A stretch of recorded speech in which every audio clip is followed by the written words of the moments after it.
Throughout the history of Clash Royale League, there have been so many legendary moments, but the only way to make those happen is to enter the arena and make your way all the way to Clash Royale League World Finals and show up on the big stage. And today we have 16 players looking to do just that. Hello, welcome. I'm Rich Slayton, joined by my longtime friend, Clash Royale League North American champion and great all-around guy, Joshua A.C. Sharon, for the fourth monthly final of our 2026 campaign. 3 players already have golden tickets. We have a lot more to go. And Josh, we have got a fun stacked lineup this weekend. Yeah, we have stacked lineup for sure. We also have a lot of newer players. This is really exciting to see just who's going to be able to compete with these guys that we've seen for the last couple years and who are going to fall off. There's a lot of guys that I have my eye on. 40K Ochre, there's a few questions with some of his deck choices that I'm a little bit worried about. I think Sandbox is going to be a really tough matchup. And then I really like Jorzy. I watched a lot of his games. I looked through his battle log from last weekend, and I was just really impressed. I like some of these new guys that we're going to be seeing. We'll see them very soon. And, of course, you can play alongside us all day going to event.supercell.com/Clash Royale. Make your picks, get your rewards, and play alongside us as we make our way through this CRL July monthly finals. Of course, how did we get here? Let's take a look at the format for the event. Every single ranked season, yes, that's right, you at home can be playing alongside us here. The top 1,500 players make it to the monthly qualifiers where they go into the gauntlet, the 9-round Swiss stage. A 64-player group stage comes after that if you can get to the top of those Swiss stages. And the top 2 from each of those group advance to the monthly finals. This was a hotly contested group stage, which produced our final 16 players. Double elimination bracket. We're here today and tomorrow to produce our 4th golden ticket winner, who will have a direct line to our Clash Royale League World Championships. Of course, Josh, today, they're not just playing for a chance at World Finals. We've got some money on the line. That's right. Like always with these July monthly finals, the champion will be walking away with $14,000. But hey, let's say you made it to the top 16 and you forget how to play. You don't charge your phone. You don't wake up in time. It doesn't matter. Well, it kind of does, but you're still walking away with 500. All these contestants that we're seeing today are going to be getting some money. But once you hit that top 4, that's when it really matters. $4,000 for 4th place, $6,000 for 3rd place, $8,000 for 2nd, and again, $14,000 hit in the bank account if you win these monthly finals today and tomorrow. Of course, not only do you get your $14,000 for winning, but you get your prize money for qualifying for World Finals. And we already have 3 players who've locked in their trip to Clash Royale League World Finals in this fall/winter. Mohamed Light doing what he always does. Sandbox, who we'll be seeing here today as well. Both of those guys have punched their ticket. And, of course, Pedro. So lots of repeat world finalists already getting ready to make their next appearance.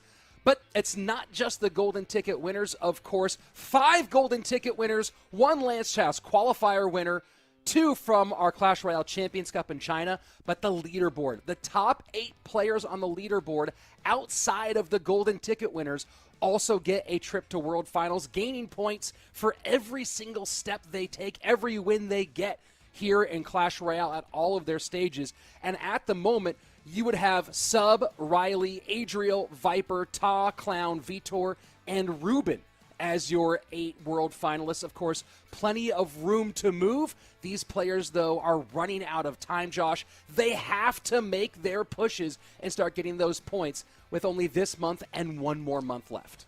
It is insane that we're already to these final months. We see a lot of these players on the brink. Morton at 13, Asaf at 14. These guys are incredible. To see them just in this position is so difficult to see. I mean, this leaderboard, all these players are just incredible. Niuzi has been a lot of fun. Let's take a look at what we have next with these group stages, because, I mean, just a lot. And here it was. These are the group stages from the July monthly qualifier. We can take a look at all the contestants that we saw in the round of 64. And Sandbox just has been on a tear recently. A lot of these players have actually went 7-0 this past weekend. So we're just seeing a lot of players that are just playing well and just playing at their absolute peak. Sandbox is one of those guys to watch. Adriel, Gariko, Mugi, Muhammad Light, and Pedro in Group D. Group D was the group of death. Ian, Pedro, Muhammad Light is just insane to look at. And you look at some of these groups, Josh, and as we think back to the previous graphic, looking at those point situations, you saw Ruben is currently the bubble guy. And Ruben missing the finals, missing our monthly finals by 1 spot here in Group F. Niuzi, who's right there on the other side of the bubble, missing by just a couple of spots as well. So we're getting down to the point where making that monthly final can be the make or break for your World Finals hopes. And a couple of guys who were just outside on that list, Asaf and Morton, who are just currently outside of that top 8, both of them here today, and even one win on today could be the difference maker for them going into our last push towards World Finals. And speaking of those wins, let's take a look at the bracket. Everyone starts in the upper bracket of our double elimination competition. You got to lose twice to be knocked out of this one. We already mentioned Sandbox and Ochre, one of our first matches. 2-time world champion Mugi facing off against Baton. 3-time world champion Mohamed Light will be, at least in the first round, in the way of the legendary Morton. Adriel and Pedro facing off, 2 guys who've been to World Finals a lot. Clown and Franco Medina. Medina, kind of an old school, long time, like back from before your era. Or I guess it's hard to be before your era, Josh. Back to the original, like 2016, 2017 era. Franco Medina up against Clown. Horth or Jors, depending on which pronunciation you want, for the matchup with Vitor. Asaf and Polaris. Greco and Sub.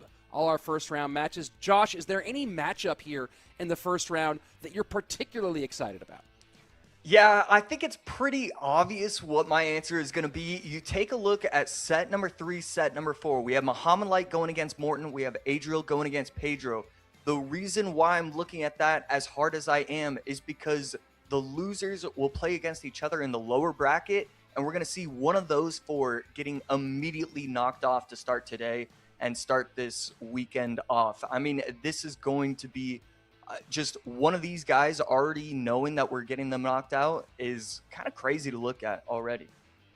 And that's how these competitions work, Josh. You know, you get 2 lives, but what is the route to that championship? And we've seen some players, of course, have pretty easy routes. Some players do it the hard way. One player in particular has been known for doing it the hard way over and over again, but keeps on getting it locked in and getting it done.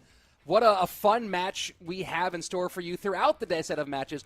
But first, let's turn our focus to our starting matchup of the day. Josh, you and I were talking before this broadcast began, and you really think that the deck pool of Ochre plays really well into the play style and deck pool of multiple-time world finalist Sandbox. Yeah, really, when you take a look at Ochre's decks overall, we see a lot of the same decks that we see from Sandbox. So you don't really know if this is going to be a great matchup or a terrible one. It just depends on the level of play and how he's feeling with the nerves, because Ochre is going to play a lot of very control-type decks. He's not going to play a lot of quick cycle. We're not going to see a lot of heavy from him, but it's going to be RG. We're going to see MK Hogs, Mortar, Graveyard, Lava, No Loon, and all of those are kind of similar to what Sandbox likes to do. He loves to control the arena. He loves to win those bridge battles that he knows all the micro interactions that he knows other players won't. So we're going to see if Ochre is just one of those players that will step up, and then we're not going to be sure if we're going to see him again. I think getting him matched up against Sandbox is incredible for the potential to start his career. If he can beat Sandbox and compete with the exact same type of deck, we're going to see big things from him in the future as well.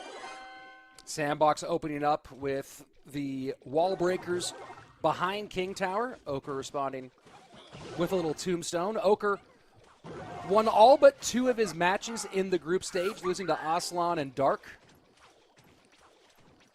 Other than that, a nice clean performance. And looks like you're right on the money here, Josh, to start things off for Ochre. Yeah, so Ochre looking like he's going to be running RG. A couple different variations when you see the Skeleton Dragons and the Fishermen. Could be seeing Fireball, could be seeing Lightning. Sandbox, on the other hand, just running, the tried and true quick cycle bait, as many decisions as possible because he thinks that he's going to be the smarter and the better player. Ochre has been trying to make his push into Clash Royale League over and over again throughout the years. In 2023, made it to the top 37 position. And then it also made it into top 55. So 2 pushes in 2023, didn't make any appearances in 2024. Last season, made it to the group stage once. But now here he finds himself on the monthly finals. Go ahead, Josh. Yeah, we see Sandbox kind of shaking his head. He's appearing mostly off the screen, so kind of hard to get a real gauge on how he's feeling. But definitely interesting to look at that he seemed frustrated after what looked to be a pretty solid interaction for him.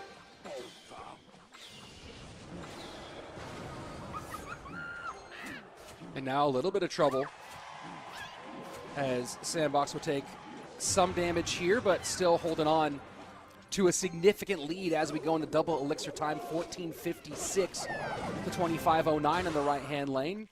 Barbara will handle, and we see a little Spirit action. Of course, Josh, we'll talk about this throughout the day, but some pretty significant changes announced to the game coming up pretty soon, including what might be one of the most meta-shifting adjustments in Clash Royale history with what might be, looks like it's happening to the Spirits. Yeah, it's certainly going to be super interesting to see what happens to the meta. I feel like we're going to see a lot of freshness occurring, and right there, Royal Delivery going to stop pretty much everything with the help of the Tesla. And Ochre doing well to control the battle a little bit. Sandbox got some early damage and hasn't really been able to do all that much to the towers since then. Well covered, but no! The Berserker sneaks through for a couple of shots, and every shot at this point definitely mattering for Sandbox as we enter into the heavier phase. Chances for big counter pushes out of Ochre. Josh, keys for Ochre to come back here in the final 2. Yeah, so definitely important to recognize that your opponent does not have a big spell. Sandbox only spells are Goblin Barrel and Royal Delivery, so can't get automatic damage onto the tower. You're going to need to build something probably pretty big. I'd like to see him go RG behind the King Tower, try and set up a split lane push. I don't know if he's going to have enough time, though. Sandbox, obviously very aware of how to play these kind of matchups. He's ran the flip side to this matchup 1,000 times. So 1 minute and 15 seconds left. I don't really see the opening just yet, but it's never a bad idea to go RG behind King Tower and see what happens.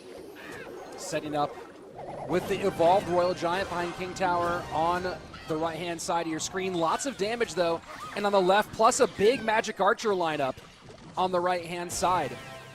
Ochre now with both lanes active, King Tower activated, and now 2 Royal Giants plus support on the board. Evolved Royal Giant gonna have to work against a second Tesla, well cycled by Sandbox, who, after shutting down that push, looks to have this one all locked up. Yeah, 30 seconds left. We're going to see another Royal Delivery get popped, try and get on top of everything. Tesla not yet in cycle, Fire Spirit low, and Tesla already back. I thought he was going to be 1 card away, already back. It's just too easy for Sandbox right now. Ochre should not be able to get through. And Delivery one more time. The Delivery Tesla combination. Just locking things down for Sandbox from bell to bell. Tesla pulling the aggro, doing a great job with some single target damage. And the Royal Delivery dropping out of the sky and cleaning up everything else. Sandbox wins game number 1 in our opening matchup on the day. And Josh, that combination is really interesting. You know, the Royal Delivery has gone through. It's been stable for a long time. For when it first was introduced, had knockback for a while, which was a fascinating piece of the card. But let's talk about that matchup with the Royal Delivery and Tesla. and the Ice Spirit too, the ability to lock that down for Sandbox. What were the keys for playing defense against that Royal Giant deck? Yeah, I mean, there's honestly a lot of great things that Sandbox did in that. So many different ways to look at it. You have the best defense is a good offense, where he's trying to get these pushes and he's trying to go double RG, but he's getting aggressive. Sandbox is getting aggressive on defense. I thought at one point, he wouldn't be able to get to the. I thought at two separate key points in the match, he shouldn't be able to get to his Tesla in time. What's going to happen? And he was able to easily do so. And it's because he's splitting off Elixir on offense, going wall breakers, forcing out the defensive bar barrel instead of the offensive one. Just so many key things that Sandbox was doing. And really, a lot of it came down to Sandbox won in the first minute. He got too much damage. Ochre really couldn't keep up at that point. And then it was just a steady climb where eventually Sandbox would win. And that's just kind of what happened. Now, as we're talking about the upcoming balance changes, we mentioned during the matchup the change to spirits. This was a double spirit deck, right? This was both fire spirit and ice spirit. You talk about getting around quickly, getting back to that Tesla. Well, you have a lowest cycle of 6 elixir. You have the wall breakers, the berserker, and 2 spirits. Do you envision this deck in its current form being at all viable with the upcoming balance changes? Or is double spirits going to be killed by this change? Yeah, I think it's definitely going to get weaker, but I don't think we're ever going to see spell cycle, quick cycle die. I think it's just too strong overall as a general archetype, and we're going to be seeing it till we're going to be seeing it for the next 20 years. So can't get ready to not see it. Well, I mean, the archetype, of course, going to survive, but I guess the question is the rise of double spirits, which is some of the inspiration for this change. I think that's the more specific question, is these double spirit variations, will they have legs afterwards? Of course, the only way we'll know is if someone makes it work once we get into August. Right now we have a game number 2 as Ochre sets up going heavy here with the Giant Skeleton and Evo Executioner up against the Drill. And our first look in CRL at the newest edition of the Clash Royale family, the Ronin. Thoughts on the Ronin, Josh? Yeah, the Ronin's been a lot of fun to use myself and then even kind of go against. Doesn't seem too ridiculously powerful. There also seems like it's definitely pretty nice still as a card. Definitely an interesting one, and it always feels weird when the community doesn't have a strong visceral reaction to a card. And, you know, some players are absolutely going to still, but it feels like for the most part, even the community thinks that it's just a very reasonably strong, but nothing too crazy kind of card.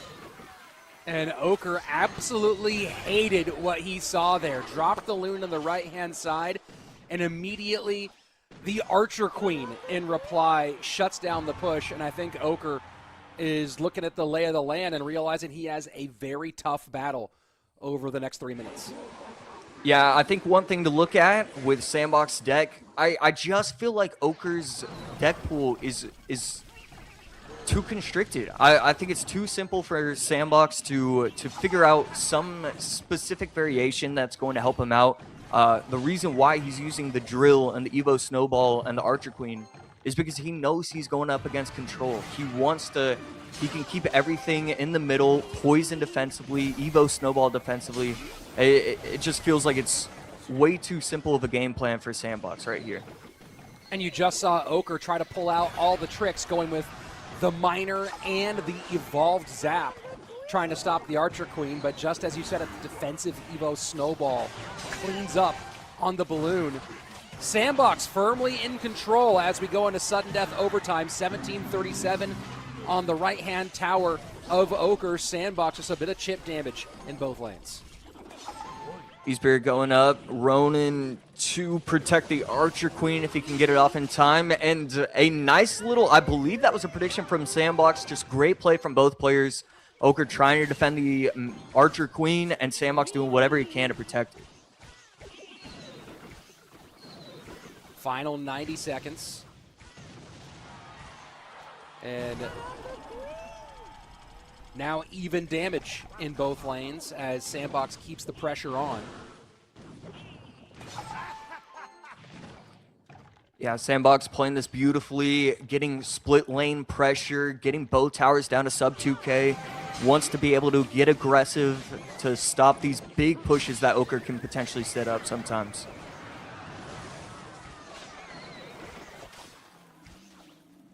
Zap trying to clear the way, doesn't quite get a drop on the tower. Death damage will be the first meaningful shot landed by Oker, but at the same time, full send from Sandbox with the Evo Snowball. Has to use the NATO to pull back the Ronin. And going from bad to worse for Oker as he faces off against the 3-time world finalist Sandbox.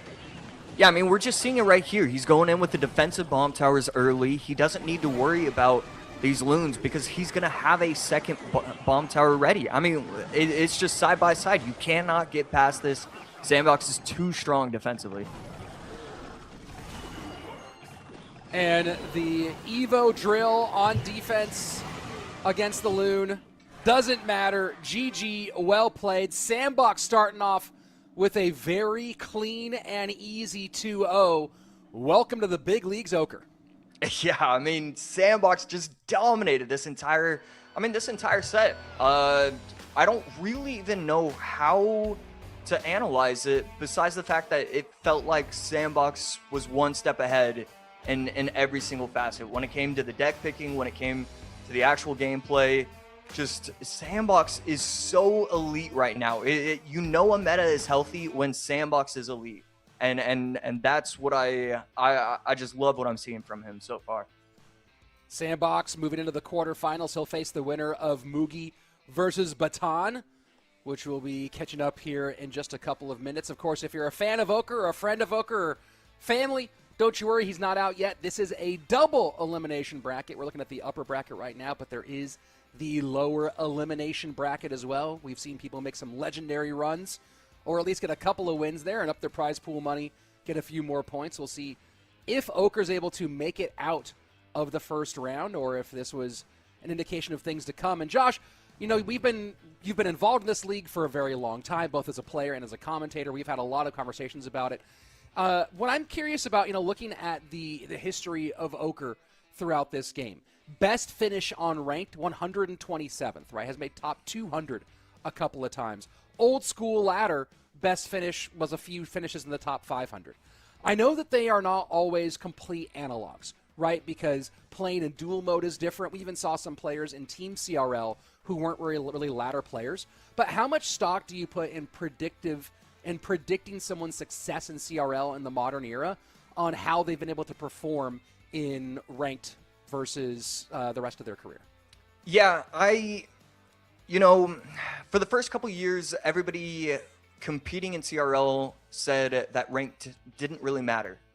You would be able to compete through tournaments, and that would be more than enough. And then it felt like Immortals kind of cracked the code when we picked up Labakati, and it was kind of understood these guys are incredible. If they're willing to put in the practice, put in the work, it's incredible. And it kind of stayed like that for several years. And I still think ladder is underrated. I still think that that's how you base players' skill. Dual format, there's always going to be changes to formats, and there's always going to be changes to this and how you prepare and how much sleep you get. But the one constant is where you can finish on ladder consistently on a month-to-month basis. And I just think ladder is more important than people even think even today.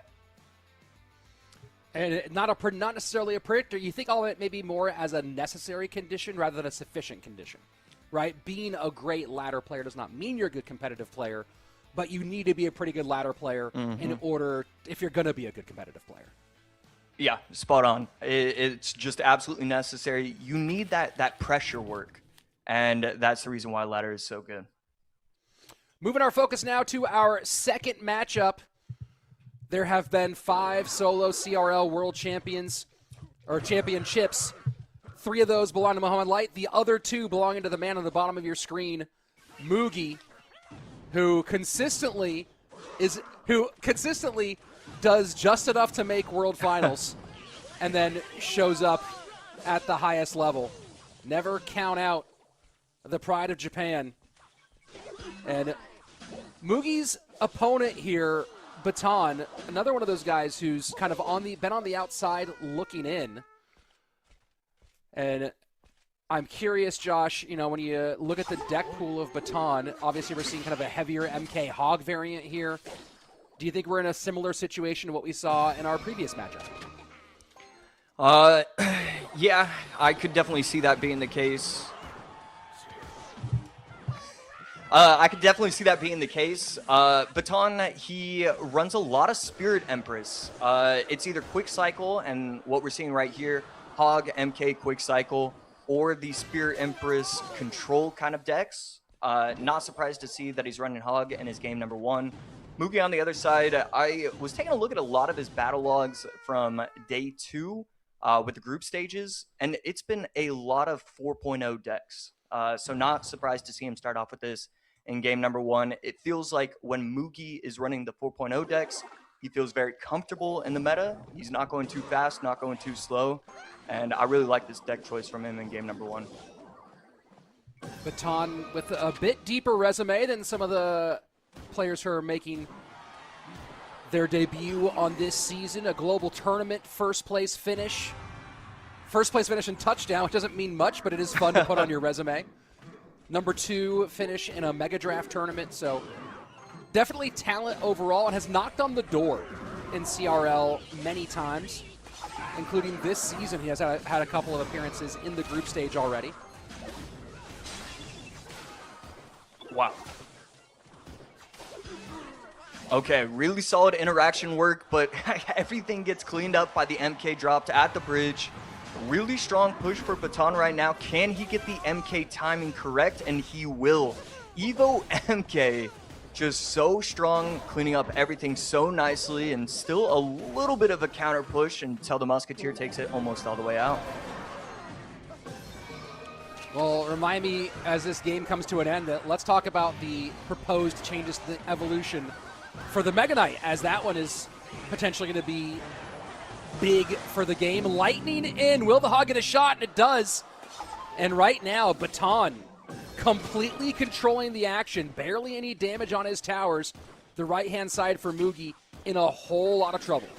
Yeah, definitely possible to recognize that your opponent is running Hog Lightning at that moment in time. We would have liked to see that he was just placed one tile higher. Wouldn't have been able to lock on to both troops and the tower, if so. And right now, Baton is just controlling the match. He's so strong on defense. It's the reason why Hog 2.6 is strong, where you go Skelly's E-Spirit Cannon and you clean up everything. So Mugi trying to figure something out, trying to build pushes, multiple lanes. These MKs are just locking everything up. I mean, the MK cannon combination, when you're trying to break through with bridge spam, just every single turn he looks for, there's something in his way. Final minute, triple elixir coming. And so far, it seems like Baton hasn't created any opportunity for Mugi to win a big bridge fight. We haven't really seen any bridge fights happen that usually end up being the bread and butter of a bridge spam player. Yeah, and right here, we see Mugi recognize that it is going to be against Lightning. He puts the EWIS higher. I really like the adjustment in that moment. Final 38 seconds. Mother Witch high, trying to get something at the bridge, doesn't get it. Evo MK on the left-hand side with the Ronin. Opposite lane with the Evo Battle Ram. It does bounce, starts to turn towards the tower. Another Mega Knight down. Evo Mega Knight of Mugi, though, needs one more shot. Doesn't get it. And Baton looks like he'll be able to hold on here. Last gasp for Mugi in this round. Has to get damage to that left-hand tower. Baton has to know it. But there's no way for Mugi to get there directly in time. Maybe he can get this can out of the way. Will it go? Good if it goes. Not going to happen. Baton takes game number 1. 1444. The HP remaining about 300 and change ahead of his opponent. And able to hold on through the final triple elixir onslaught for the game 1 victory. Josh, tell me the story of this match. Is this story a match of great play from Baton, or was this about a matchup, a deck pick here that just locked Mugi up in devastating fashion? Yeah, I think it's probably 50-50. I think Baton, see, at the end of the day, what's most important is that once you recognize the matchup, once you recognize that you have that 75-25, you don't need to play it like a 50-50. It's okay if you give up damage. It's okay if you mess up this one or two interactions, because the only thing you're worried about is snowballing. It wasn't absolutely perfect from Baton, but it was more than enough to win that game. The matchup itself was kind of poor for Mugi. It felt like it was way too easy for him to have multiple Mega Knights up on the field. And when you're trying to get Battle Ram to make it make it to the tower, and you have to worry about 2 Mega Knights, 1 E-Spirit, 1 Cannon, there's just not a lot you can do. So I like Baton's gameplay fine, but it is more than enough, and it was what he needed in that moment. And talking about those MKs, I'm reminding myself now, the Mega Knight evolution proposed change is pretty significant. The heavy troop knockback being added, but then the uppercut attack, the knockback attack, now being every other attack. How much does that change the way that the decks that have relied on Evo MK have their success and failure? Yeah, I mean, it's going to be pretty important. The Evo MK is just so strong. I love this. I think it's healthy. I'll do anything to see MK not be a terror on the meta. And I think a lot of people can actually just really appreciate that without even trying these balance changes just yet. But I think it's going to certainly affect a lot of things, but it's not going to be that massive. The MK is just still going to be so strong. It's still going to get those 2 swings on top of troops anyways pretty quickly. So I don't expect it to fall off that much. I think it's going to be just a fair, good fall off. Do you think it has a greater impact on decks that are trying to break through against it when it's playing defense, or when you're trying to defend against the Evo MK, right? You defend against the Evo MK, the troops you have are getting knocked back away from it left and right, and it's hard to, you have to maybe overspend on it, versus certain decks, let's talk about like Royal Giant, for example, continuing getting punched back over and over again. Which side of the board do you think this affects more for Evo MK players? Yeah, I think it overall affects the defensive capabilities a little bit more, but it can be pretty massive for offensive capabilities as well. Having it get paired up with the Ram Rider potentially, and having it slap away the troops and giving the Ram Rider free reign to make it to the tower, there's just a lot of things that are going to change with it, and we're going to have to see how the meta adjusts, and if we're going to go more small spells, potentially triple small spell with Zap, Rage, Log. There's a lot of things that can happen because of it, and excited to see what does actually occur. Here we go, game number 2. Baton with the lead over the Legend in the group stage. Baton had some pretty solid wins, lost to Sandbox and Blast from the Past. Benzer Rydell took a win off of Baton in that one. Old school player out of Indonesia. Classic CRL Teams era player. Yeah, Benzer's definitely one of those players that I still respect quite a bit to this day. Always thought he was kind of a top 10, top 15 player in the world for probably 3 to 5 years. Definitely one of the greatest to ever do it. Fireball in onto the Archer Queen. Second match in a row, Josh, that we've seen the Archer Queen make an appearance. Yeah, it seems to be really strong. Really cool ability right there to take out the Archer Queen. And this Hog is starting to look a little bit scary. Bomb Tower forced out in response. And we're going to see how healthy this Bomb Tower is after this push is over. These Royal Hogs could be real scary for Mugi if he wants to get aggressive. Snowball to push back. Fire Spirit for the Ice Spirit. Fire Spirit does jump. And that's about as well as you could imagine doing in that situation, Josh. Mugi behind by about 5 elixir in that exchange and able to limit the damage significantly. Yeah, only a couple hundred damage, and you have the counter push with the Knight. It's not going to do a lot of damage to the tower, but it will force out these archers. And yeah, I thought it was going to be a lot worse, but Mugi defends really, really well, getting the right timing down, getting the Fire Spirit to have the Ice Spirit hop. And all of a sudden, should be fine. And again, right here, good solid defense, exactly what we expect from Mugi. Covers on the Tesla for the Archer Queen. Might need to use the ability, yep, as the evolved Archer targets the Archer Queen. And continuously, the Knight doing a good job of covering for the AQ. Evo Drill. Not going to get much damage, though. And we will see another high bomb tower. Fireball going to come out, and some of these Royal Hogs are going to make it to the tower, getting it down to 2066. But overall, good defense. Mugi will need to figure out how to get offensive pressure. It feels like even if he is getting these counter pushes, these Dark Princes, these Ice Spirit plus Berserker, Ice Spirit plus Archers are just so strong. It feels like we're kind of just seeing 2.6 in a different variation. I'm actually really liking this Royal Hogs Dark Prince deck that I'm seeing from Baton.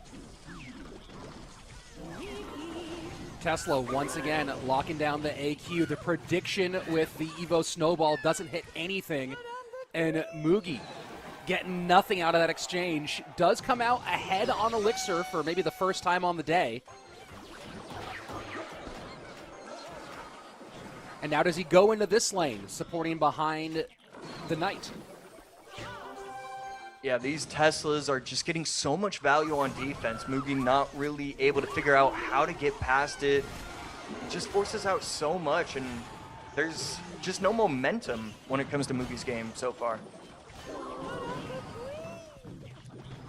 Mugi, though, beginning to chip his way back into this one, 2103 to 2166 as we go into sudden death overtime.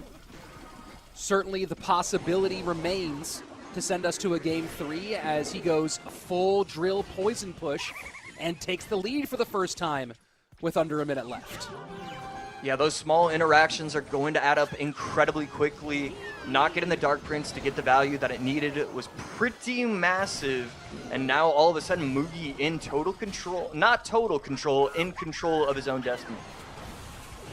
Evo Snowball for the defense. Fire Spirit back to Bomb Tower. Damage on the right-hand side for Mugi, but things are tight. One pig does escape. Fireball in. 25 seconds left. Lead changes back to Baton. Getting aggressive right here with the drill. Going to place it. Correct tile placement. Poison plus drill. All he needs is a little bit of chip. Just one thing to make it. Forces out the defensive log, and that's going to get the tower low all the way. The Goblin's untouched. Going to town on the tower, and that's going to be Mugi taking game number 2 all of a sudden. And you talked about it, Josh. The best defense sometimes is a good offense. Mugi putting tons of pressure. And you saw these moments from Baton. You saw getting off the mount on the Dark Prince, making a connection. Fireballs getting on tower consistently. Little touches here, but Mugi seeing that it was a foot race first and winning that foot race sending us to our first game 3 of the day. Yeah, it felt like Mugi kind of figured something out near the end of that game number 2. I really expect to see him go total control. I think there is definitely a slight skill difference between these two players. Obviously, Mugi has all the experience in the world, world champion. It just feels like he's allowing his opponent to win based off decks, and I think he needs to recognize if this matchup is even 40-60, I win this. I want to see a little bit stronger of decks coming in from Mugi for this game 3. And we get into our first game 3. You talk about that idea where Mugi has been here hundreds and hundreds of times. He's done it under the bright lights on the big stage for not 1 but 2 world titles, whereas Baton doesn't have that same experience. And we get to take a look at the stress moment for Baton as we talk about the cards they have available. And not a ton of overlap between these two in the first round, Josh. A lot of people, a lot of stuff played. I'm trying to see how many cards they've both played. Both have played the MK. That one's grayed out. But really, both have played Skeletons. Yeah, These Skeletons. two have been completely passing by each other. Wow. Yeah, that's pretty incredible, and not something we often see whatsoever. Definitely something that's pretty funny to look at, the difference between the drill and the battle ram going against the hog and the royal hogs. Pretty obvious to see that these are two similar but different kind of play styles between these two players. And You know, you take a look at what's been played on the control. You mentioned control maybe for Mugi in the final game. Cannon and Tesla both out for Baton, but both of those still available for Mugi. When you talk about Mugi maybe playing for control here in game number 3, do you imagine that one of those two is going to make an appearance? Yeah, I could expect to see Giant Skeleton Loon coming in for Mugi. I think that's the deck I'd be recommending him. Definitely a really strong player with that. And I feel like it should match up relatively well going against Baton. Baton with the Hog and the Royal Hogs already out so that he can't use it in game 3 makes it a little bit easier to feel comfortable with Giant Skeleton defending and kind of just destroying any potential counter pushes. I think I'd recommend that for Mugi. Mugi has not played Giant Skeleton Loon yet in this competition. Actually, no, he has played it a couple of times. Never mind, excuse me on that one. Did play Giant Skeleton Loon a couple of times, so we'll see if he goes that direction. I think he has all the cards for it open as I'm looking through everything that's available. So that's an option. He has also played a lot of control Graveyard. Graveyard with Tesla, Graveyard with Zappies, Graveyard Freeze. So lots of control-heavy Graveyard has been a part of Mugi's deck pool going through the earlier stage of this competition. And, of course, both players taking a couple of extra moments to make this pick as we go on to game number 3. How are your picks going? Those of you watching at home, playing along at event.supercell.com/Clash Royale, make your picks, get them in, get your rewards just for hanging out and being a fan of Clash Royale League. And Josh, so far, it looks like your picks are holding up pretty nicely. Sandbox winning game number 1. Do you think that your picks will hold here with Mugi taking game number 2, or is Baton upset-minded? Yeah, I expect to be correct all the time. So I'm thinking that it's going to be Mugi pulling this out. But we're going to have to see what Baton thinks about that. Baton has ran MK Hog game number 1, Royal Hogs Dark Prince, just using a lot of the strong meta decks. And I really don't mind that for some of these newer guys. I want to see them using the best decks in the meta, giving themselves the best opportunity. Mugi on the other side, going quick cycle wall breakers. Really don't mind that for him. He wants as many decisions as possible. He thinks he's the better player, and we're going to see that here. And with the Goblinstein coming out as well. So, interesting choice of hero in this one. Yeah, there's just something about this deck. The Goblinstein working really well with the Miner, with the wall breakers. It's just so strong to have that second opportunity for offense. Right here we see it. And this Berserker, it is just so valuable in so many different matchups. I don't think it needs a nerf, but it is just, it's really just a fun card to use. Definitely one of my favorite cards in the game, I think. Baton going buildings all 3 games, Cannon, Tesla, and now Bomb Tower delivery combination. We'll see how critical that delivery is to shutting things down as we get deeper into this matchup. And Mugi not even messing around with that lineup as he NATOs in the Archer to make sure it does not keep that damage coming on his tower. First 2 minutes almost ticking away. Slight lead for Baton by a little less than 100 HP. Yeah, getting aggressive, going wall breakers at the bridge, and it's all just kind of a front.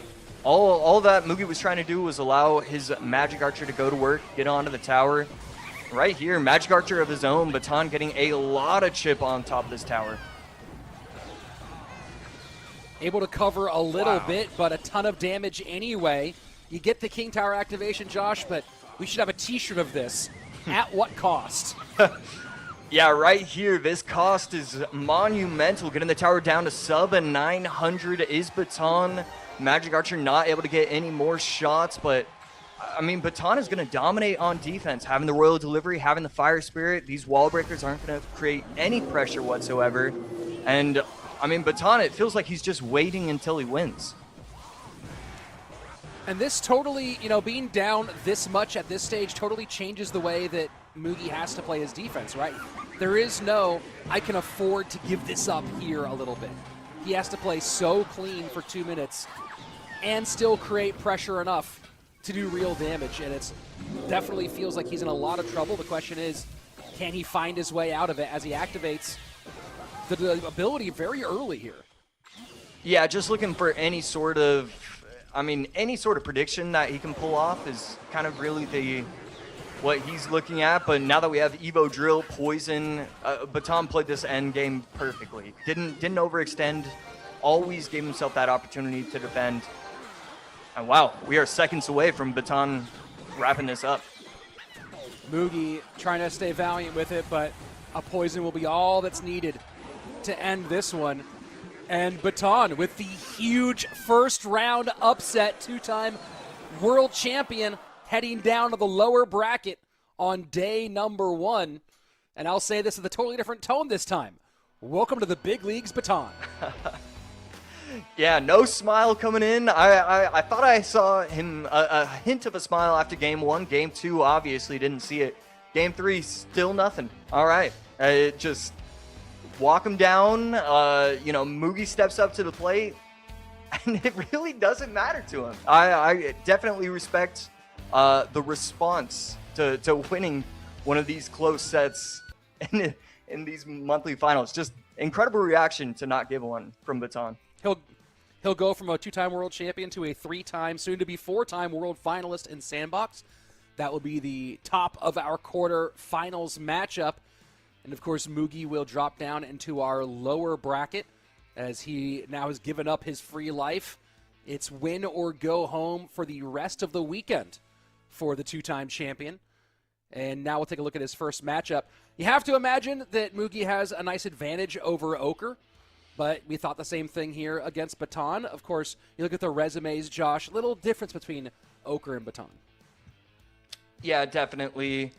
And yeah, it's cool to see both of these guys, though, making it. And one of them succeeding, especially going against Mugi. Definitely something that a lot of people didn't expect. That's already my first prediction, just kind of ruining everything. I had Mugi going pretty far, and you did too. So kind of hurting both of us right there. Yeah, well, we'll of course have some lower bracket action to watch, but we're still here in the upper bracket, and we're getting one of the best matchups that you can get in Clash Royale. You talk about star power, you talk about success in Clash Royale League. You have the 3-time world champion, the winningest player in Clash Royale history. And whether you're talking about ladder, whether you're talking about tournaments, whether you're talking about CRL, Mohamed Light, on the other side, one of the most consistent player, the most, probably I'd say this, Josh, the most talented player to never win a world title in Morton, who has been so close multiple times, including a phenomenal final round matchup against Mohamed Light after he put together one of the best performances of the tournament against Mugi in our 2023 World Finals? Was it 23 or 22? It's the first one that we had in Finland. Yeah, I want to say it was 2022. Okay, yeah, I was just about to say I think it's 2023. So it's somebody's got to be correct. And these two players, I mean, obviously we could go on and on about both of them. Mohamed Light, easily the GOAT. His insane skills are just showcased, I mean, month in and month out. Last month, it felt wrong to commentate for a tournament that Mohamed Light wasn't a part of. So it's cool to see that he's already bounced back. He's already ready. And then Morton on the other side, it's nice seeing him in these monthly finals. The way he's competing this year is so impressive. The fact that it kind of felt like there was a chance we'd see the fall off. There was a chance Morton might not be able to have that good year, and he might not be predicted to make it to the World Finals. He's kind of proven to everyone that he's still got it, and I love that for him. Always fun to see Morton compete. Yeah, still one of the top, of course, has made one monthly finals appearance already, taking third place in our second monthly finals, made it to the group stage twice in Season 1 and Season 2 in our April and June, I guess that would be. And then, of course, back here to the monthly finals one more time. And You know, Josh, it gets, well, we still have certainly more to play. You have to imagine that 2 monthly finals appearances, especially if you're making the group stage, puts you right on that edge of being enough to qualify. And of course, currently ranked 13th, he is right on that edge. Yeah, I mean, this month is definitely going to help him out right here if he can do well. I mean, really, at the end of today, even we could be potentially saying Morton might have this locked up, sewn up. There's a lot of pressure on Morton, and knowing that he has this early gauntlet going against Mo, and then if he loses, the lower bracket will be insane as well. Just so much pressure for him, and it does feel like Morton likes the pressure, enjoys the pressure. One of those few players that you can say that for. So I don't think he's worried regardless. Even if he doesn't do well this month, he'll do well next month, and always love his attitude and his approach. And of course, locking up some minimum points just by making it here this weekend that have not yet been added to the leaderboard total, I don't believe. I think we add our leaderboard points once those are all settled and done. And so far, though, finding himself a little bit behind Mohamed in this first one. Mohamed defending with the bats, going to be able to lock that up pretty easily. And we're going to have to see again. This is one of those matchups where it's going to be quick cycle, difficult defenses, but the royal delivery plus the building can lock up and should lock up if you play it right. So Mohamed with a pretty nice matchup, feeling pretty good so far.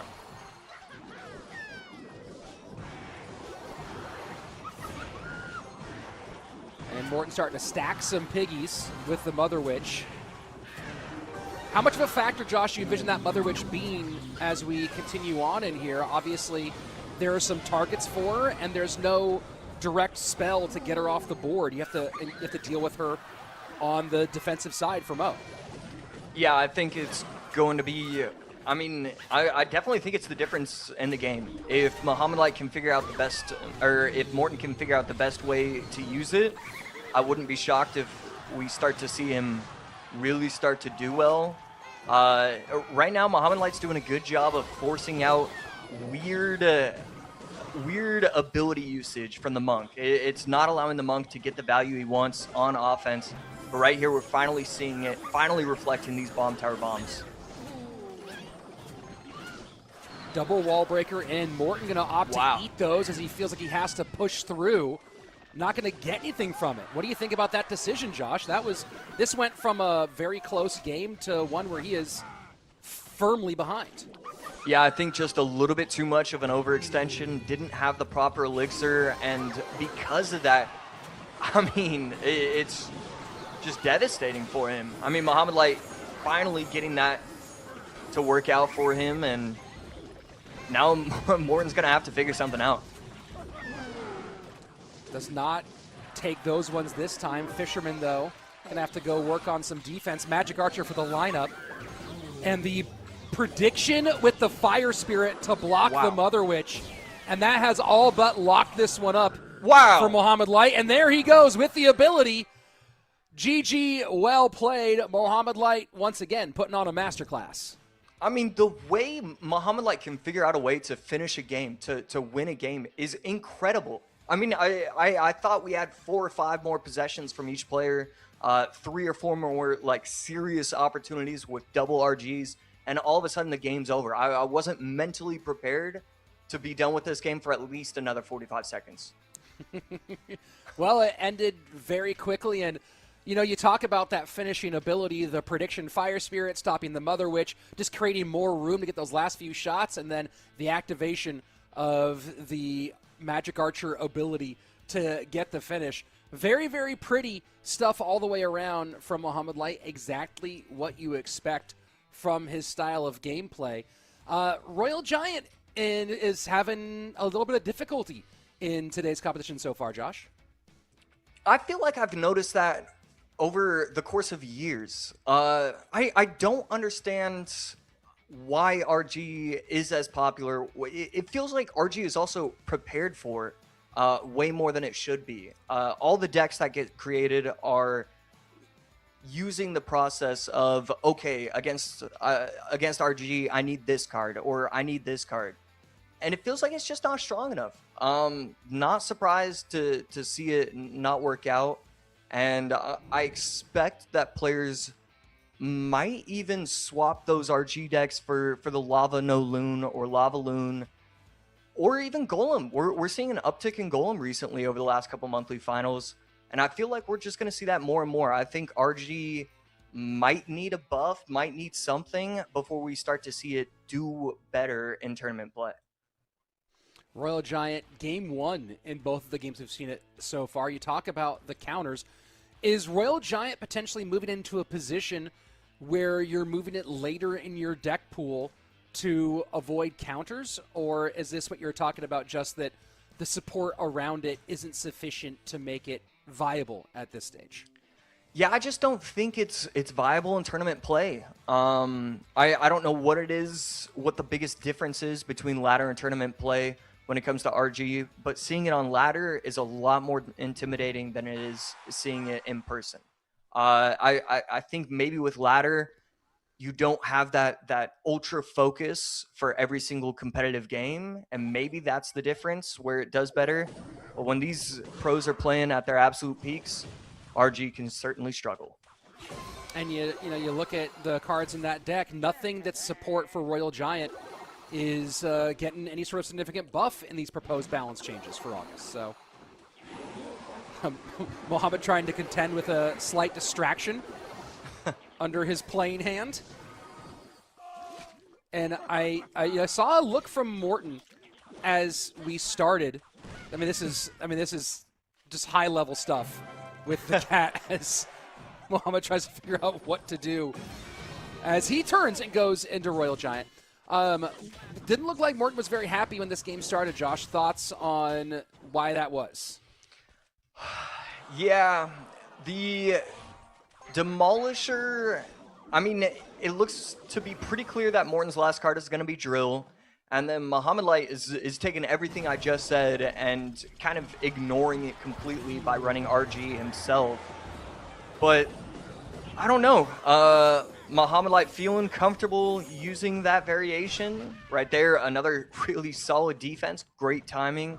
But Morton might struggle against these split lane pressures. The defensive poison, the defensive hero knight can do a lot on defense, but maybe it's only one lane. Maybe that right lane, if he's going all out on the left, kind of just sneaks on by. It just feels like Morton doesn't have that safety valve, that log on defense, that fisherman on defense to slow these RGs down if they just kind of make it to the tower. And it might have been a decision thing too. Went with the Fire Spirit here. No stunning or slowing spirit in the ice or electro varieties. Maybe he was down to a one card choice difference and didn't like what he ended up doing. Wow. Pretty interesting push right here. Oh Seeing my, the ability. Giant. I mean, this is just too much. He can't stop it. There is just way too much on the field right now. Mother Witch, Royal Giant has to Evo Snowball to pull it back. But now Skelly Drag's right on top of it. And even with this Knight going to help, Tesla going to shut things down. But damage done. Fire Spirit to cover, Knight to hold. Fireball in, Mohamed Light getting closer and closer to a 2-0 sweep. I mean, we're seeing it right here. Morton's going to try and get aggressive. And Mohamed Light, great understanding of the situation, allows the Fire Spirit to make it to the tower. He's okay with giving up that chip damage. Bar Barrel to protect, and we're going to need to see something. That's exactly what we're going to see. Tombstone on top, RG at bridge. And, you talk about in there that he knows the Fireball going to clear things out. GG, well played. And you talk about some of these interactions, Josh. Fire Spirit in here for Morton. You understand why you want the damage, but there are a couple of moments here where a little bit of slow from an Ice Spirit might have been the difference in the defense.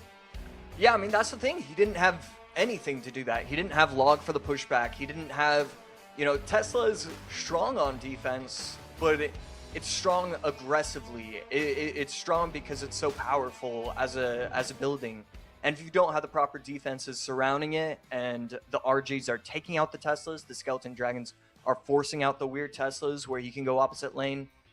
Just too much to deal with, and it made it pretty easy for Mohamed Light to clean up game number 2. Game number 1, Mohamed Light, quick cycle. We've seen it time and time again from him and all these other players.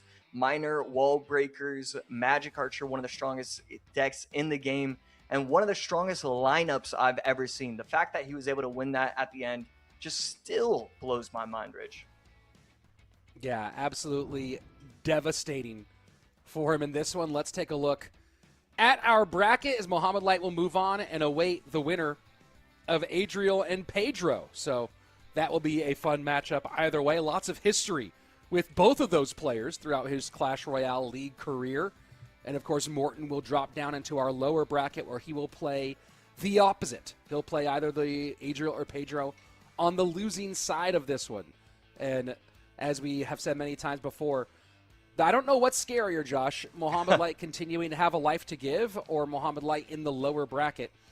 Either way, it does make everyone's road to a golden ticket all that much more fraught.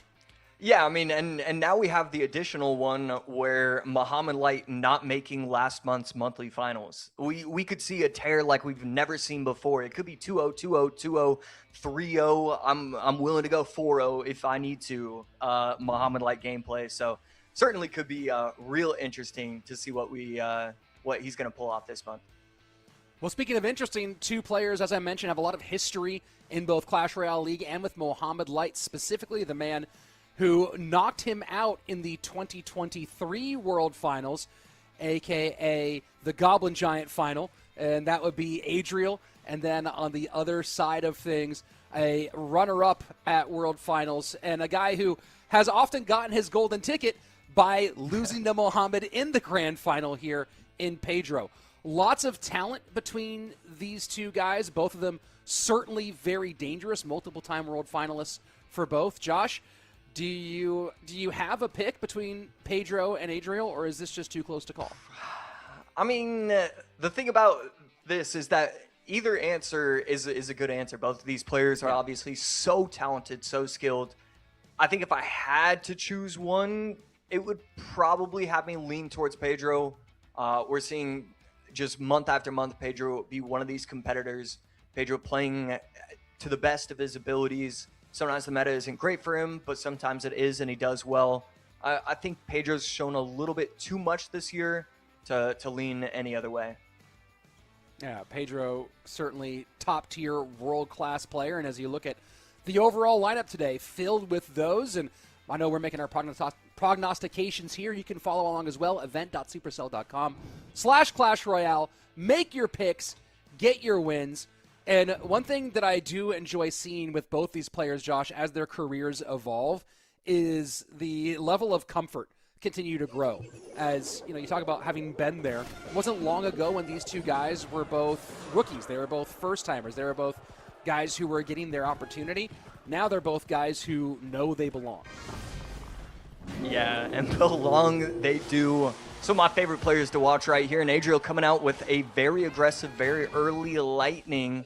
Dark Prince going to get cleaned up just in time for the Dark Goblin to stay alive, and Pedro going to use this opportunity to get aggressive with the Goblin Barrel as well. Clean defense from Adriel with the E-Spirit and Archers. And now both players are aware of what the opponent is running. Adriel going to be running Royal Hogs and some sort of building for his last 2 cards. Pedro on the other side just running Goblins on Goblins. 3 of his first 5 troops being Goblin from the Goblin family. And Pedro, of course, has already secured his trip to World Finals this year in typical fashion, where he lost a monthly final to Mohamed and made his way through. Adriel currently very high on the leaderboards. If you take out the golden ticket winners, he's currently 4th in points, and that's not counting his bracket points from this weekend, a guaranteed minimum 150 just for making the bracket. which is going to have him jump a couple of slots up into second. So Adriel, just by being here this weekend, may have secured a trip to the World Championship. Yeah, always great to see him do that. Easily one of my favorite players to watch, just because of, you can pick and choose why, because Adriel is just so talented and so strong. Right here, Goblinstein getting aggressive with it is Pedro. E-Spirit plus Barbarrel going to clean everything up, but not before giving up a ton of damage, and Pedro just dominating the early parts of this game. Setting up with the here on the left-hand side, Lightning looking to clear it off, and the ability procced, and that will draw out the bomb tower, but won't draw out any real damage here as the bait goes high and low, defended by Adriel. Yeah, so still have to see what Pedro's last card is. It still could be something like the Rocket, still could be a few other cards. Minor can't be it because of the Goblin Barrel. So yeah, still just waiting for that final one. And there we go. Log on defense, Pedro using all of his cards. And now nothing hidden from each player. And the split lane not working out the first time. Evo Archer shutting it down. Now back into one lane with the Doctor and the Monster. E-Spirit on defense just makes life so much easier for Adriel. The fact that he can just always respond to these Evo Goblin Barrels with E-Spirit and not have to worry about another thing, it's just so massive for this matchup. And now a real chance for a counter push out of Adriel. Bomb tower in cycle for Pedro. Going to hold on to that for a moment. Wants to get these pigs out of the air, and he does. Lightning into clear. Do we see an ability activation out of the Dark Prince? And we do. And that's going to get some good contact. And now Adriel pulls away with the lead as we go into our final minute, ahead by over 300 HP. Yeah, I mean, the goal for Adriel has always been make it to triple and behind by 300 or 400 HP. And then with triple, you get aggressive, you go Lightning on top of the tower. And at this point, Adriel already up in damage, and now he's still getting pressure on top of the tower.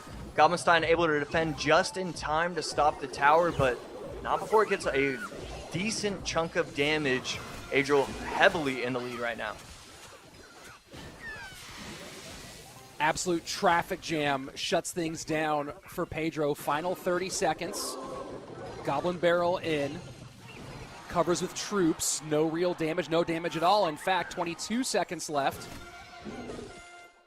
And things looking very good for Adriel in game one. Yeah, defensive Lightning coming in from Adriel, also getting a little bit of chip damage on top of the tower. Adriel just dominating after the first 2 minutes. Pedro never really had any sort of opportunity. I love the ability usage from Adriel with these Dark Princes, and I mean, Pedro just could really do anything. It felt like Adriel could look into the mind of Pedro and figure out what he was using this game, number one, because Adriel just dominated once this game got underway. Yeah, absolute bell-to-bell domination, as you mentioned. And, you know, you talk about that defense where he was able to use the Electro Spirit consistently on defense to cover things up. And when they're talking about some of the nerf options, hit points obviously not a concern here at all.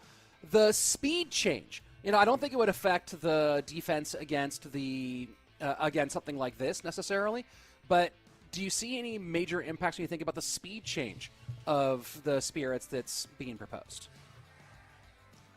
That's a great question because, I mean, obviously the fact that it's not going to reach the tower is massive, and that's going to be 90% of it. I'm trying to think if there are any positives to it potentially. And there just might be, maybe with some sort of Royal Hogs, or not Royal Hogs, Three Musketeers, RG, Dex, Fire, the Heal Spirit could potentially put in a little bit of work. I don't know. It's going to be interesting. I really have nothing on what my opinion is going to be of it. We have seen some sometimes speed changes be a buff, especially with heavier cards. People were concerned that if you added a speed reduction into Ronin, might actually buff the card rather than nerf the card, as has happened with some heavier cards before. Some changes that are mentioned with the Spirit speed change. Obviously, no longer going to Crown Towers on their own. No longer would dodge Bowler, Firecracker, some of the range attacks. But then the idea of could be a better distraction if you're trying to kite in the middle of the board. So obviously none of that impacts the specific usage done by Adriel in this last one. And we're getting a look, of course, at the ranking and points from these two players. And this is, you talk about securing that position for World Finals, Josh, and just like how every single, and especially now here in this stage of the competition, how every single win matters.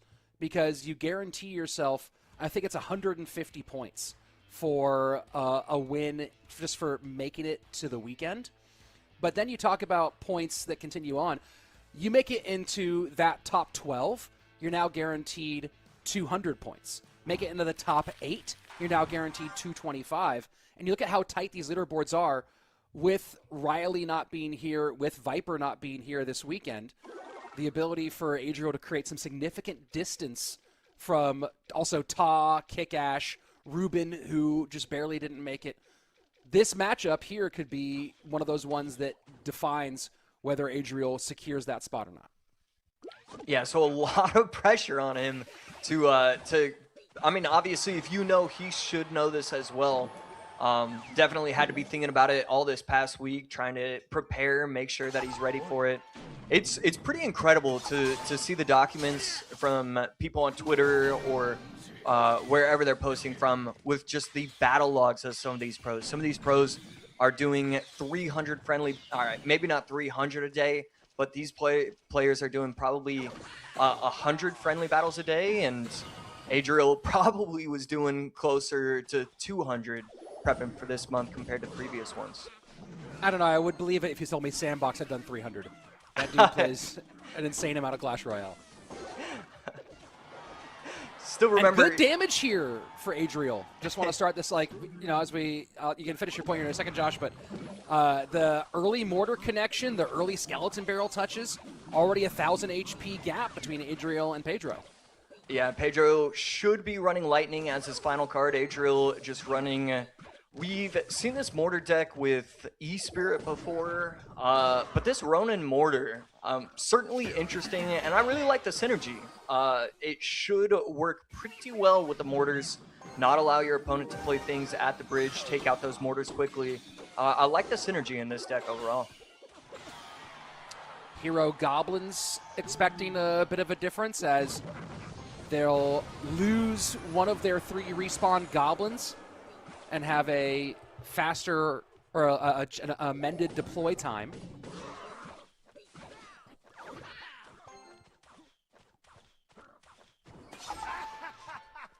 Just waiting right now. Rascal's going to go to the left, and Adriel just going to be splitting lanes. And right there, nice little prediction coming in from Adriel, trying to protect his tower, not allow those magic archers to be placed at the bridge and to go ham. So I love the awareness coming in from Adriel. It's usually something we allow 1 or 2 mistakes from our pros, and then it's like, all right, we expect you to be able to defend this properly. He's just not even making the mistake and already defending well. Love seeing that from pros. Well-timed Electro Spirit, still lots of damage on the right-hand lane. 1621 the mark. Ice Spirit comes out to defend, and the defense here for this evolved mortar, forcing more and more in response out of Pedro. Adriel now gets the connection for the last shot. Huge connection for Adriel as he continues to add to his lead while we move into sudden death. Yeah, everybody just waiting to see if he's going to pop the ability. One of the goblins going back, one of the goblins forcing out the E-Spirit, and here we go. Offensive mortar, fireball on defense does miss 2 of the hogs, but Rascals plus Ice Spirit will clean everything up, forces out more elixir by going aggressive with these magic archers. We're going to see how Adriel wants to respond. Opts to holster the fireball, now might use it with all that value there, does go ahead and get the Magic Archer plus 3 of the piggies off. But good recovery damage from Pedro to at least make this into a match with just under 70 seconds left, down to 22:58, the left-hand tower of Adriel. Usually we're telling pros, all right, you know, if you can't get any sort of chip damage, you can't figure it out, well, try something new, try something different. Right here, Adriel getting all the damage in the world, getting this huge lead, and he's still recognizing, okay, at this moment in time, now that we're hitting triple elixir, I have to switch it up. I have to go skeleton barrels in the back, trying to build these pushes. I love that he's so creative and innovative to recognize that when other players really wouldn't even think to do so. Skelly Barrel at the bridge. Fireball for the piggies, and I have to figure out how to deal with the Magic Archer.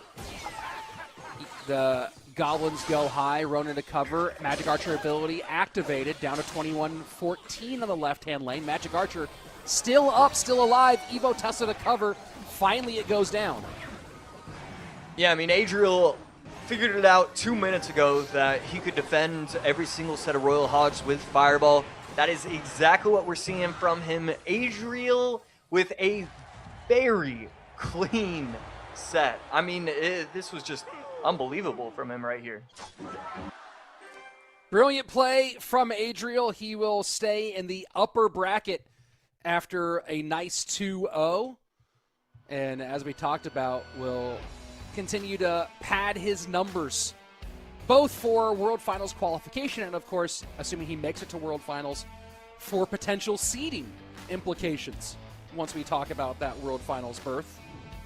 But for now, 2-0 to start. And, of course, everyone on the show right now still viable, still alive for our 4th golden ticket. And, Josh, as we turn to look at the decks for Adriel, it definitely felt like he and his coach were cooking a little bit. Yeah, I mean, Royal Hogs plus Lightning plus Tesla is just so strong against these quick cycle wall breaker decks. The Bar Barrel plus the E-Spirit. I mean, it's like Adriel looked at the deck and said, what are the 8 best cards to use? I mean, this is just an incredible game 1 matchup before the matchup, and Adriel absolutely dominated that with the deck choices. And then game 2, I mean, Pedro tried to use what Adriel was using in game number 1 for the most part, but it was too much on defense. He got that early damage and then immediately recognized it was insurmountable. He could fireball on defense against those Royal Hogs of Pedro's, and it was just going to be clean game play all the way, and he'd win, and that's what we saw. Adriel with great recognition and a great 2-0 set. First 4 matchups in the books, a few clean sweeps that will move Adriel in to face off against Mohamed Light in our upper bracket quarterfinal. And down in the elimination side of things, Morton Pedro, one of those two, getting first rounded today. And you talked about how brutal that quadrant of our bracket was, Josh. Now we know who's in the chopping block. Either Morton or Pedro will be done. And, you know, for Pedro, stakes not too high, already has his ticket for World Finals. Morton, the bubble guy, will get 150 points just for making it today, but that 150 won't be enough to push him into that qualification range quite yet. So Ruben currently at 775, Morton at 625. That 150 is going to put him, well, right in the tie zone. He needs a little bit more, and we could end up in our final month, end up having a race, especially if Morton loses today, having a race between Ruben and Morton, two classic rivals, both pushing potentially for one of those last World Finals qualification spots. Yeah, I mean, it's going to be pretty insane to see. The end of a CRL monthly final season is always my favorite time of the year. It's trying to follow everything. You know, if this player wins and this player loses, well, this is a 5-way tie between these guys. It is always so fun to be creative, try and guess, try and predict who's going to make it. And both of these players right here, Clown, definitely going to be one of those guys, ranked number 9 with 790 points. He's a guy that is really trying to qualify based off points. Obviously, he's trying to win every single monthly finals. But points is kind of the route that it makes more sense for. And then Franco Medina, we see the number 95 next to his rank. he needs to win this. There is so much pressure on these kind of guys where they know this is the monthly finals where everything needs to come together. This is the monthly finals where it doesn't matter who's standing in my way. I need to win it. And it's cool to see the two different mindsets that we're going to be seeing. Franco Medina had a lot of play in the semi-pro leagues back in the team's era, represented Argentina both in the CR Nations Cup, WRL, a lot of those no-tilt worlds as well, a lot of those old-school nations competitions, and played in a few smaller leagues back in 2018, 2019. But you talk about personal accomplishments. Did play at the World Cyber Games in 2019, made it to top 4, where our friend Juicy ended up winning that competition. But this is probably one of the most recognizable appearances for Franco Medina in his Clash Royale career.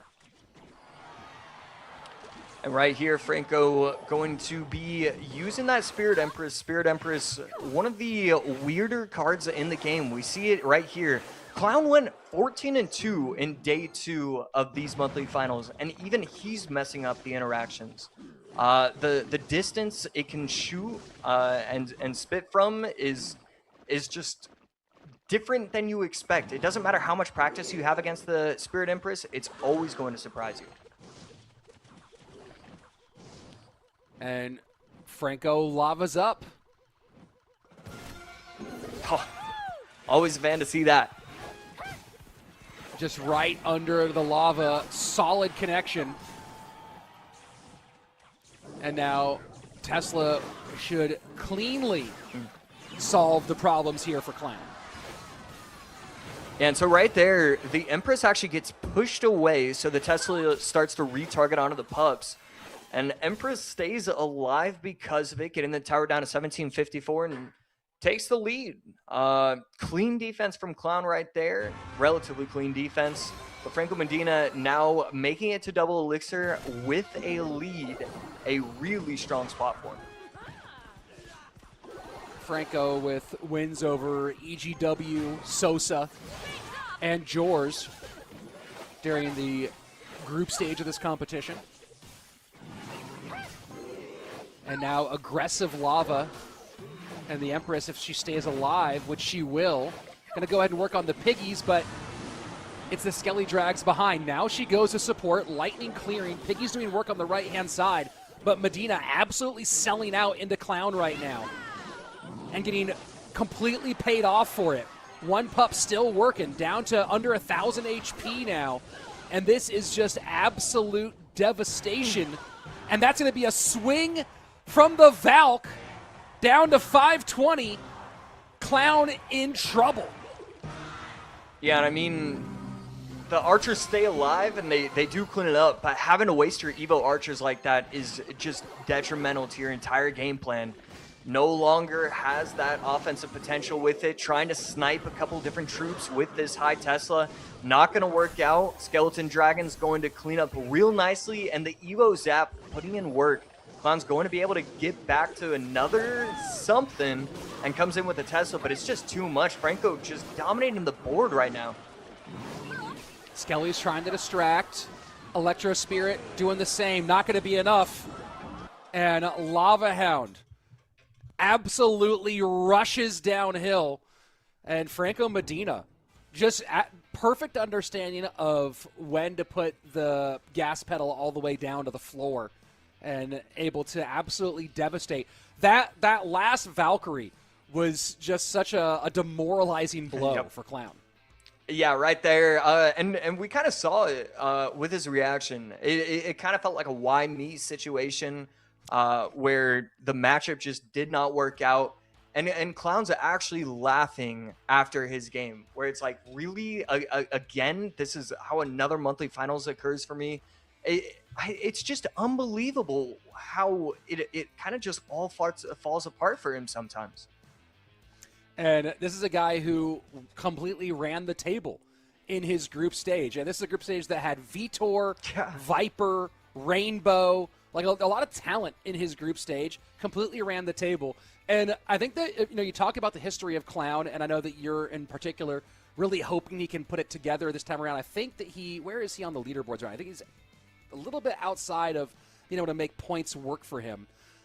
For Clown, this has kind of been the history, though, right? Where he is better than one section of the game, but these monthly finals just have never quite bounced the right way for him.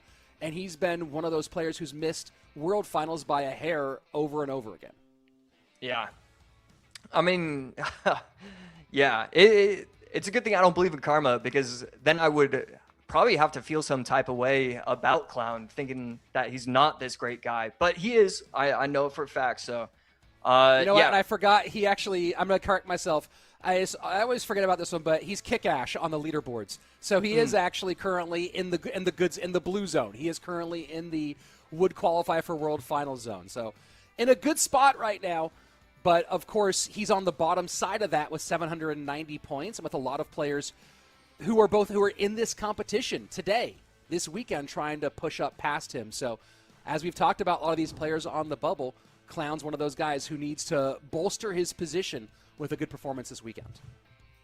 Yeah, both of these players sporting these pretty incredible win rates, having a above 80% win rate, always something to be proud of, nothing to scoff at. And it's always interesting when it's a player that is ranked super low, that still has these monthly finals, because then you don't really, you're trying to keep up and you're trying to catch up as a pro going against one of these guys, where it's like, what's working so well for him? Is it the meta? Is it this? It's got to be something different that we're seeing from Franco Medina, and it's pretty impressive to be sporting a low rank with a high win rate. I think it says a lot about what you needed, and it feels like it's just something random, something to occur, whether it's the meta, whether you got enough sleep that one day, and it always kind of just feels like destiny at that point when you take a look at stats like that. When you talk about destiny, and this might finally be Clown looking to claim that one. Josh, we talked about how hard his group was. Let me tell you about his Swiss stage, because he only had one loss in the Swiss stage to Mohamed Light. But here's all the guys he beat in the Swiss stage. Not all, but here's the big ones. Samuel, Benzer, Katashian, Morton, Vitor. So you talk about having a brutally difficult Swiss stage and then showing up. Clown absolutely did it. Yeah. I mean, wow. Just a gauntlet every single day he wakes up, almost.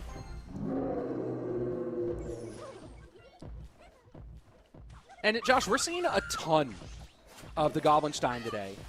This is, I mean, for a game that really kind of moved towards the heroes more than champions a little bit, why do you think specifically we're seeing the Doctor and the Monster so much in today's competition? You definitely know that pros are going to be trying to go quick cycle, sub 3.3 elixir decks. It just kind of matches up well against the meta. It gives you that buffer, and it's also just a relatively strong card. When you have to use 3 or 4 different heroes and 4 or 5 or 5 or 6 different evos, you eventually need to use some other ones, some creative ones. And I think that's kind of why players are just kind of recognizing that Goblinstein is not only pretty solid, but it also just matches up really well against potential meta decks. Part of the upcoming balance changes will be moving cooldowns abilities to single use for everybody but the Boss Bandit. And that will include the Goblinstein, but the Doctor will be getting a 47% damage buff.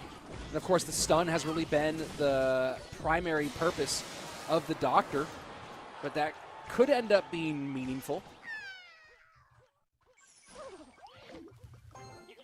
Right here, getting aggressive. Wallbreak is on the left.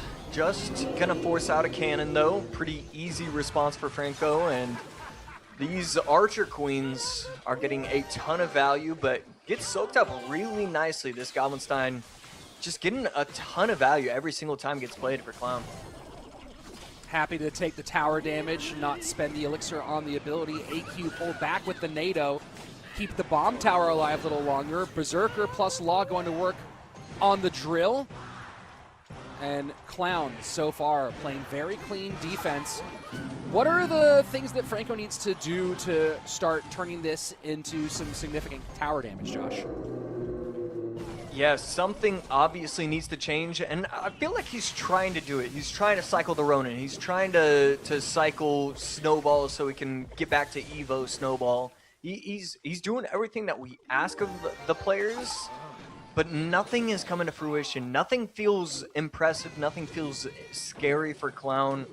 I think a lot of it comes down to matchup going log because you know your opponent knows that Bar Barrel is out of cycle. It just felt like Clown was really prepped for this game number 2. And just easily handling the 5 Elixir Ronin with the 3 Elixir NATO. Another Magic Archer lineup. And Queen just has to go down. And Medina in bigger and bigger trouble. Clown all the way locked in. Ronin going to follow the big guy.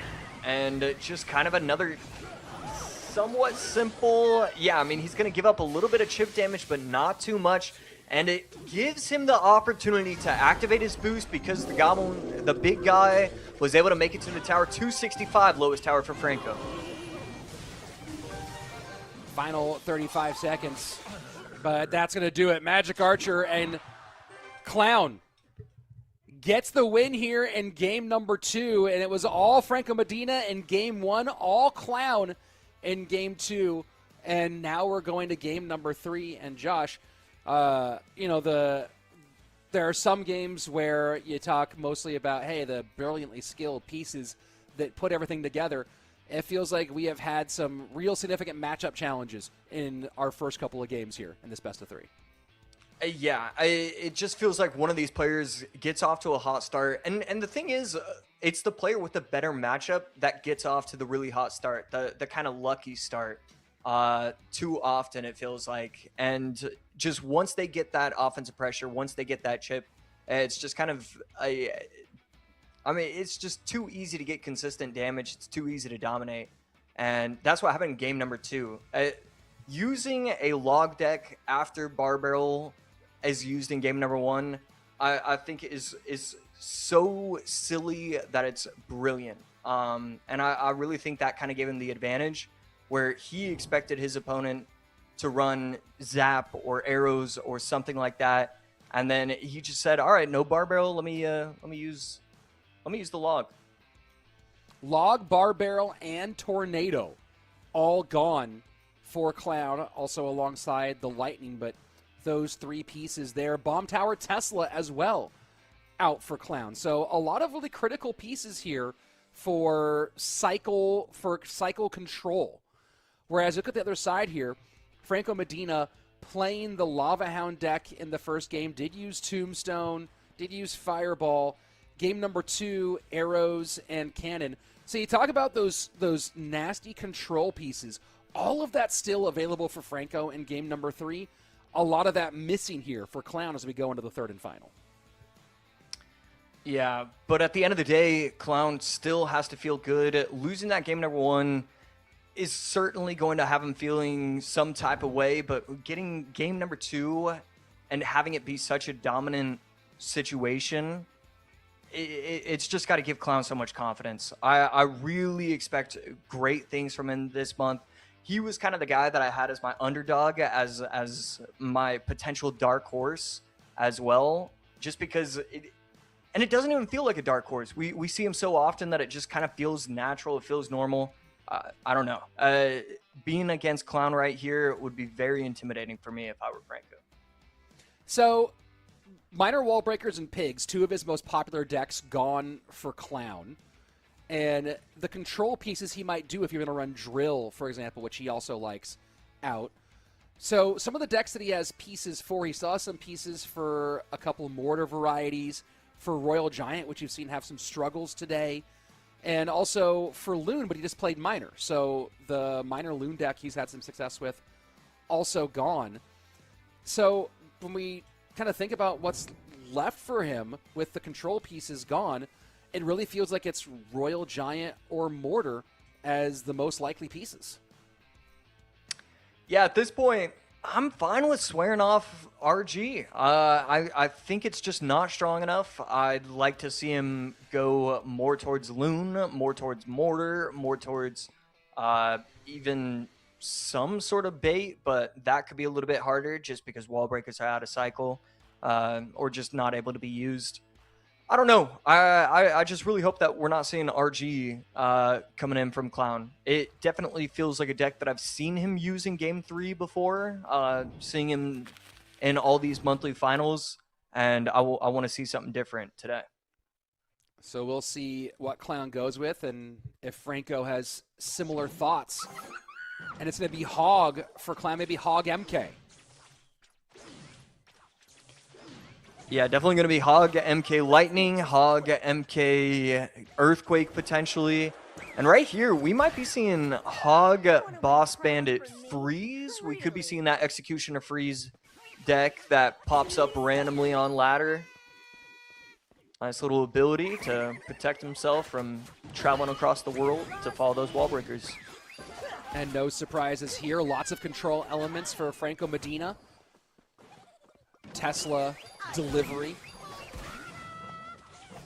Julesy was having a conversation on Twitter about the balance changes, and someone had mentioned they wanted some adjustments to Royal Recruits. And Jules asked what he was looking for, and I replied, I think you should reduce the count from 6 down to 1, and then maybe have it spawn with an ability like some area damage. I think that's a great concept. Only you could have thought of. Yeah. Put me on the balance team.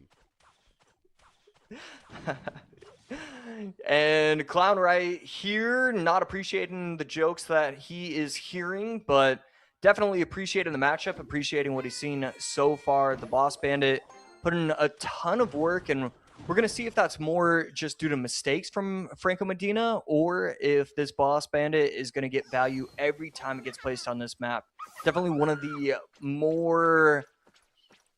of those cards that just completely flips matchup percentages just all the way around.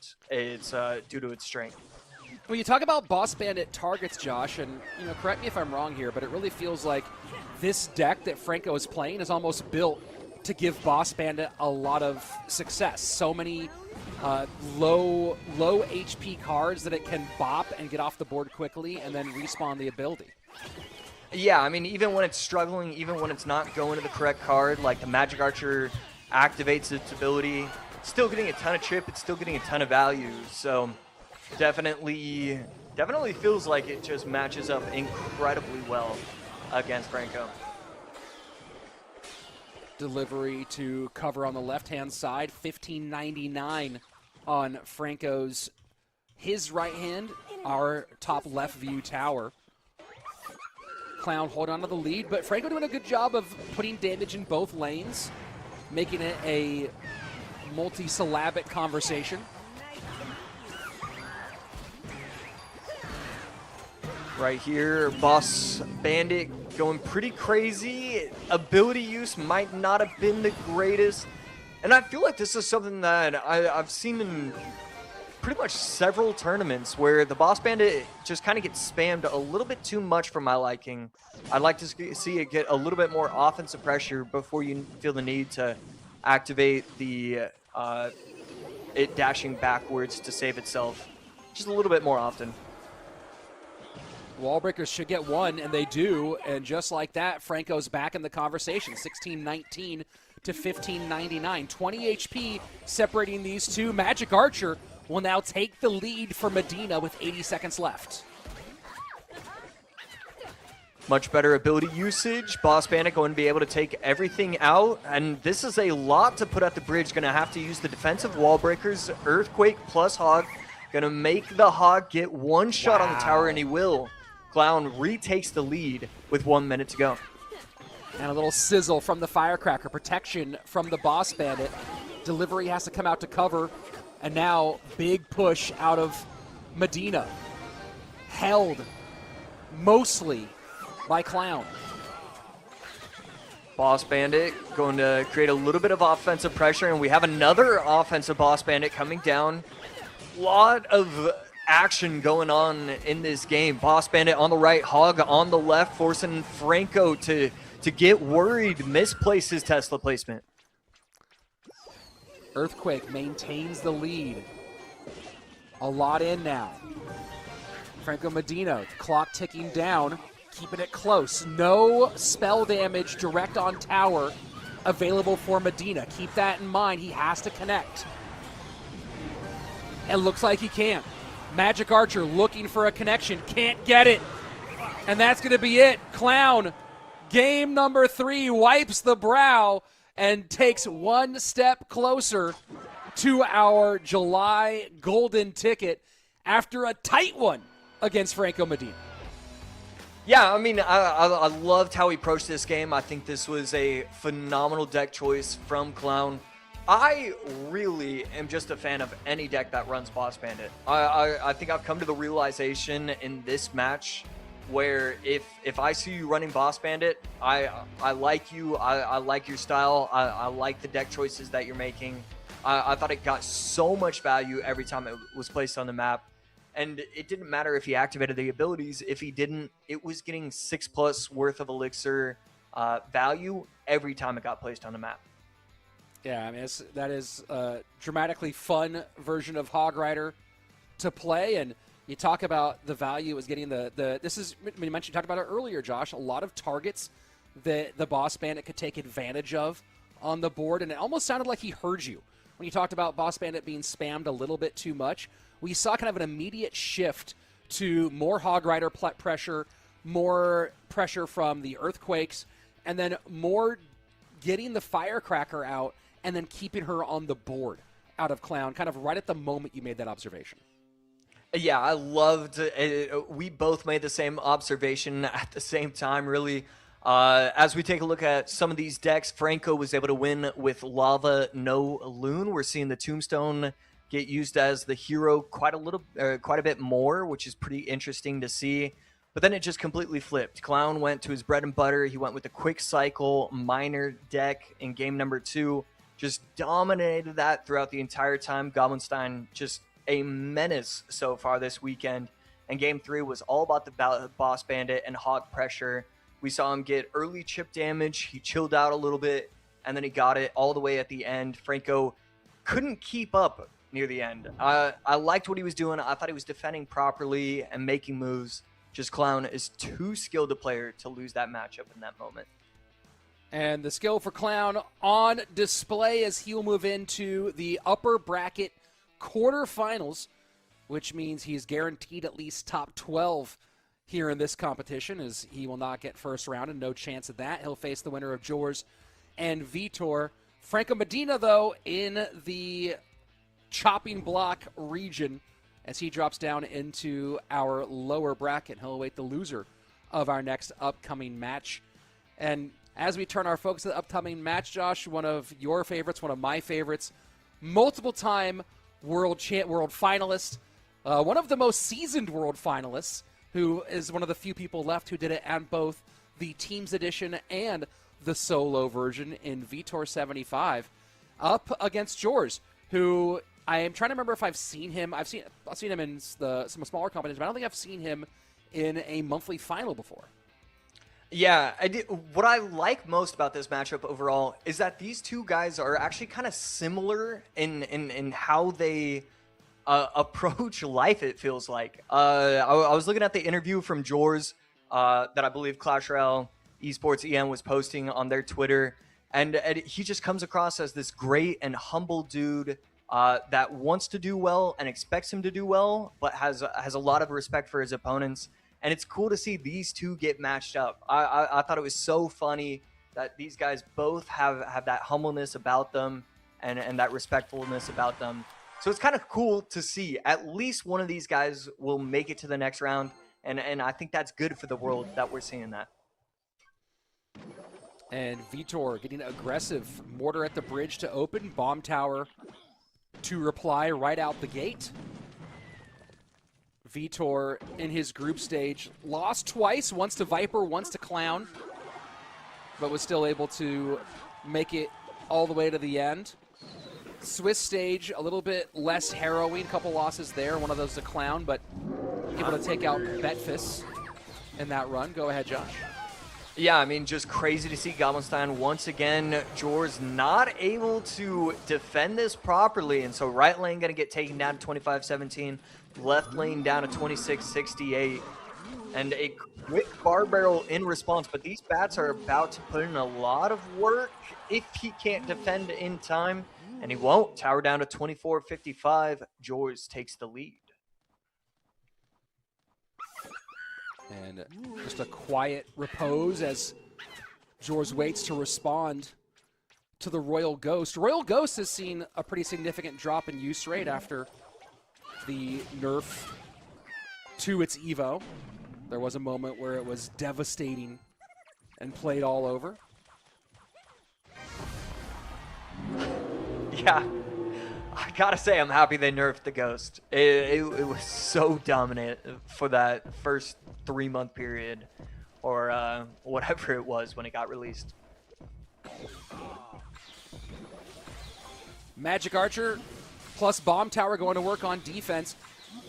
And kind of a heavier variant of Mortar here out of Vitor, Josh. You know, we've seen a lot of the faster cycle versions, but Cannon Cart, Goblinstein, Royal Ghost, Minions.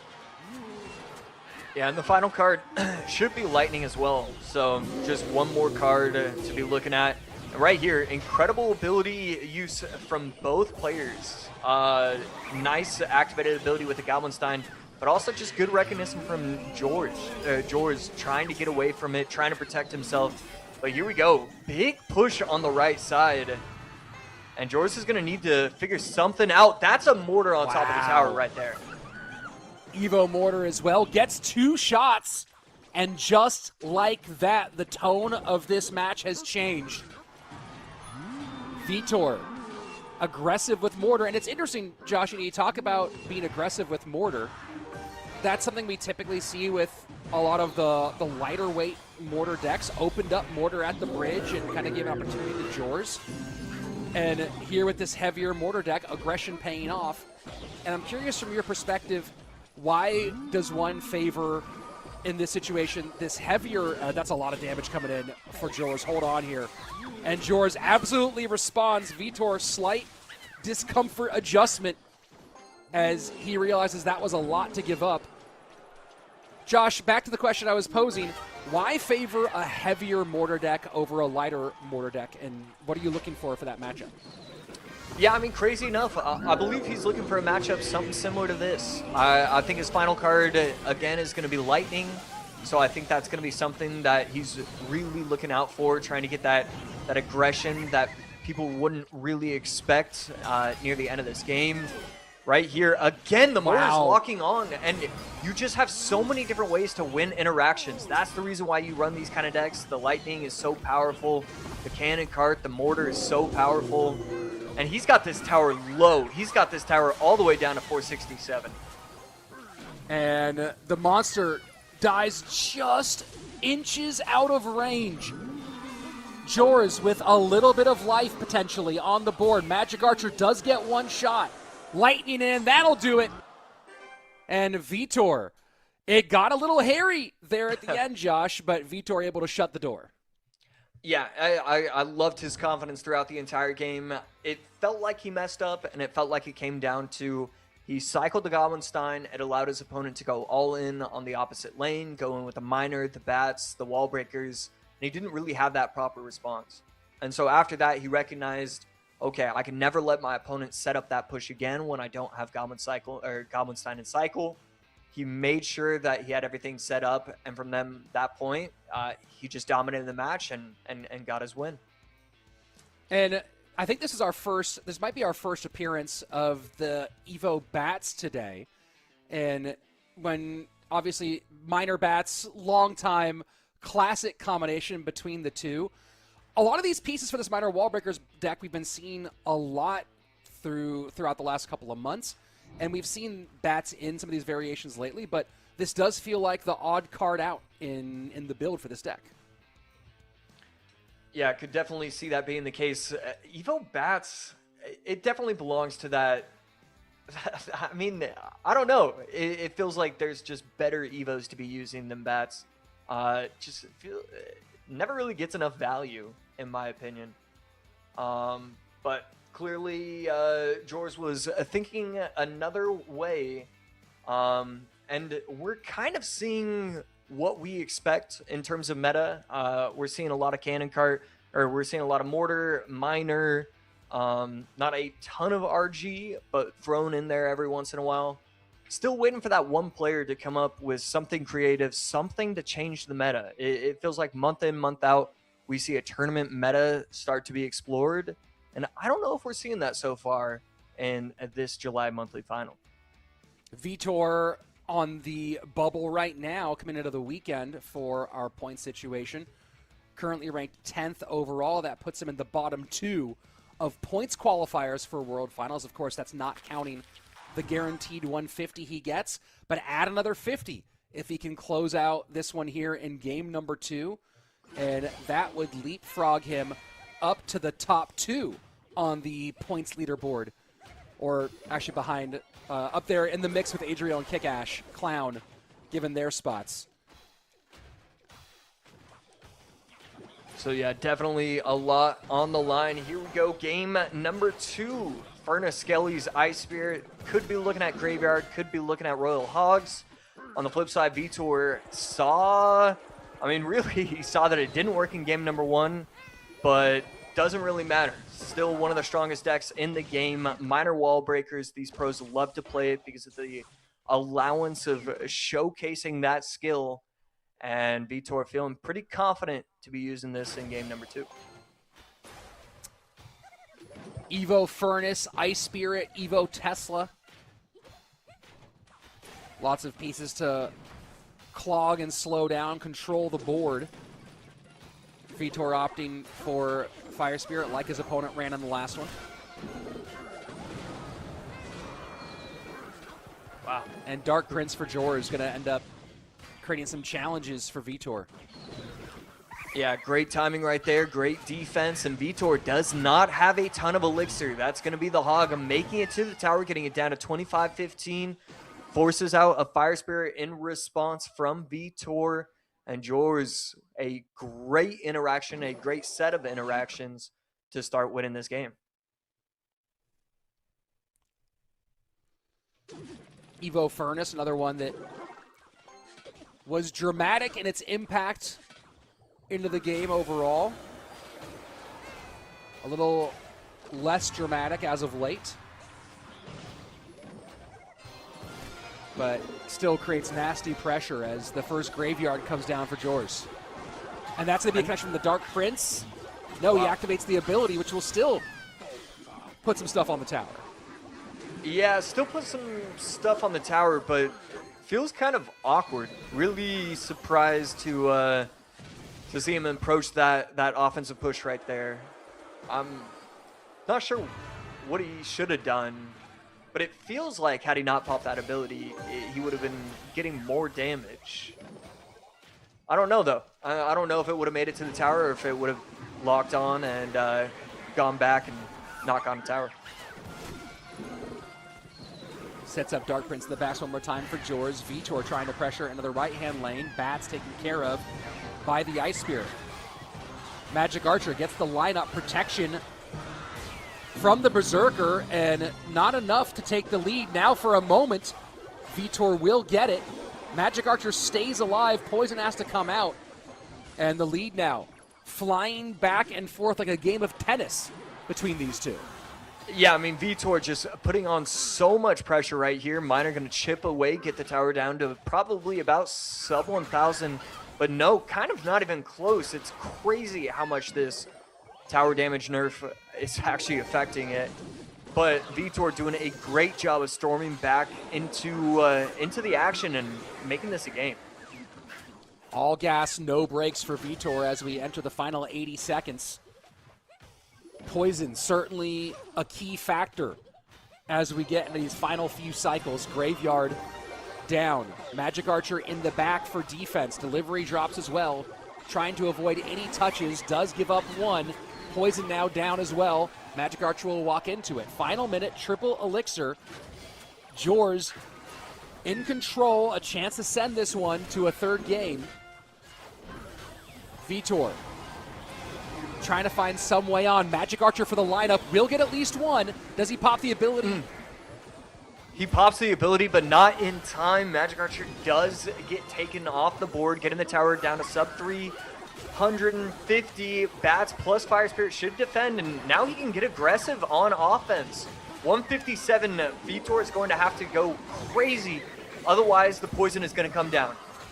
Oh, Magic Archer doesn't get the shot. Poison comes down. We're going to game number 3. And these two guys putting on a show. Exciting game 1, exciting game 2. What will they have in store for us in the deciding matchup between Jors and Vitor? And, you know, you talk about cards that have specific synergies. The Magic Archer and Tornado, when those come together, can be so devastating. Otherwise, you're reliant on phenomenal Magic Archer timing, phenomenal Magic Archer placement, and your opponent not being able to control in major moments. And you look down there at the end, Jors doing a very good job in the key moments of not allowing a critical Magic Archer lineup. Yeah, I mean, being able to focus, and really the first minute doesn't count. Really, it's only 4 minutes where you have to protect yourself from those constant barrage of Magic Archers on top of your tower.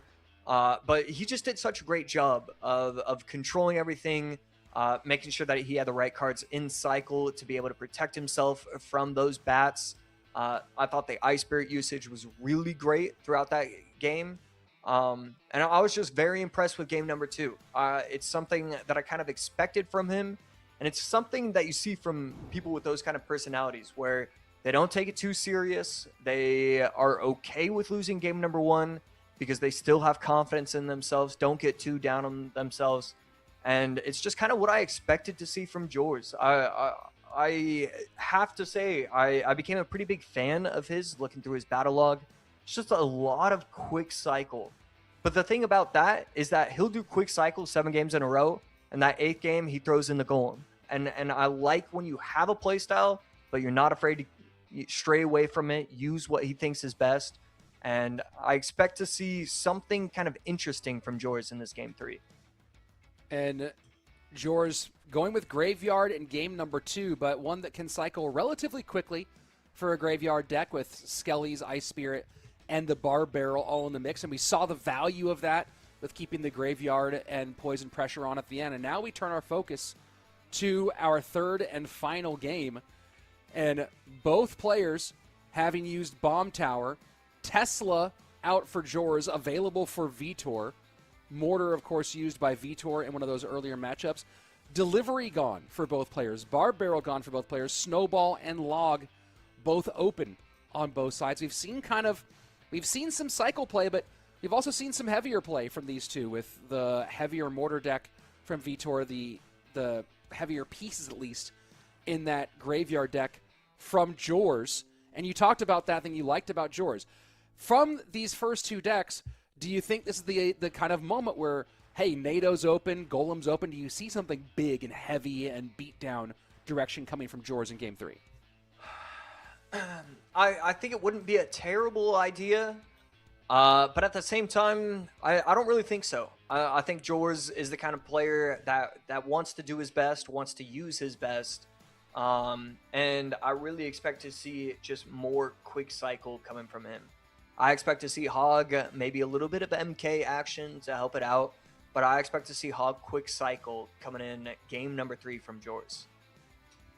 Jors has been playing some Royal Hogs as well, working on Pigs, so we'll see if that's a direction he chooses to go in. Let's go here into game number 3, the deciding game. And Jors, the Spaniard, does have a YouTube channel, has almost 9,000 subscribers, posting on there pretty regularly. Usually monthly finals content, so if you're interested in seeing some monthly finals pushes and some ladder push content, you can go check him out at Jors_CR on YouTube. That channel will be in Spanish. Should still be good. Good indeed. And right, and right here, Jors could be running giant graveyard, maybe some sort of MK, and definitely keeping me on my toes. Did not expect to see this from him in game number 3. Could still be Lava as well. Vitor on the other side could be. I mean, really still has a couple things available to him, but could be Royal Hogs, and we're seeing Battle Ram coming in game number 3.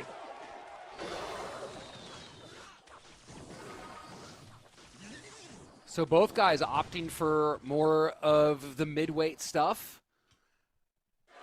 And Jors, this is interesting, right? You see the Electro Wizard, you see the Evo Inferno Dragon, and lots of good targets for that Inferno Dragon in either form. So we'll see how that dance goes between the... And this is the first exchange between the Electro Wizard and the Inferno Dragon. Can Jors find ways to get efficacy out of this heavy card killer? And there we go. Getting pretty aggressive, going a little bit higher with his lava placement to protect his tower from that E-Wiz. Skeleton Dragons on the right to stop this Battle Ram, but will need something else, and Tombstone is going to come down, protect. And nothing made it to the Tombstone, so still have that defensive potential ready to go. Forces out the arrows from Vitor, but Vitor is showing a lot of really strong responses on defense. The Golden Knight to get aggressive, and then the Mother Witch plus Ewiz plus arrows. Jors is going to have to figure out something real nice real soon. Otherwise, Vitor will just overwhelm eventually. And the Golden Knight to kite here, as opposed to countering with an Electro Wizard. It's a little creativity out of Vitor, letting the tower do its work instead. Maybe saving the E-Wiz for the next push. Right here, Valk going to defend pretty nicely, but the Ronin gets a ton of value, and it's allowing the Mother Witch to get even more value as well. Should see a snowball as well, is going to be what happens, and Skeleton Dragons plus the Bomber shooting one last long shot, one last three-pointer will clean up the Battle Ram.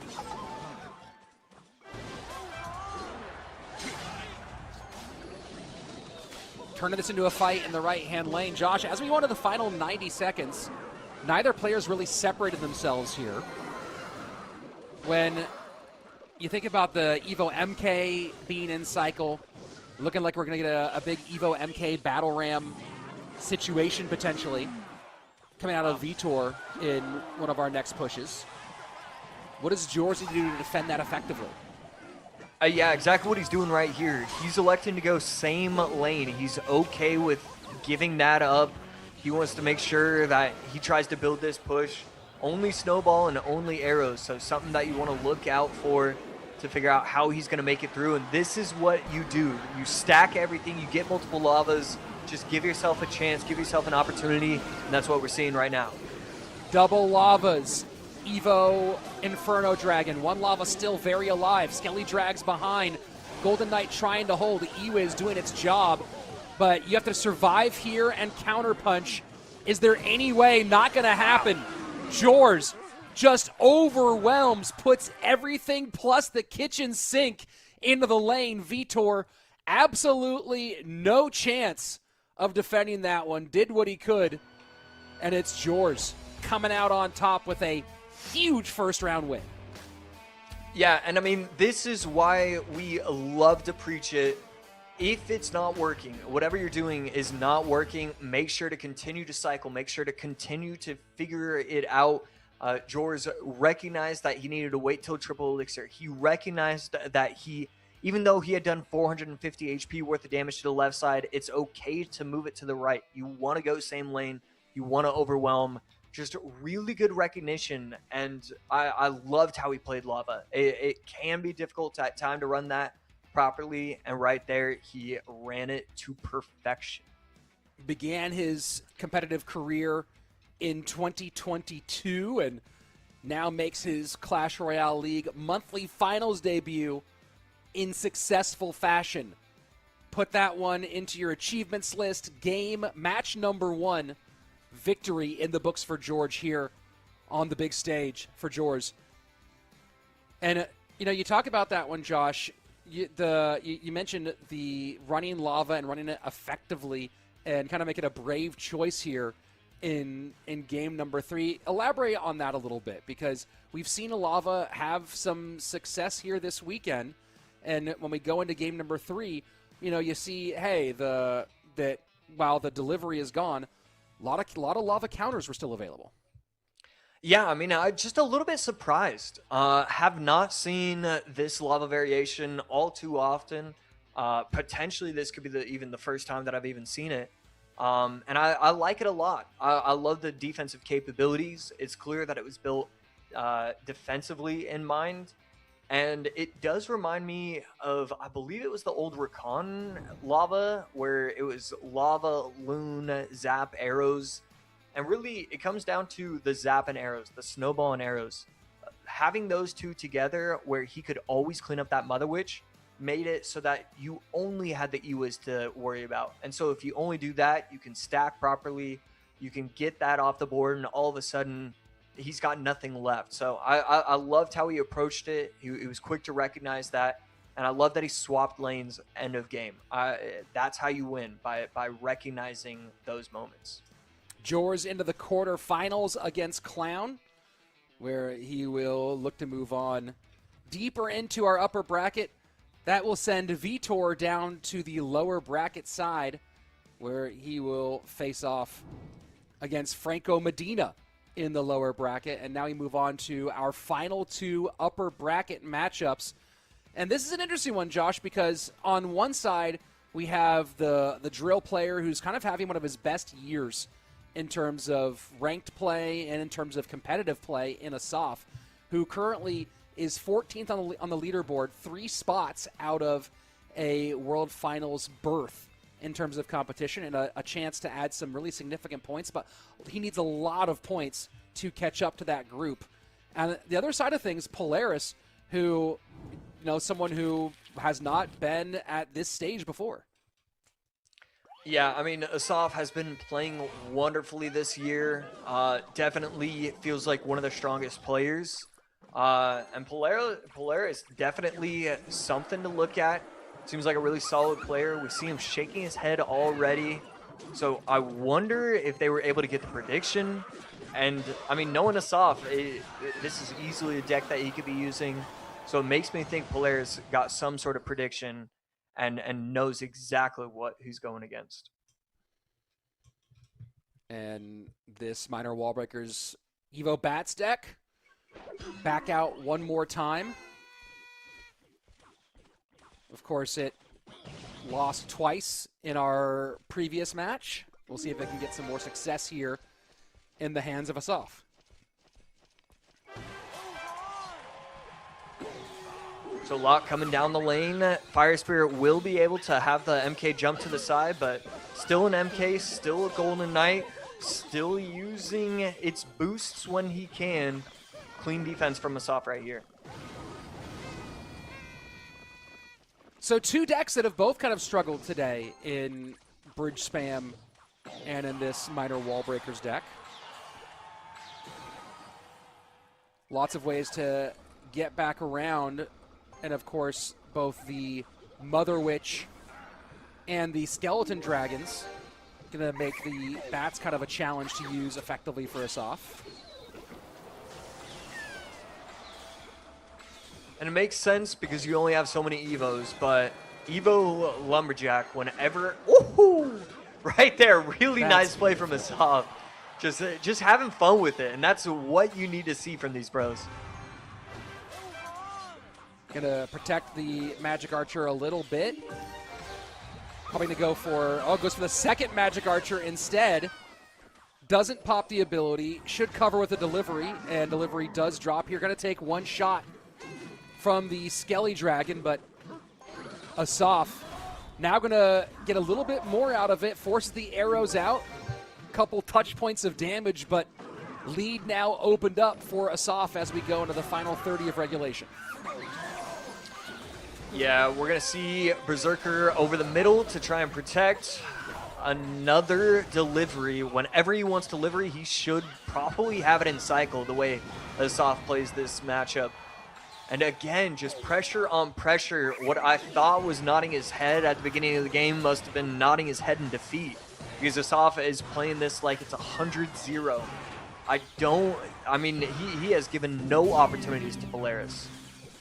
Well, there's that question of acknowledging the bad matchup or going, oh, hey, I thought it was going to be one of two different things, and it was the other one, right? So there's so many different interpretations of that head nod available. Magic Archer getting a clean lineup as that Golden Knight walks right into the danger zone. 78 HP, 39 HP, all done, and Asaf absolutely slams the door in game number 1 against Polaris. Yeah, I mean, that was beautiful. It's what we expect from Asaf when it comes to this deck.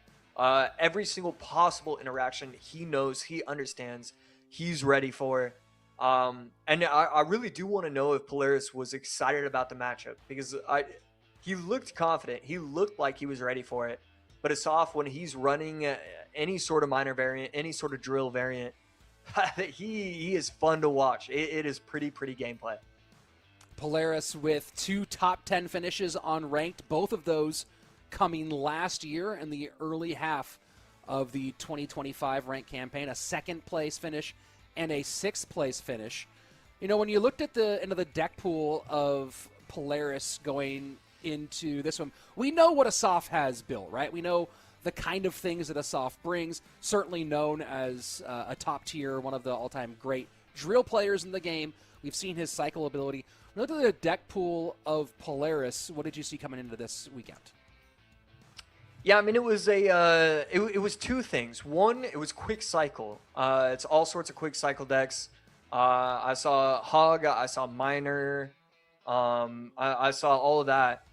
But then the other 40%, when he wasn't running that, it was a lot of MK decks. So again, you know, MK Hog, but also MK Royal Hogs, MK Control. So it's either quick cycle or something built around the MK.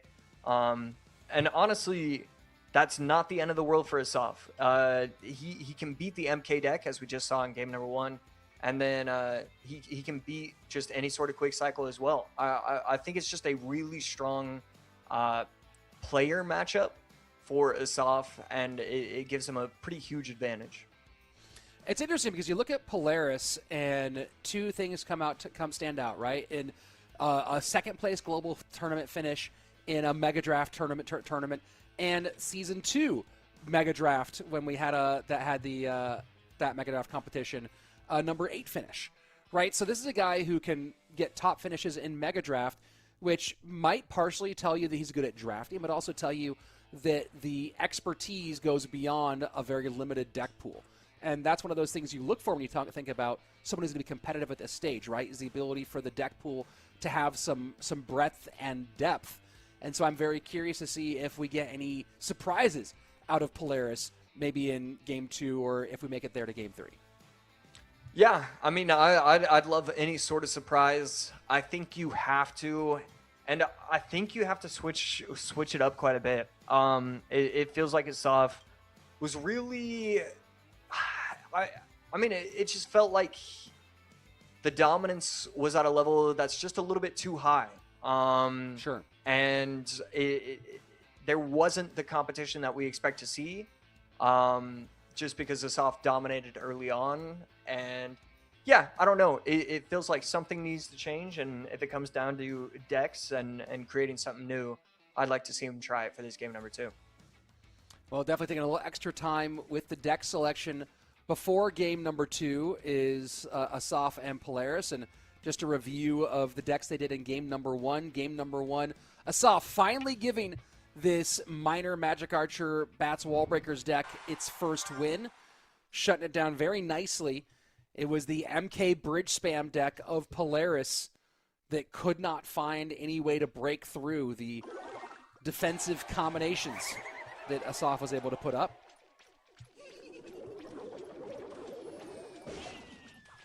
And Asaf going back to what we expect from him. Ultra quick cycle, Dark Goblin plus Cannon plus E-Spirit. I mean, he does not believe in 3.0 deck whatsoever. It is, he just wants to play, and I got to respect. Piggies for Polaris so far, no splash damage counter for those Royal Hogs. Cannon to pull, double Spirit. I mean, 3 1 Elixir cards in this deck for Asaf. You talk about trying to cycle quickly. Speed is the name of the game. Finally, Snowball is there, but what's Asaf going to do against these Royal Hogs? Yeah, so last 2 cards for Polaris, we're probably going to be seeing Lightning and one other. Probably the Bar Barrel, I'm assuming. And forget everything. I would have liked to see him defend something a little bit stronger. And now we've got this tower down to sub 1,000 HP. Almost hits the tower once more. And maybe just going a little bit too crazy with it. Sure, your 4-card cycle is 5 Elixir, but you see a big breath from Asaf, maybe thinking that he bit off more than he could chew. Yeah, absolutely. Polaris just going to set up a lot of Goblin Huts now, and Asaf really doesn't have the strongest answer whatsoever. E-Spirit plus Goblin Barrel Evo. Polaris defends that with ease. No problem whatsoever. The show. Boss Bandit sets up to the right-hand side. Plenty to clog that up. Second Goblin Hut replaces the first. And there we go. It feels like this is the one match I've ever seen where I don't think they're using the Boss Bandit ability enough. And Asaf finally, it feels like he was listening to me and what I was saying, and starts to use it once more. Well, it feels like the Goblin Hut in that situation made it kind of complicated, right? Are you going to spend your Boss Bandit ability to go get onto a spawned Goblin from the hut? Right, doesn't seem like the greatest Elixir spend. So Polaris clogging the lane up pretty nasty. 6:20 left on the right-hand tower, and you gotta wonder if Asaf has a game plan to try to come back. Yeah, right there. Some of the game plan shown already. E-Spirit to nudge the final pig, get it to go to the correct lane. Nice little interaction knowledge right there. And we see it. I mean, it is so hard for Asaf to get damage. These Boss Bandits are somehow, some way not having ease of access that we're used to seeing. But this is a good, strong defense. Cannon needs to come and get a little bit more value. Tower down to 207. Oh, boy. And Magic Archer hits it. 1-2. GG, well played. And as soon as that Dark Prince connected, it felt like that was already writing on the wall for Asaf in Game 2. Yeah, I mean, at that point, the game was just over. Asaf was doing what he could at that, and it felt like there were 30-second periods where Asaf was dominating, but it was just too much. Polaris played a complete game rather than just 30 seconds at a time, and that was kind of the difference. There were no actual mistakes, no overall mistakes, and he was just aware of what he was doing. He was certainly locked in, and Asaf maybe kind of losing the plot a little bit there. The deck selection, you're talking about Asaf going fast, and it's surprising that he took with 1 Elixir Skeletons, Ice Spirit, and the Electro Spirit. Are you surprised that Asaf just took that Dark Prince in full on the right-hand tower? Yeah, you listed off 3 different 1 Elixir cards, and he had none of them. Definitely not something that we kind of expect to see. It feels like single Elixir should be easy for Asaf right there. And the fact that this all happened right at the beginning of the game, kind of shocking, kind of surprising, and it probably indicates that he just messed up really, really badly. And that's not something that we see from Asaf all that often. Taking a look at the cards out after Game 1 and Game 2, both guys without delivery. Tesla available for both. Expect to see at least one in this final game. But other than that, not a ton of overlap between these two, as Asaf has played pretty quick cycle. I want to draw your attention to this, though, Josh. Look at the cycle cards all gone for Asaf right now. All 3 primary spirits still has Heal Spirit available. Skeleton's gone, so only one elixir card available for Asaf. Bat's gone. Berserker gone. Still has 4 2 elixir cards available, which I don't expect to be seeing a lot of those making an appearance. Maybe one of them, depending on where Asaf goes. And now you start thinking, is there a drill variation for Asaf that makes sense here in this game? Magic Archer, which is a key part of a lot of drill decks, gone. What do you expect out of Asaf now that he's basically cut the legs out from under cycle decks? Yeah, it's a great question. I wouldn't be super shocked to see Mortar. The great thing about Mortar is that you can just throw in basically 5 random cards, a Mortar, and then the final 2 have to actually make sense. And you've got yourself a pretty well-built Mortar deck. So he always has the opportunity for that. And other than that, maybe Hog Rider. We could see Hog, Firecracker, Earthquake. But that one just gets weird. Not having the ability to cycle fast is definitely pretty strange. And it feels like he's in trouble. Not only did I think that he kind of messed up in game number 2 in terms of gameplay, but I feel like you're feeling it as well. I feel like it was a clear mistake to use so many 1 elixir cycle cards in game number 2. On the other side of things, Polaris plays a lot of Hog Cycle, plays a lot of Wall Breakers, like a lot of double bait decks, and almost all of that available for Polaris. He's been playing a bunch of the Evo Wall Breakers, Evo Goblin Barrel with double spirits. That deck is still open for him, minus the delivery. We'll have to make a change there.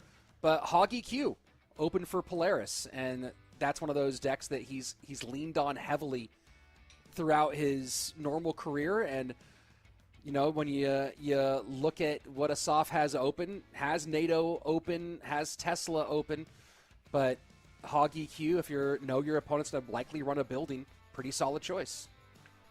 Yeah, absolutely. Something that I'll never get over the mind games that come with Clash Royale and just competition in general, but specifically Clash Royale. It is so fun to think about, and you know these players are just going all in with their coaches.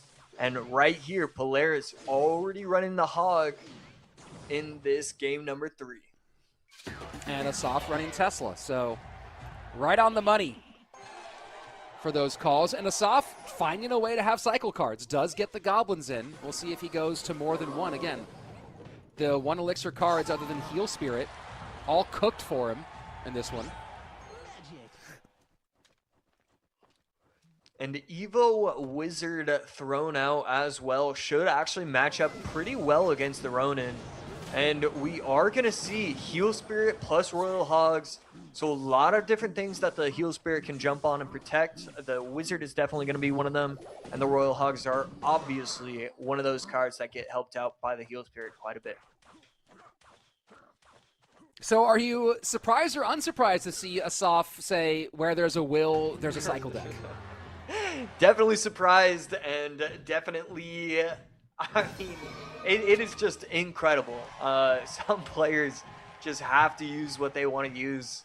Heal Spirit, funny enough, just I feel like it always does well in these monthly finals. So I don't hate this choice whatsoever for Asaf.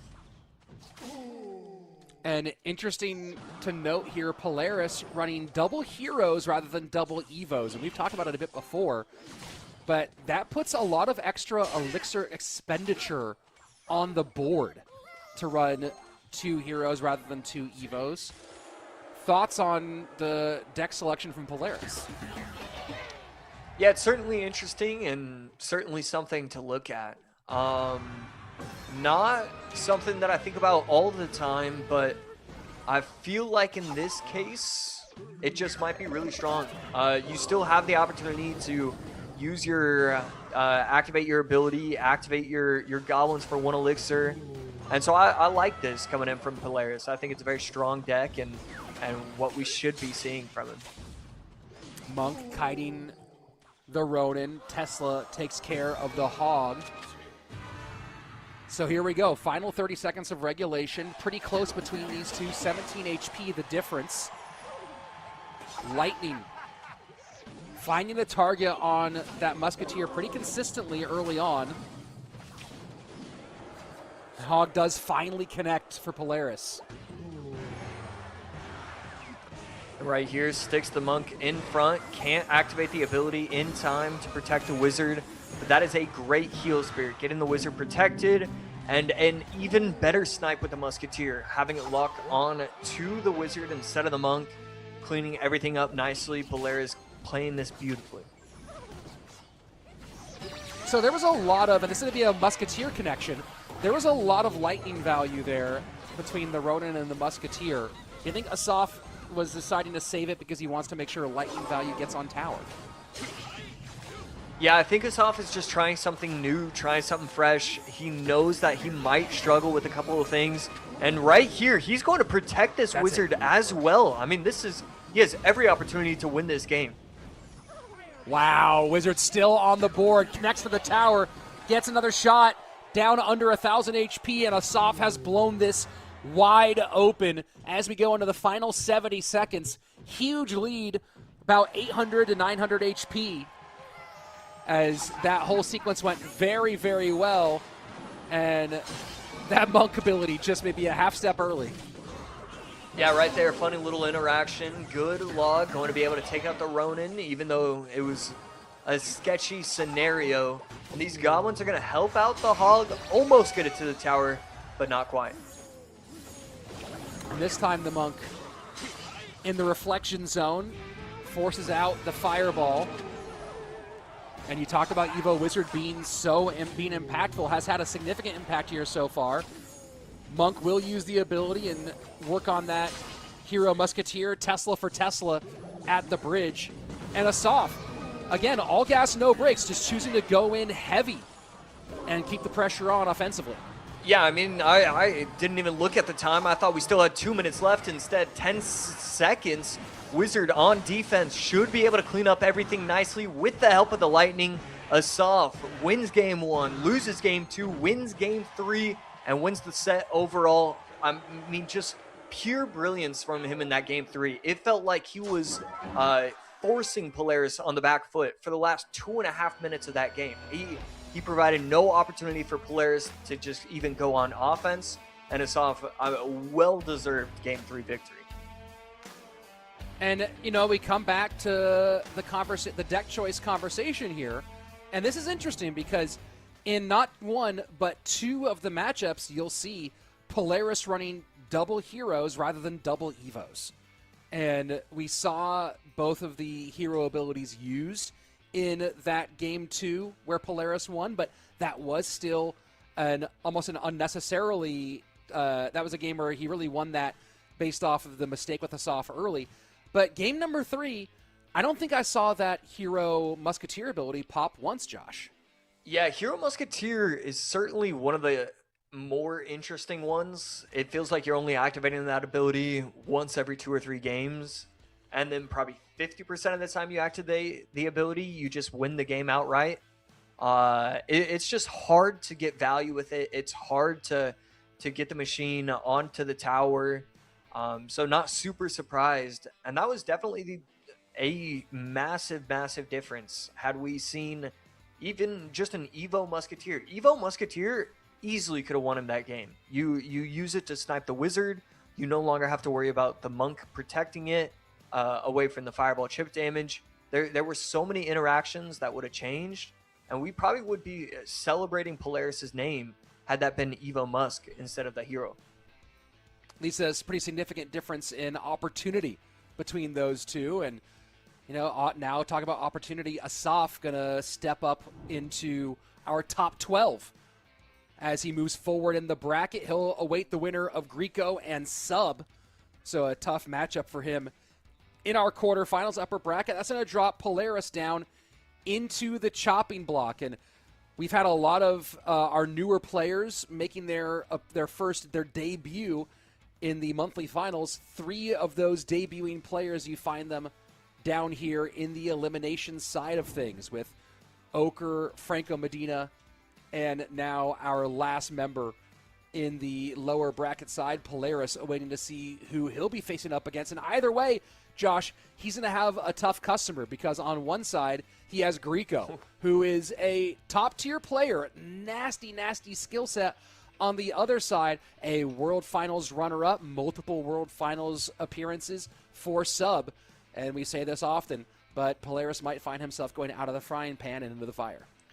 Yeah, definitely a tough matchup for Polaris, whoever he's going to get matched up against. And both these players are just so talented. I mean, I have so much that I want to say about both of these guys. Grieco, I mean, I was looking through his battle log, and what I have written down is, had I looked at his battle log with one of those blind name tests, so I can't see the characters attached to his name, I think it would have taken me at most 2 attempts. He is so clever and so creative with his deck choices. There's a reason why I'm such a big fan. It's always 1 or 2 different things that nobody else has thought of, and it makes Grieco such an interesting watch in my eyes.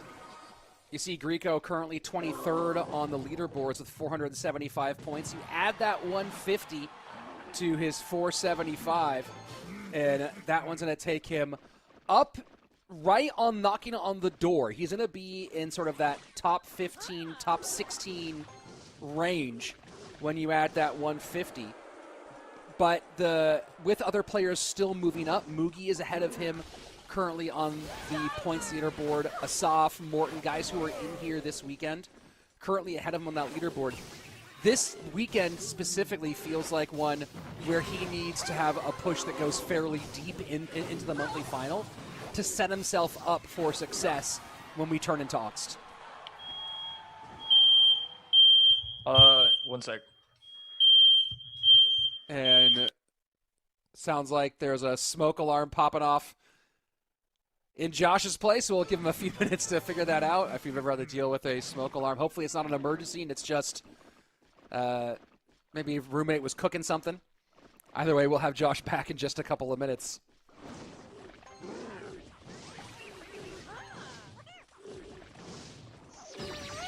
And Piggies in their Evo form split at the bridge. Support from the Mighty Miner. Not a lot of Mighty Miner.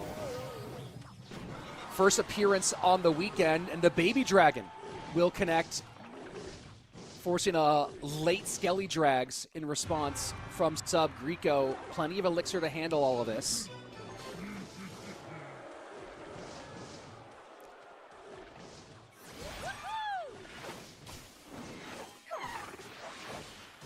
And Baby Dragon now will put the roller skates onto the Royal Hogs as they split. Split Royal Hog pushes primarily from Grieco. You understand the idea with the Valkyrie, the Evo Valkyrie in particular, able to really do some damage when they come down all one lane. And Lava making, I want to say its 3rd or 4th appearance so far on the weekend.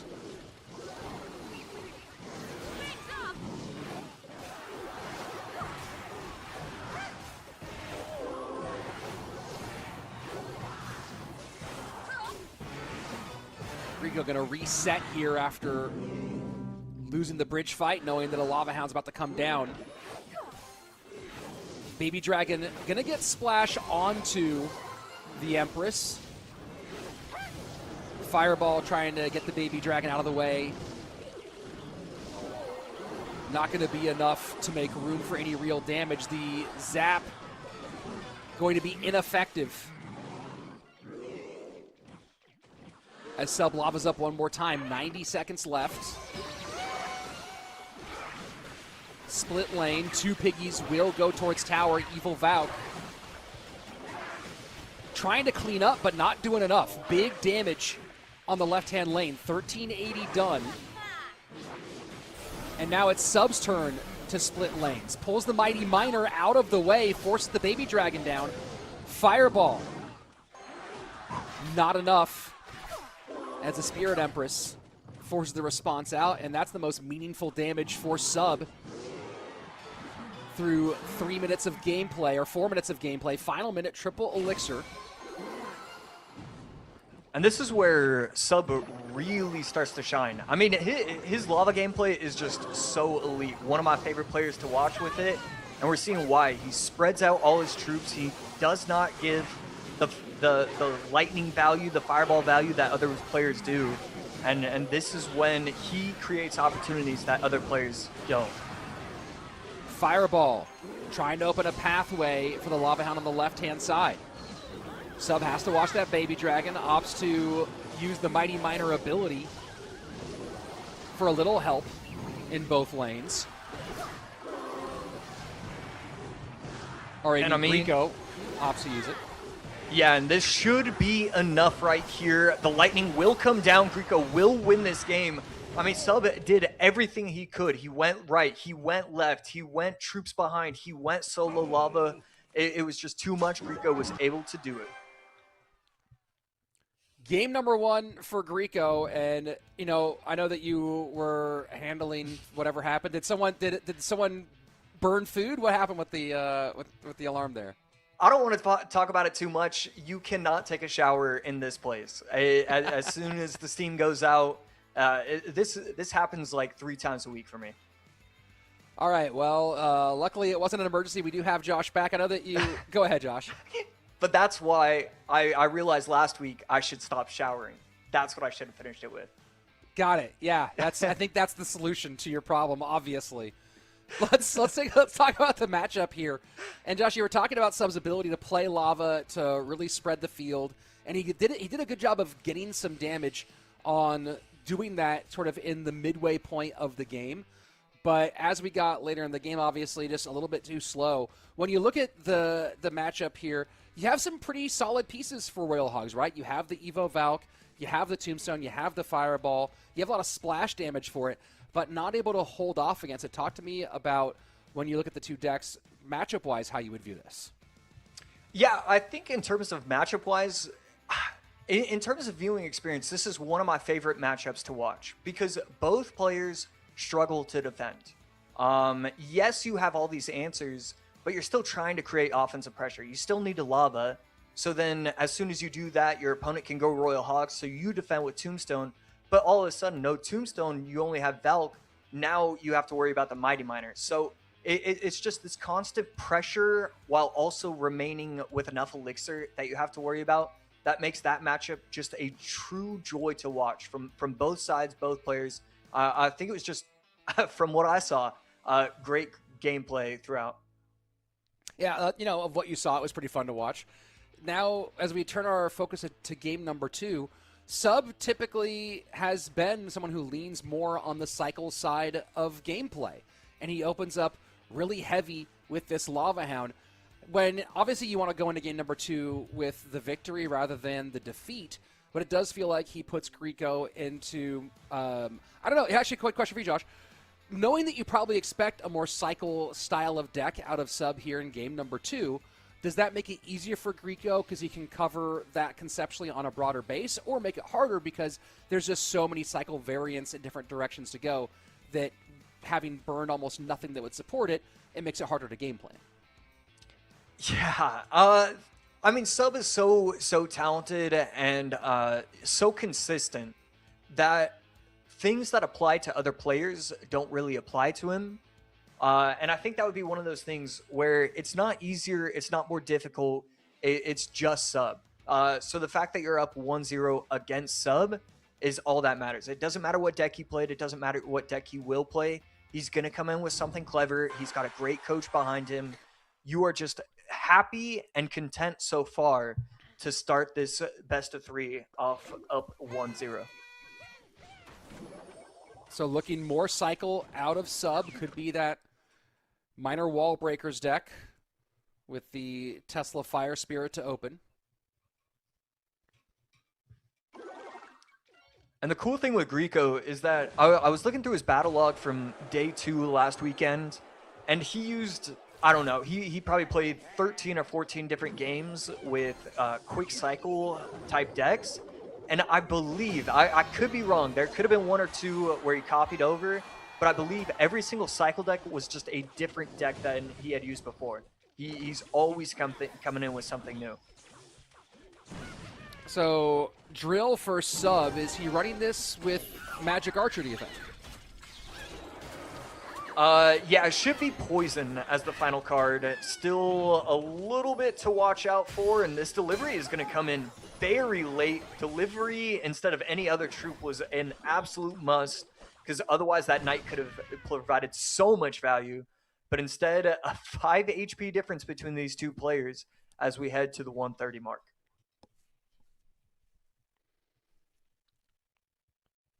So both players slowing down for the second time, not really pushing the pace early on. And yeah, as you said, now that it's been this long and no cycle of a Magic Archer in the back, certainly going to be Poison for the last card. Magic Archer is in the deck for Grieco. An easy response there to burn it off the board. Yeah, both players perfectly fine with waiting until double elixir. Tesla finally gets taken off the map, and one of those wall breakers, I believe, actually hits the tower, gets the tower down to 2766, and the pressure with those skellies forces out more and more elixir and no damage on top of the tower. Really good response from Sub, and just really quick overall. Grieco so far with good damage. Nice connection for Sub. Grieco currently with the lead, 1804. Snowball trying to make some room for the Goblins to get on tower, and they will. Ice Spirit going to slow him down a little bit, but this is a lot of damage coming in for Sub on the left-hand side. Devastating blast, and down to 946 is Grieco's left-hand tower. The lead has swung his direction dramatically as the Magic Archer finally gets a lineup on the right-hand lane. Yeah, right there, just more Goblins galore on top of the tower, getting it down to 395. A huge interaction for Sub. He's going to cycle 2 more poisons, cycle the drill on top of the tower, and he should be fine. I mean, he has just played this matchup so well, and we see Grieco look frustrated beyond belief. It doesn't matter what he's doing, and his opponent is doing all sorts of things. The Skellies plus Fire Spirit to push the Fire Spirit up and take care of every single Goblin from the barrel. I mean, Sub is putting on an absolute clinic right there. The Hero Knight ability dragging some focus. Goblins get 1, Goblins get 2, and that's it. Sub locks it down in game number 2, sends us to game 3 as he turns back towards Cycle after the difficult Lava Hound experience of game number 1. So here we go. Down to game number 3, and we'll get our full deck situation up on screen in just a little bit. Solid recovery from Sub in game number 2, Josh. Yeah, I mean, super impressive work right there. It just felt like he was in really just solid control overall. I love Sub's gameplay so much. He's never really all that worried about the moment. He's not worried about anything, but he just focuses on that game and that game alone. He focuses on the game 2 after losing game 1. And it's something that so many players should be looking at. What sets Sub apart over every other pro, and that's what it is. It's that mindset. It's what he's willing to do. Just got so much respect for Sub and what he's doing inside the Clash Royale esports scene. Here we go, turning our focus to the decks played so far and looking at potential ideas for game number 3. Sub, Fireball, Poison, both out. Evo Snowball and Zap small spells no longer available. Of course, we talked about that. Did pull Lava in game number 1. A lot of cards that don't have massive overlap. The Empress, the Skelly Drags, lots of opportunities there for him. And then, of course, the Tesla Drill Gate deck in game number 2. Cannon and Tesla out for Grieco after games 1 and 2. And again, back to a situation where Grieco has burned most of the cycle cards, right? At least the 1 elixir cards. The Ice Spirit, Fire Spirit, Electrospira all gone, as well as the Skeleton. And Grieco has been cycle heavy. Do you imagine we see him repeats kind of like what a soft did and use some of the less popular modern cycle cards? We saw Goblin's Heal Spirit work out for a soft last time. Yeah, I think it's a little too dangerous to kind of go the exact same method. So I assume it's going to be similar but different. But I wouldn't be surprised if Grieco also wanted to pull out the MK plus Battle Ram kind of decks. I have so much confidence that Grieco can come up with something new and fresh that it's really hard to even guess. Even MK Balloon would be something that's possible for somebody for a player like Grieco. Grieco has played the Minor Loon Giant Skeleton Evo Xe deck a little bit. That one is still open for him here. And as you mentioned, some MK possibilities. MK Hog could be a direction. You talked about Loon being a direction.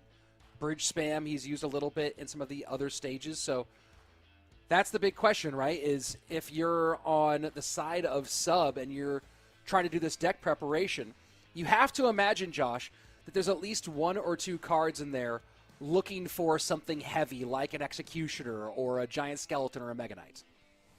Yeah, absolutely. Something that you really, really do have to prepare for.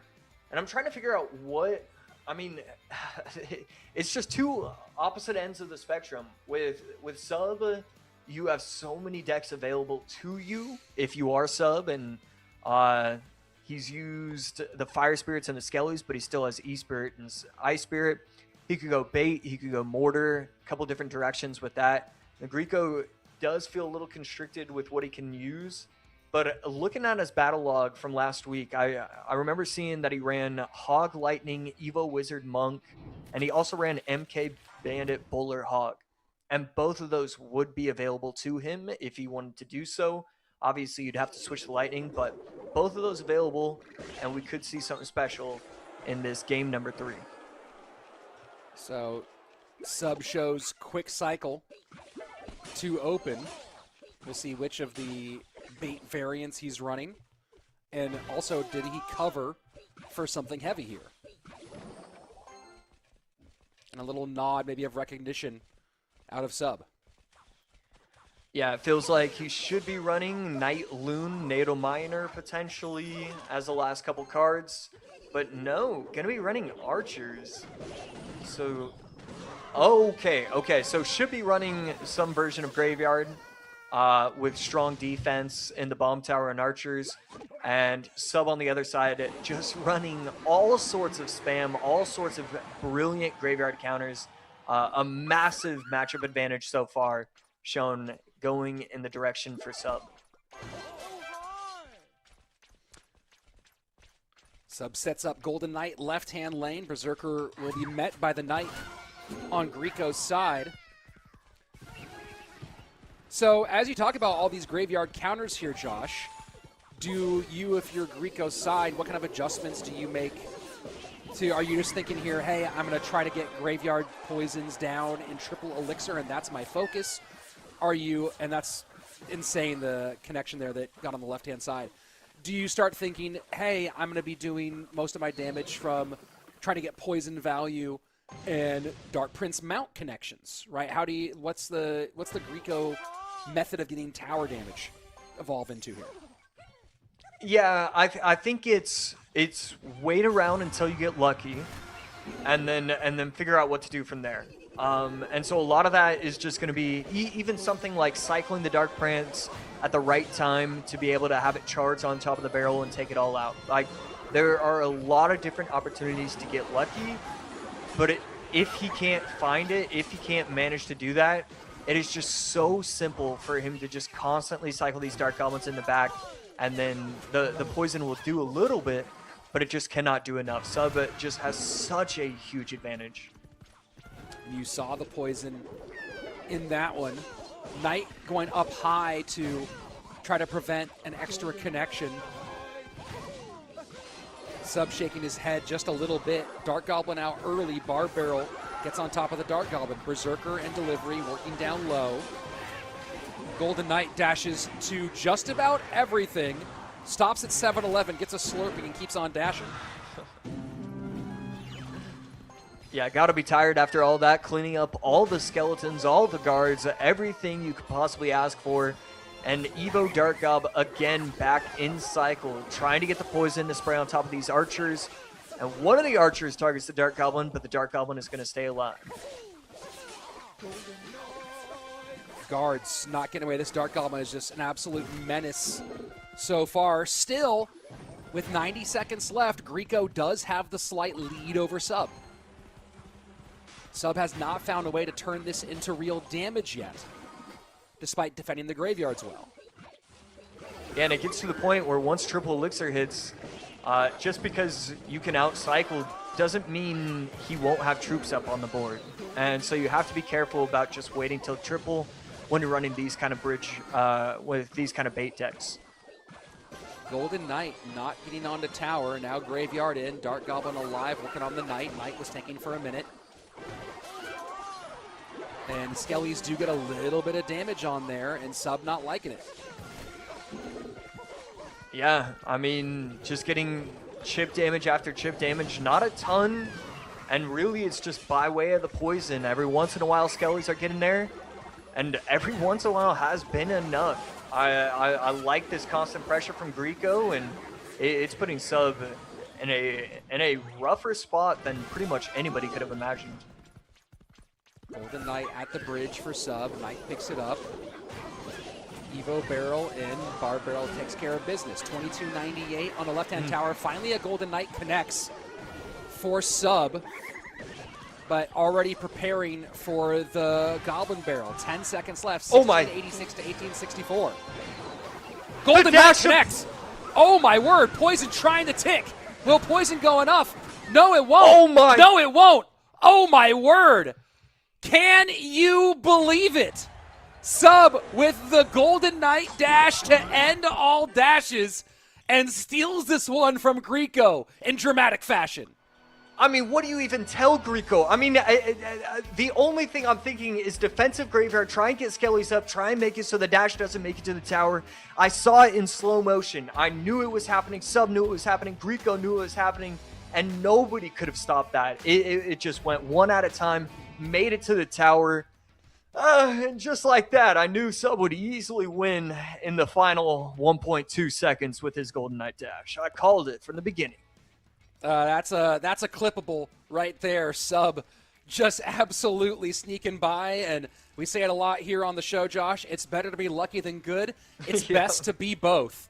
And Sub doing just enough to keep himself in the mix. And, you know, you were talking about the other direction, right? You're talking about Grieco trying to find that lucky moment. He had really taken over the game. And it was Sub who needed that lucky moment to get the win in game number 3, and both of these guys still alive, of course, but it's Sub with a life to give, and Grieco on that last life.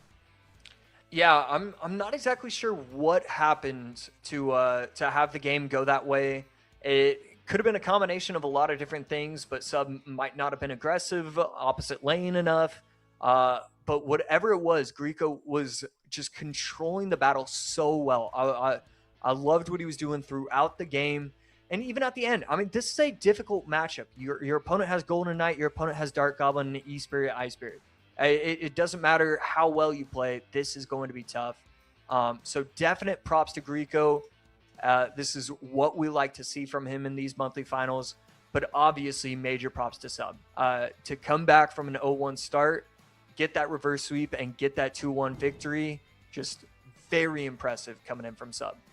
And now we have our upper bracket quarterfinals all set. Sandbox and Baton, Mohamed Light and Adriel, Clown and Jors, Asaf and Sub. Those will be the 4 matchups up top. The elimination side of things, Mugi and Oker, Morton and Pedro, Franco Medina and Vitor, and now Polaris knows who he's across from, Grieco, the opponent for Polaris.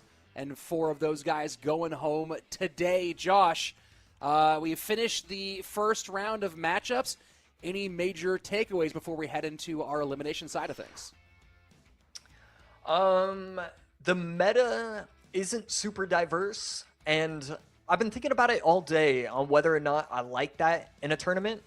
And I've come to the conclusion that I do. I really don't mind when there's only 5 to 6 decks that are possible, as long as this doesn't happen month after month. But especially when it's a one-time thing, it is really fun seeing what players are able to adjust, what players are going to adjust for tomorrow, and then what players just know these decks, the inside and out, all the micro interactions, all the macro.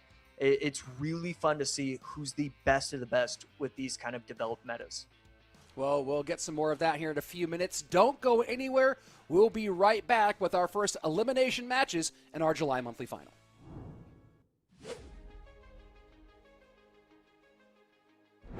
A ver, la verdad es que el primer día se me complicó un poco porque no me salió como esperaba. 6-3 y clasifiqué pues por nada. Y el segundo día yo creo que como me fue medianamente bien, siento que el mayor desafío, por así decirlo, fue el primer día.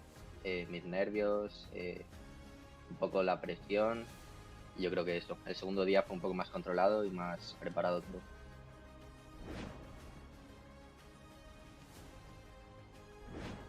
A ver, yo empecé más o menos en 2024, cuando ya cumplí 16 años, entonces ahí vicié un poco el ladder, empecé a entrar un poco más en la comunidad y ahí fue cuando me di cuenta, cuando iba consiguiendo buenos tops y iba conociendo a nueva gente, iba intentando jugar algunos torneos, que podía hacer algo, podía pues llegar a hacer algo si seguía trabajando y seguía intentándolo. Así que ahí fue cuando me di más o menos cuenta que podía hacer algo en el juego. Yo los últimos años, desde que empecé básicamente, siempre he creído que podría llegar muy lejos, incluso clasificar a los mundiales. Y este año siento que podría haber clasificado mucho antes, pero por una cosa o por la otra, pues este ha sido el primer mes. Así que, bueno, yo creo que esto solo es el comienzo y puedo llegar a hacer muchas más cosas y incluso clasificar, si no es este año, pues alguno de los siguientes.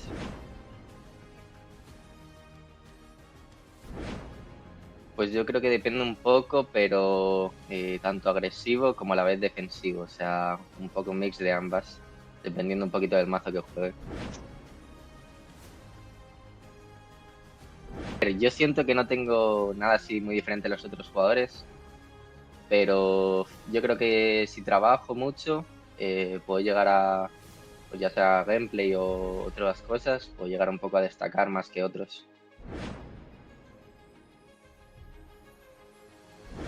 Yo desde que empecé con el mortero, ya sea en mis redes sociales o el ladder en sí, siempre he jugado mortero. La mayoría de gente me conoce por mortero, así que pues diría que ese es el mazo que tanto por el que la gente me conoce como el que mejor se me da y el que más cómodo me siento.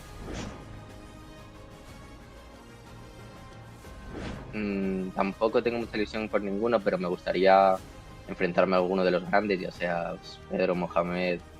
Hay muchos buenos, Adriel, Pedro, Mohamed, Sandbox, que lo lleven haciendo muy bien, Sub. Entonces me gustaría enfrentarme a alguno de ellos y si Dios quiere, pues poder ganarles y pues me llevo la alegría, ¿no? A ver, evitar como tal, yo creo que ninguno, porque siento que pues en este juego cualquier cosa puede pasar, entonces tampoco le tengo miedo a ninguno. Pero bueno, ya que estamos, a ver, Mohamed obviamente es el que todo el mundo intenta evitar, ¿no? Pero yo diría que ninguno. En este juego, como he dicho, cualquier cosa puede pasar y se puede robar a cualquiera. And welcome back. Of course, George has some big work ahead of him as we move into the second chunk. But he's still up in that upper bracket. We'll be facing Clown in our quarterfinals. Josh, now we start getting into the real meat and potatoes here, though, where, hey, everyone's having fun in round number 1. You made the top 16. You made it onto broadcast. You got some extra money in your pocket.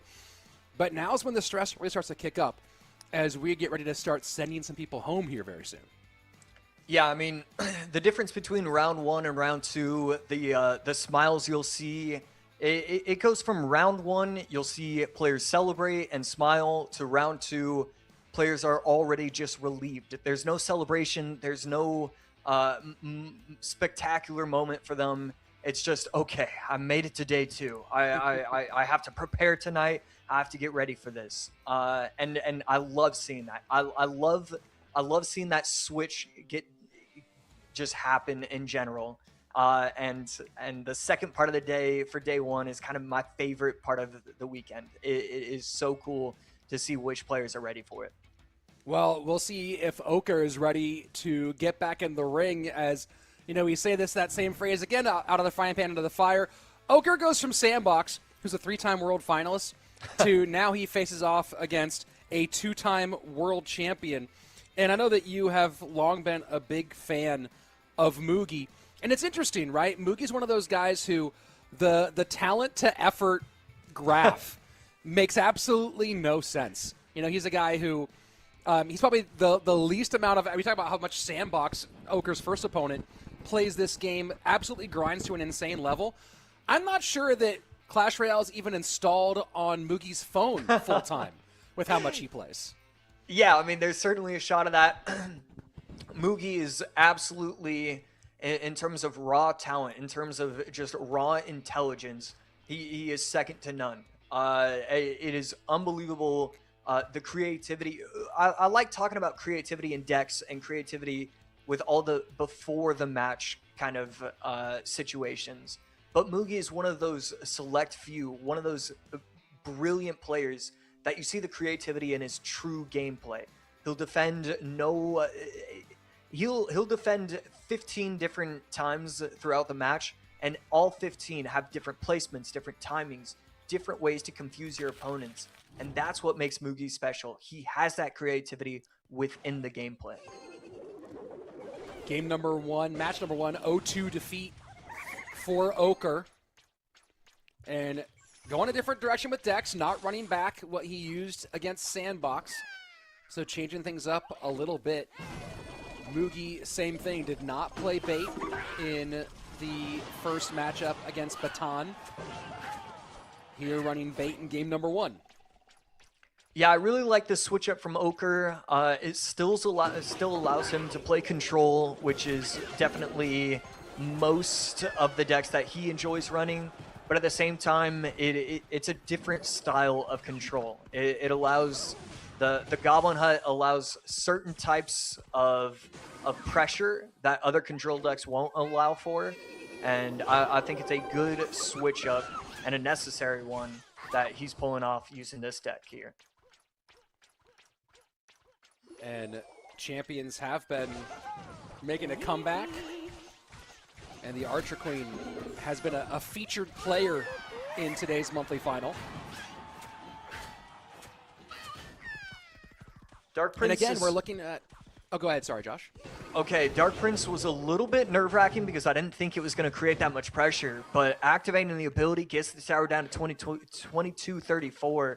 Really good response coming in from Oker, and he's actually going to take a slight advantage right there, and all of a sudden, Mugi has to figure out if that was a one-time thing or if he's going to be seeing that pressure throughout this game.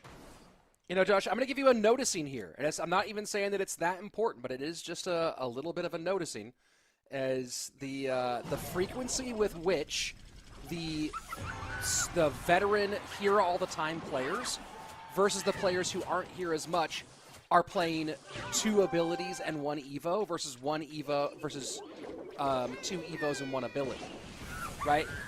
Certainly Mugi earlier played Magic Archer and the Goblin Stein in the same deck. But you get so much value out of the Goblin without the ability, right? But we've seen the players who are making their debuts here get a lot of situations where they're using 2 cards that require that extra elixir for full value. Yeah, and even though these guys are pros, and even though they are well-versed, well-practiced, there's something about having 2 abilities that always makes me nervous. It always makes me a little bit nervous that you could click the wrong one, waste that extra 1 or 2 elixir, and just lose the game outright that way. So one other thing that you have to watch out for when you have 2. Archer Queen working on the bait push, does get some damage for Mugi here. And Poison will get a nice little bit of value for Oker as we move into our sudden death period. He does have good damage on the right-hand side, but Mugi, of course, with the lead and adding to the left-hand lane. Yeah, getting the left side down to 1588, right side 1055. Just dominating both lanes, and Ochre only running into the right side. So something is going to have to change, but it's these Teslas. Tesla is so strong as a building. You just throw it down on the map, and if your opponent only has the poison, doesn't have the big spell, they just stay on the map forever. 40 seconds, 40 seconds, 40 seconds, just cycled again and again. Drill to the right, Dark Prince to the left for Ochre. Snowball, the imperfect counter, but still doing its work. 12-28 left-hand lane. And this is the other thing about Mugi, right, is he's gotten so much damage in both lanes early on and still continues absolutely devastating damage. Stop the Goblin. 268 on the left-hand lane. Mugi able to force the conversation away from Ochre's damage lane.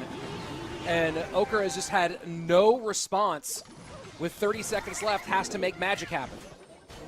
Yeah, right here, giving himself an opportunity right here. Archer Queen going invisible, though, so maybe not the best ability, and that could have been the difference between having potential and not.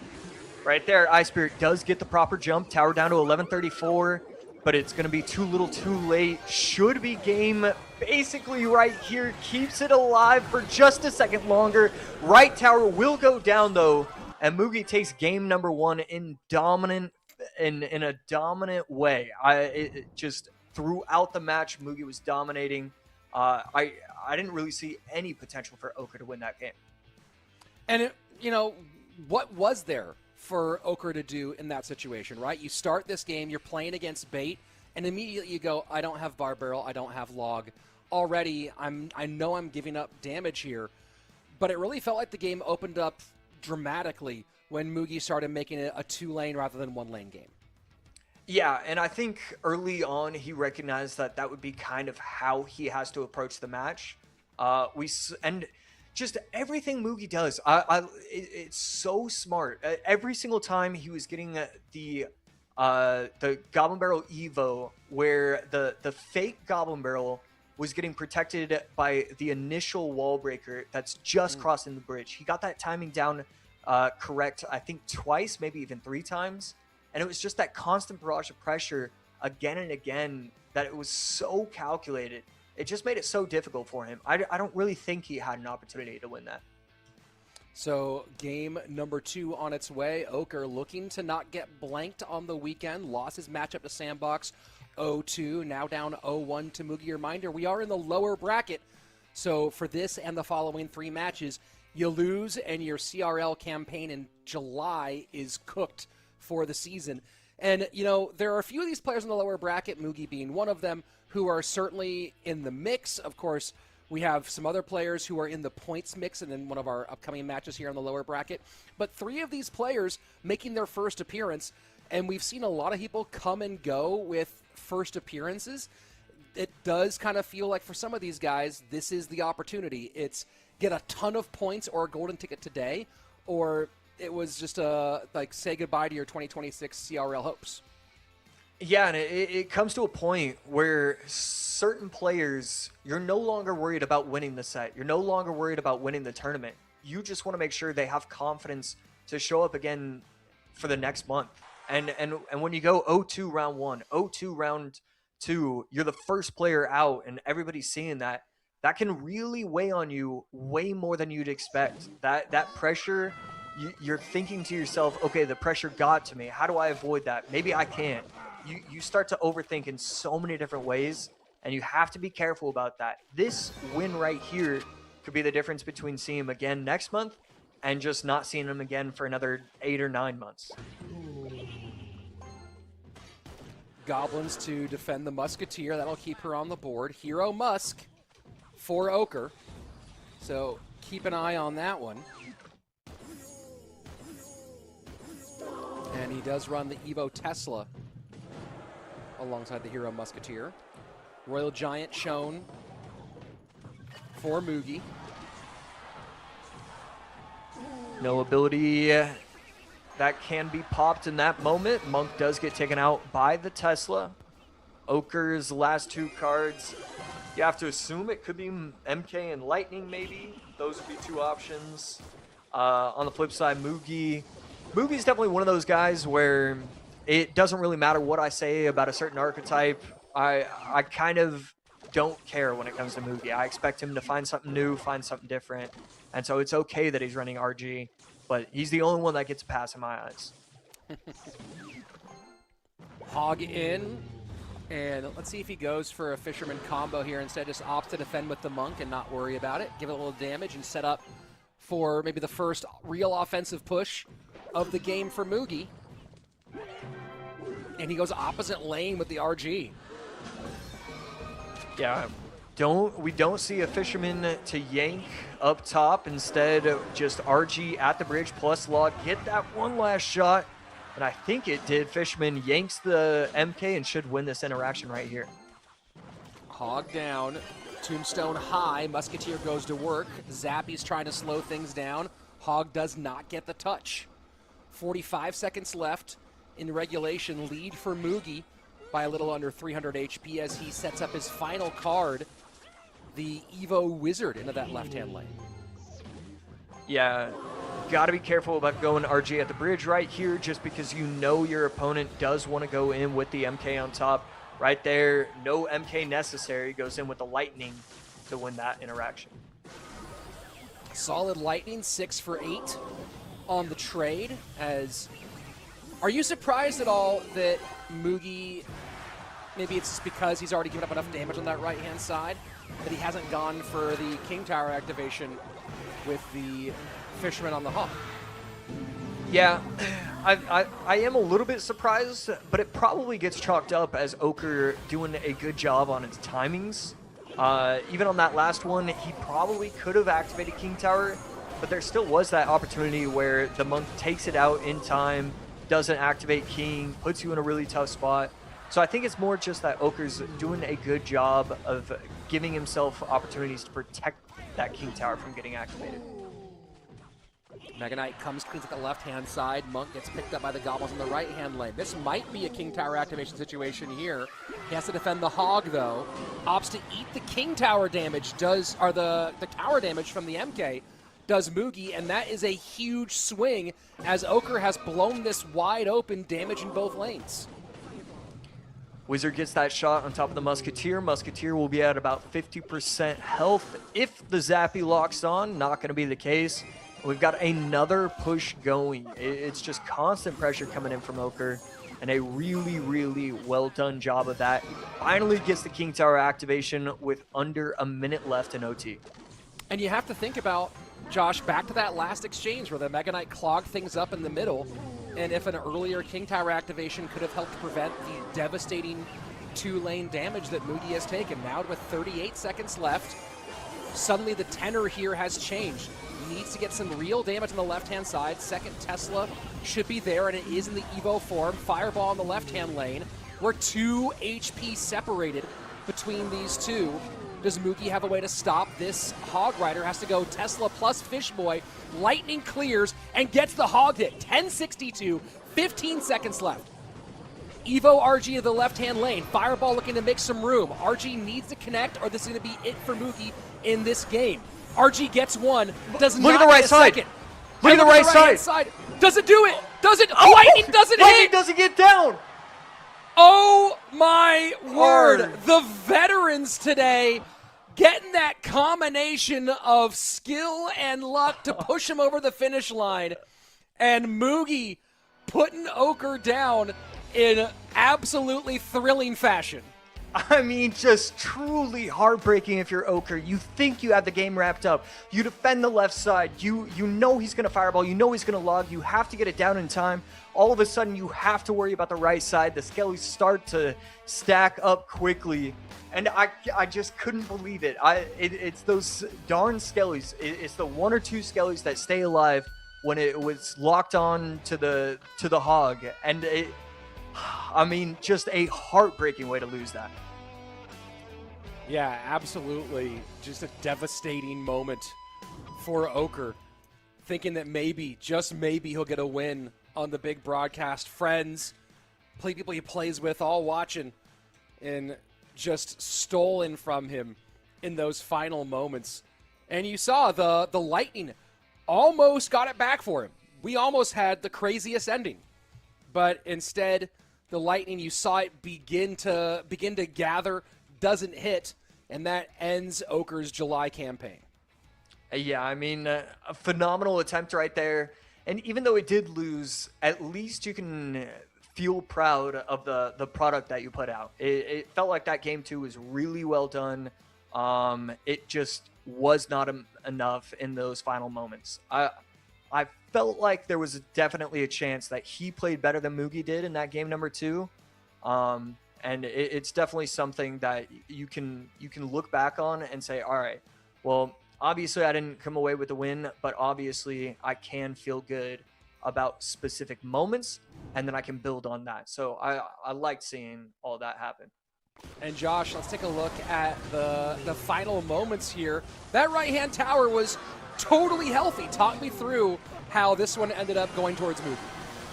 Yeah, so obviously a lot of elixir spent on offense, getting that tower down to 1062, and you know you're going to have to defend with a lot on this left side. You know the fireball is coming to take out that Tesla. You're going to have to spend everything that you can. But man, was that an E-Spirit cycle potentially that we saw? Had he used the E-Spirit on that right side, we could have seen it just be GG. And maybe I can't say that he played better if he had that opportunity. Just so much going on in those final 20 seconds. And taking a look at the heat map for the Fishermen, you see a couple of placements here for Mugi in front of the tower. One of them, early attempt at a King Tower activation, later a successful King Tower activation. This might not have been as close had that first one gotten off earlier on, but it didn't. And this ended up being crazy, crazy close. And man, you saw that Lightning. Josh, when we looked at that replay, I think he might have played that Lightning a half second late, because when he played it, and I don't know, you can tell me if it was a half second late or not, that Lightning would have won him the game. I think it was 2:45 or 2:54 left on the tower.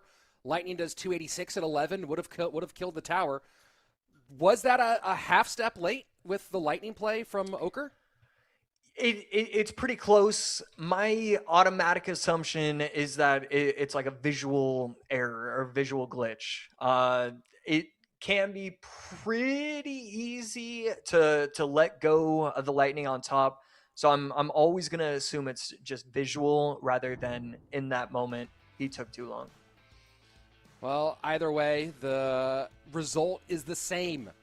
We are now down to 15. Oker, first man out on our July competition. Mugi will move into the second round and stay alive a little bit longer. Also get himself up to a guaranteed 200 points for his CRL points leaderboard. That takes him up to 730, which would put him just above Niuzi.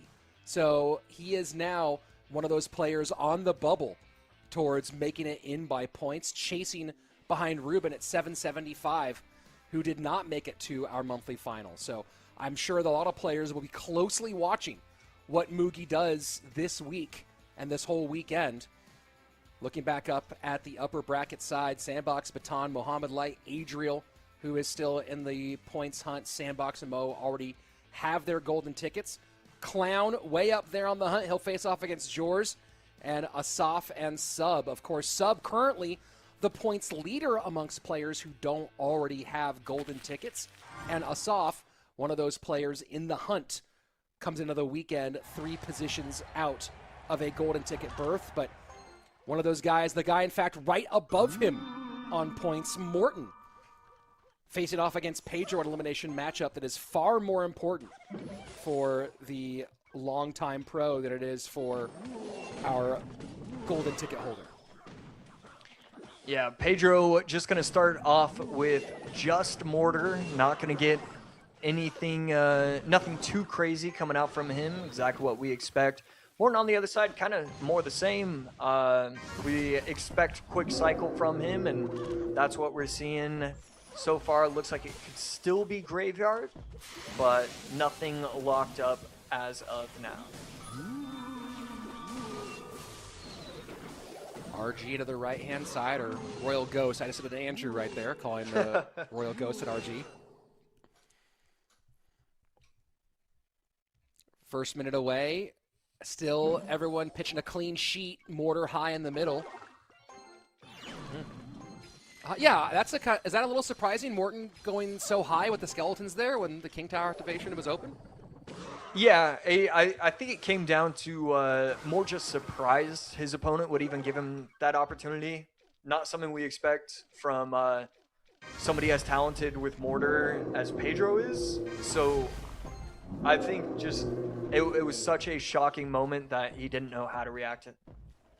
Because, yeah, should have attempted. Yeah.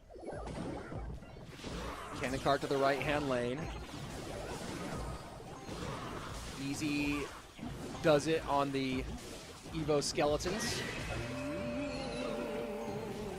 A lot for Morton to deal with here. He is very, very low on Elixir.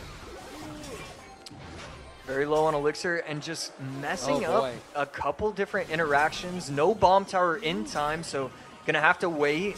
Good game coming out from him, and for good reason. That's going to be a ton of chip damage on the left and the right, and he still has to worry about another offensive push coming down.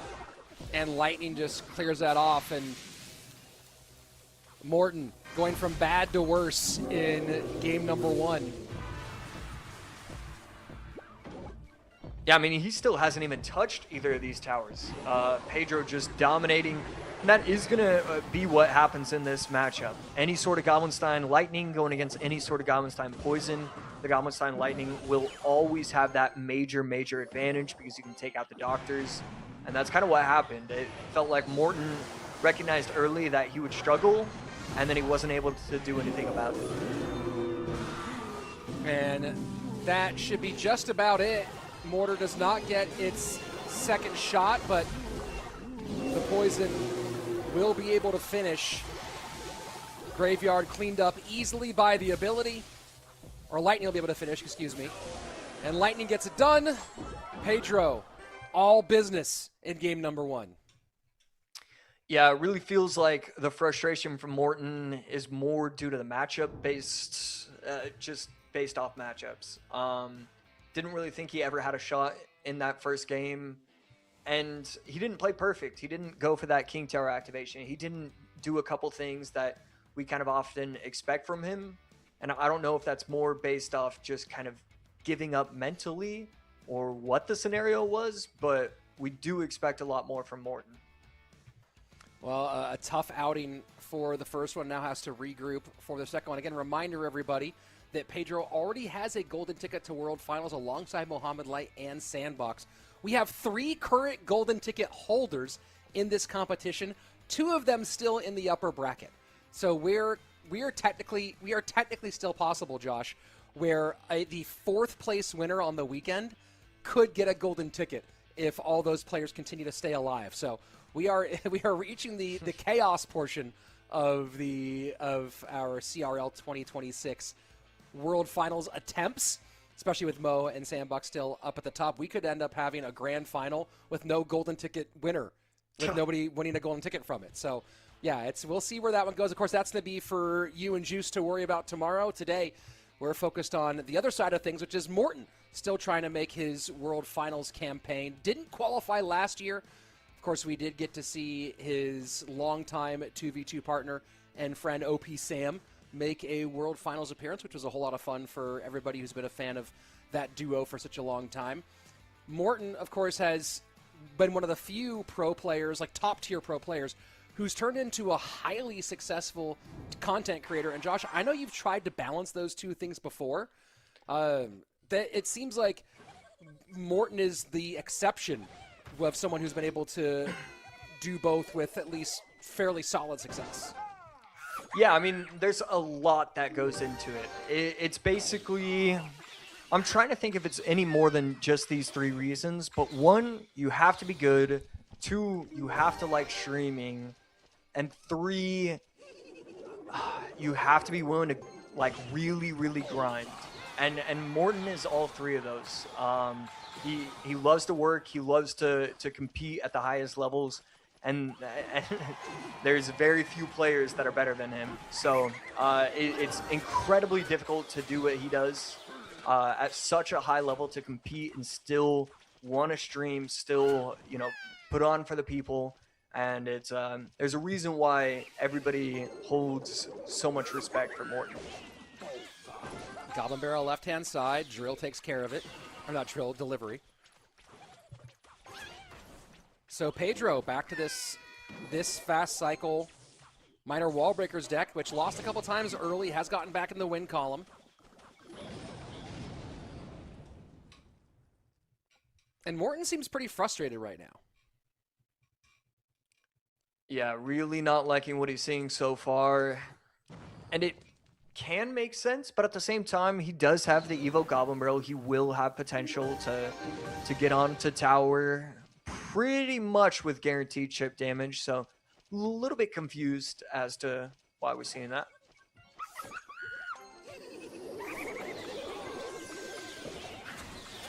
Fire Spirit goes back to take out one of the goblins. Morton cleans up with Delivery. Good Electro Spirit to prevent the Magic Archer damage. Will get the lineup from the ability.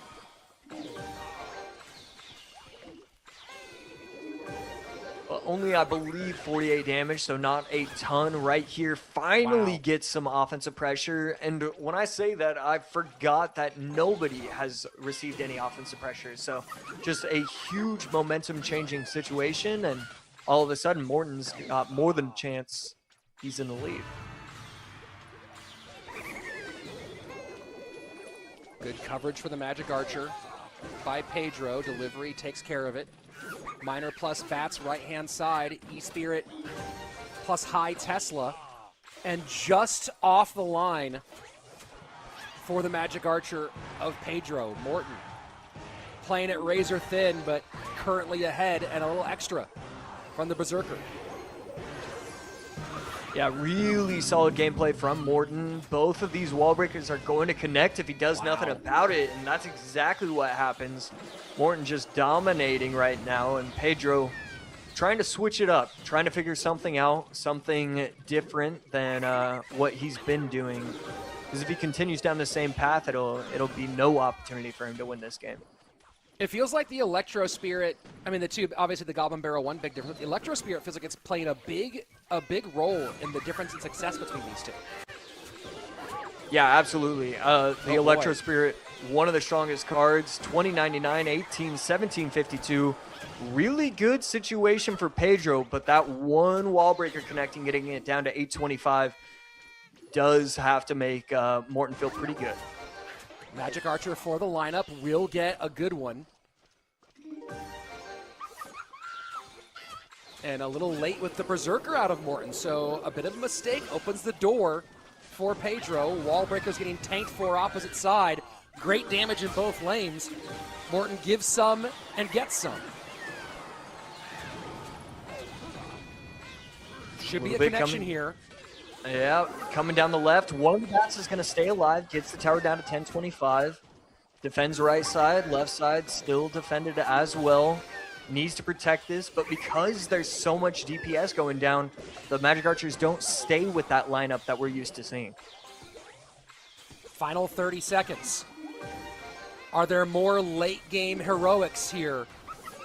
Can Pedro get this one back?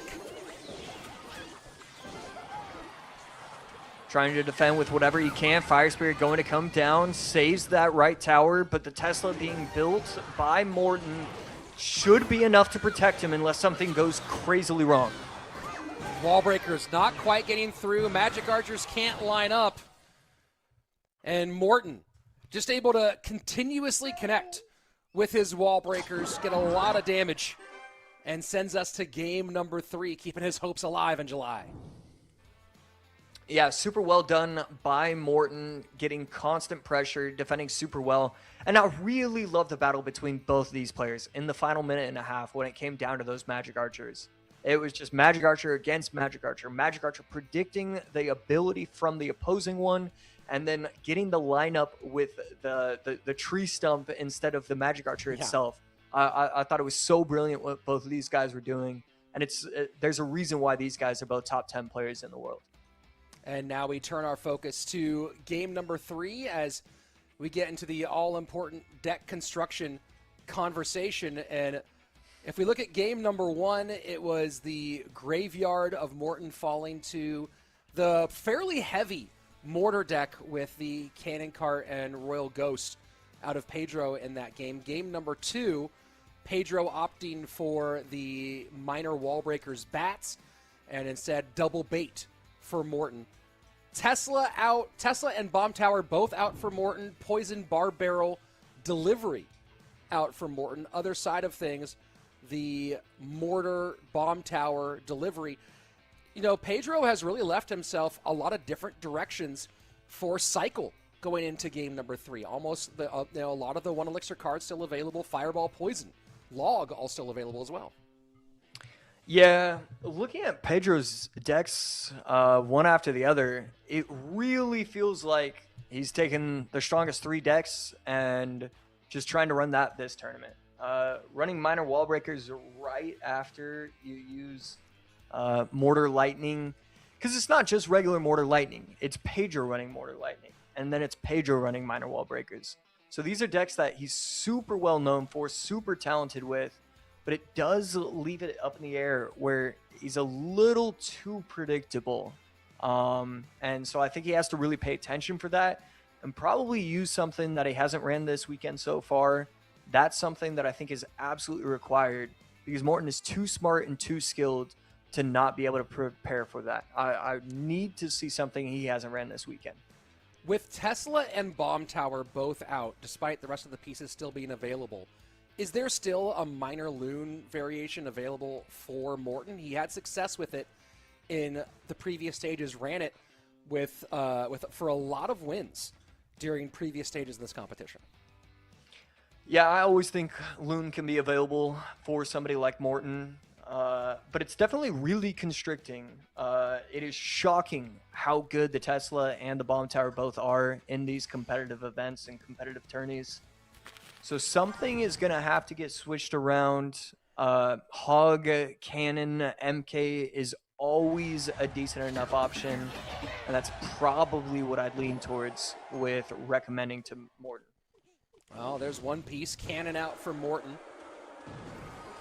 And Pedro with the Hero Goblins Evo Snowball. Piggies for Morton. And one of the guys who fell in love with Royal Hogs the second they were introduced. Yeah, and right here, Lightning, probably Log as some of his other cards. Morton should match up decently well. It's pretty insane how strong Lightning is just because so many of these decks are running the Tesla, running the Bomb Tower, running the Cannon. It just seems better in Tournament Standard than it does on Ladder. Heal Spirit, not going to touch the tower. Log to clear the Dark Goblin off the board.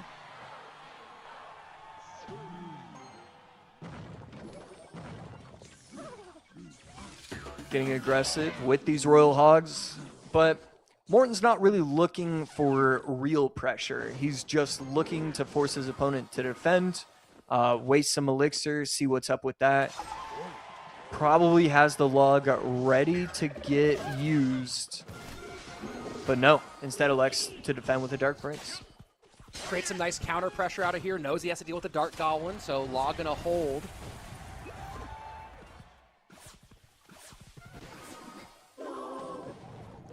And there he goes, using it on the Hero Dark Goblin. Lead for Morton, very slight with the chip on the left-hand side. Good strong Poison. Poison should be able to take it And out the in Heal time, Spirit. but no! Yeah, the Goblins played it just, less than a tenth of a second too early. If he had just been any slower, he would have been able to defend that push properly. Instead, Heal Spirit with its final bated breath, with its final dying whisper, gets that jump and protects those Hogs and gets a little bit of chip on top of that tower. Drill finally comes out after over 2 minutes of gameplay. And able to hold off on Drill a little longer. Obviously, not playing the Evo version, doesn't need to cycle it. So Pedro can pick and choose those Drill spots a little bit more. But Morton's starting to open up a sizable lead. And you have to imagine, Josh, that Pedro's seen Dark Prince when he's running not just Drill, but Classic Drill certainly can't be happy with that vision on the other side. Yeah, Dark Prince putting in a ton of work, and just Morton doing a great job of protecting it, getting a lot of value, making sure that it's always in hand or on the board, but never getting too much pressure with it so that he can't stop these drills. Morton just putting on a clinic with how you prepare and with how you play this matchup. And just keeping that log on the Dark Goblin, and knowing that he really has that variability, Josh, where he can try to clean up drills with the log if he needs to, but Dark Prince will be a solid counter there. So final 90 seconds. What does Pedro do to get back in this game? Yeah, I mean, the problem is you struggle so much against these baby dragons. Yes, the Dark Goblin can chip away, but yes, Morton is always going to have a log in response. It is so difficult. It clogs up the entire lane. And especially once you hit triple elixir, he's always going to have a baby dragon getting cycled. He's always going to have it up, protecting those royal hogs, giving the heal spirit more to jump upon and more to get value from. So I don't know. He needs to figure out a way to take out these dark goblins, or to take out these baby dragons and protect the dark goblins. So far, Dark Goblins have not been long for this world. Perfectly cycled Dark Prince for the drill. The Evo Snowball does push it back, but coverage anyway. Poison starting to chip, and Pedro is getting it back into at least a conversation with 35 seconds left. Well, lots of ground to make up. No Evo Snowball this time. Poison down, Dark Prince easily catches. Heal Spirit to give it a little bit more oomph. Yeah, just really, I mean, just perfect gameplay from Morton. Gets the hogs onto the tower, gets it down to 717, 452. Might be a baby dragon winning this if he can't activate the ability in time, and he won't. GG. Morton gets the reverse sweep and survives till day 2. Big win for Morton as he will up his point total to a minimum of 200 from this monthly final, which would take him up to 825, put him firmly in the middle of the blue zone of the passing along to our world finals. Of course, August is going to be insane. And I imagine that not just the monthly final, but the Swiss and group stage in August is going to be absolutely fraught and tense. We might see a lot of Twitter posts kind of going wild as we get closer towards the end. And let's take a look at the decks as they progress through 3 games here, Josh. Yeah, so we take a look at game number 1. Pedro was able to walk away with a pretty simple victory overall. Key differences between the 2 decks: you have Mortar Lightning Goblinstein versus Goblinstein Graveyard Poison. So the Lightning can always take out the Doctor. The minions and Skellies are going to do wonders against the big guy, and then also the Graveyard itself. So just a really strong matchup advantage. Pedro was able to easily win that. But that's when it flipped somehow, some way. Morton able to get the reverse comeback. Double bait. Quick cycle going against minor wall breakers. It was that extra E-Spirit. You were talking about it throughout the match. The E-Spirit got so much value. It felt like it was taking out evolved bats at certain points just because it was so strong and getting so much value. Game 3, on the other hand, that Heal Spirit is putting in work. We're seeing it pop up quite a bit, and you can get away with it because of how strong the Baby Dragon, because of how strong the Royal Hogs are. This deck is actually proving to be something you have to watch out for, not just a deck that's used because you only have Heal Spirit left. And taking a look at our bracket, upper bracket, quarterfinal matchups, and you see a couple of golden ticket holders already up there in Sandbox Muhammad Light, some golden ticket hopefuls, including Clown, who's in the points mix, but also trying to make his push, and we are jumping right into our next lower bracket elimination matchup here as Vitor and Franco Medina are going head-to-head. Loser leaves town. Vitor running at Royal Hogs plus Berserker so far. Franco running the Evo Wizard, and I swear this is the 3rd Evo Wizard we've been seeing. I mean, it is... it is pretty shocking to me to see this wizard get played so consistently.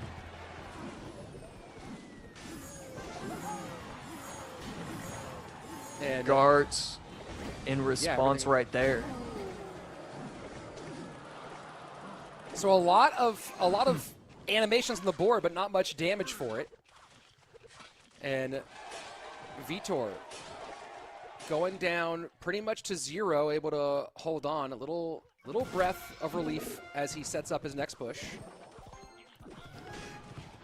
Yeah, Vitor could have been in trouble had Franco tried to put the miner just in front to try and protect his wizard. Instead, he tries to place it on top of the tower, especially nowadays with a miner doing so little damage to the crown tower. I think it's definitely something players should be more aware of and trying to get really creative with how they're protecting their troops. Trying to place it on top of their pushes to protect those mini P.E.K.K.A.s from taking out all those long-ranged attackers. There's a lot more that you can do with this miner, and I think we're going to see an evolution of how the miner gets played in the future once all these balance changes get finalized.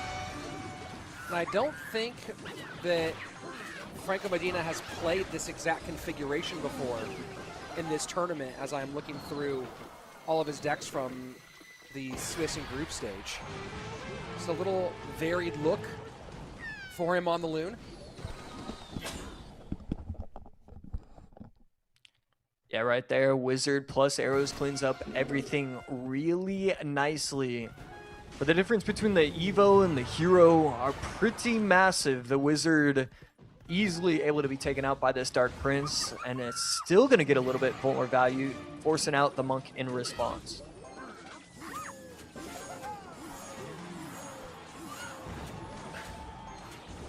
And Loon easily handled. As we go into sudden death overtime, Vitor in control with the lead, has had the responses for the Loon consistently between the Tesla, the Delivery, the Electro Spirit, and the Archers.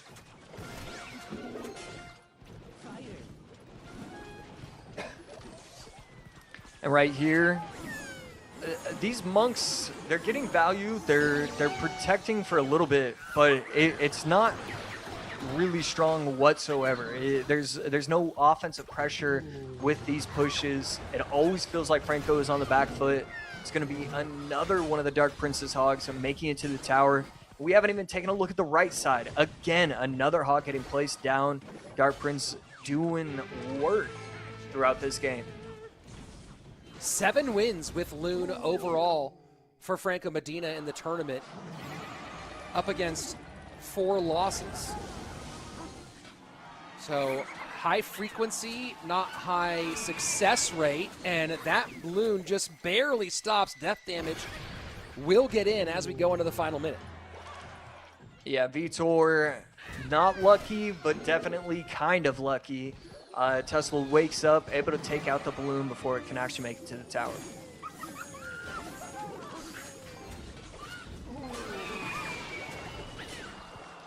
Got to be a little bit careful about cycling your archers in the middle without trying to protect it.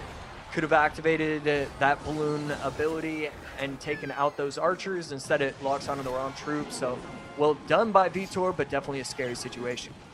Final 23 seconds. Balloon can change anything in a heartbeat. Franco has to get creative if he's going to find success. No creativity here. Loon handled with no trouble, and he waves the white flag.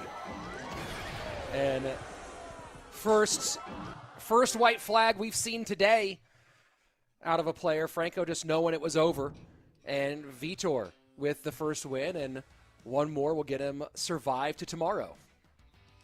Yeah, I would have liked to see him switch something up.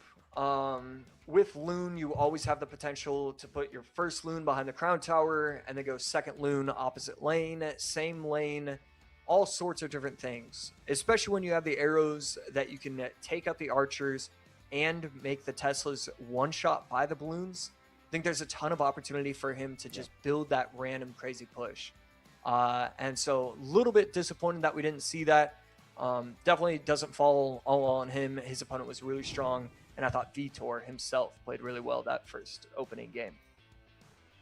Game number 1 in the books, and you can see maybe George taking a look at his communication, trying to figure out what's the game plan here to get past Vitor. Struggled against Clown. Against Clown, he had success with Lava in game number 1, and then went Drill and Double Bait, lost both of those back-to-back for the reverse sweep going the way of Clown. Now he finds himself in game number 2. Again, it had, I think, actually it was 8 wins, went 8-4 with Loon overall, but never ran the variant that we saw. And now finds himself with his CRL hopes on the line against a seasoned veteran.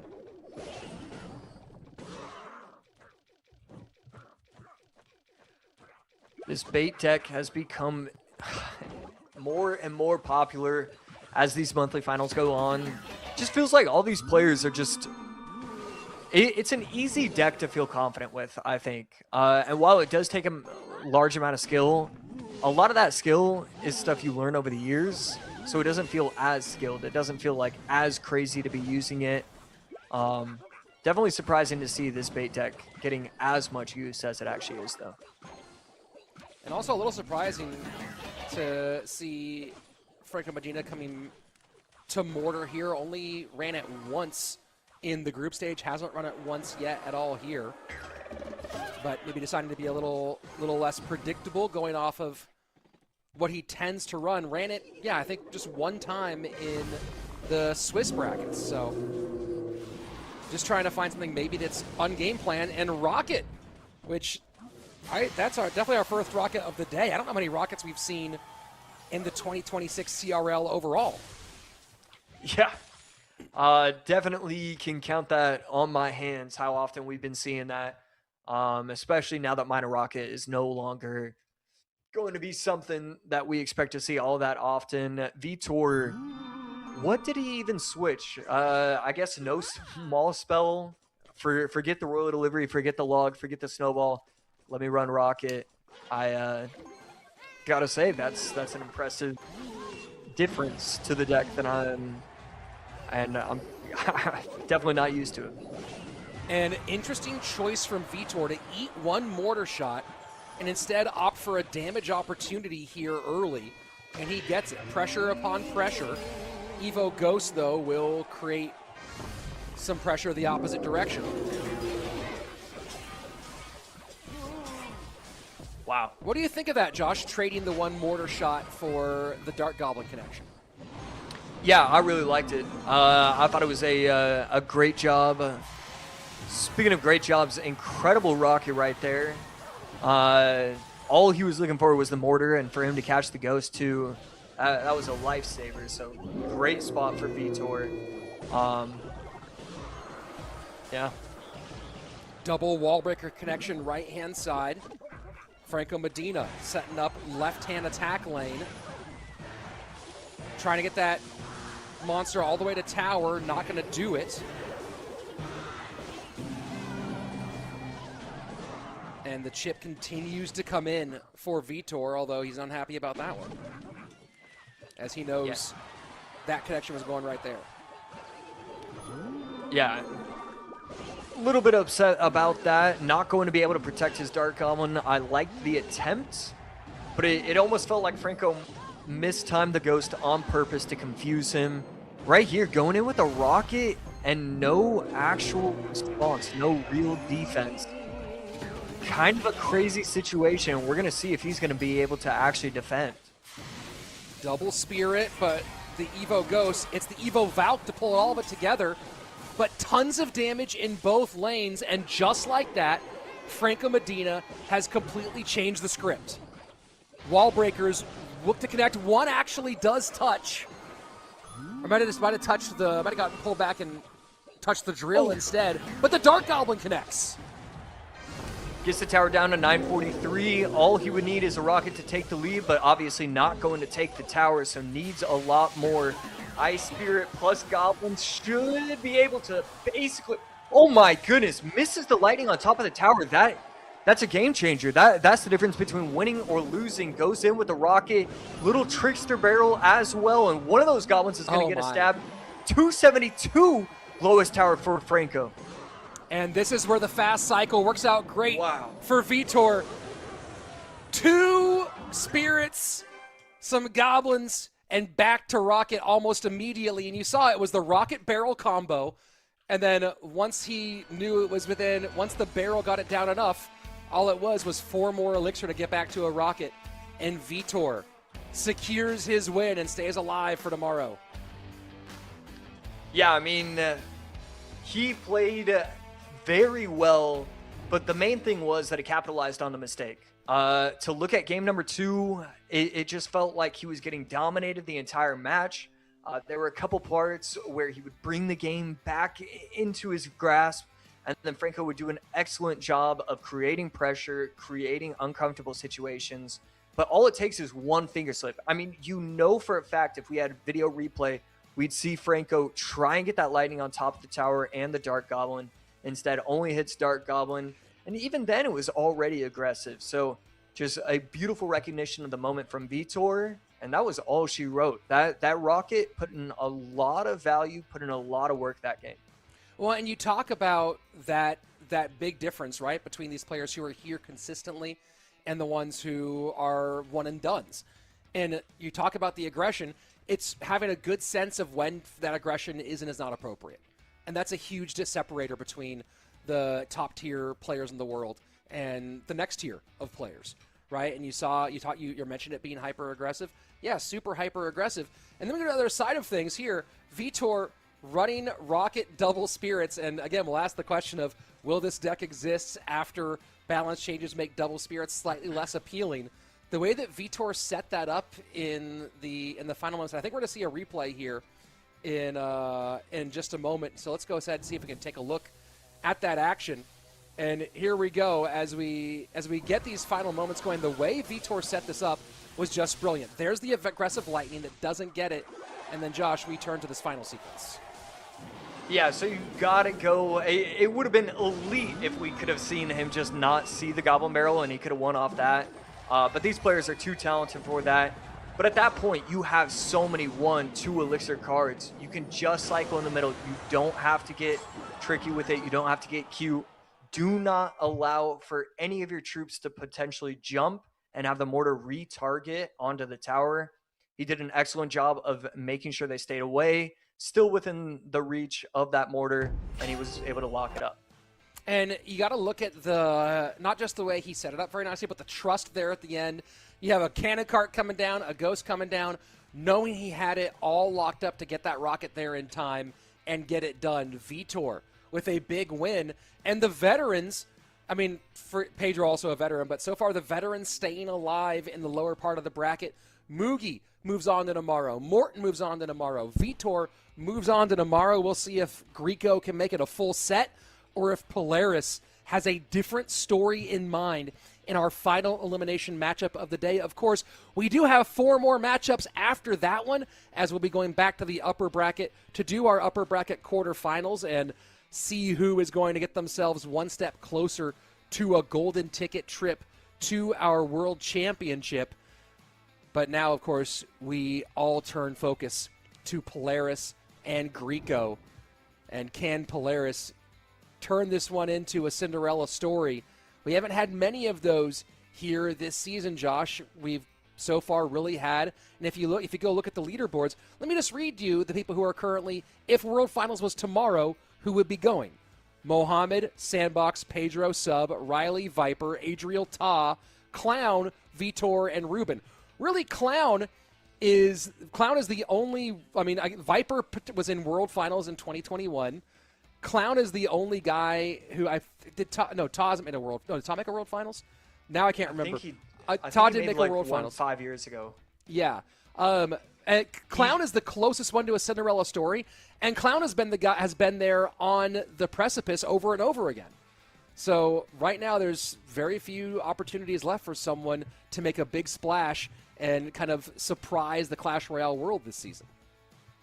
Yeah, and every single year we see that surprise. We see 1 or 2 new guys get introduced. We see a dominant run from Muhammad Light that we've never seen before. We see something fresh.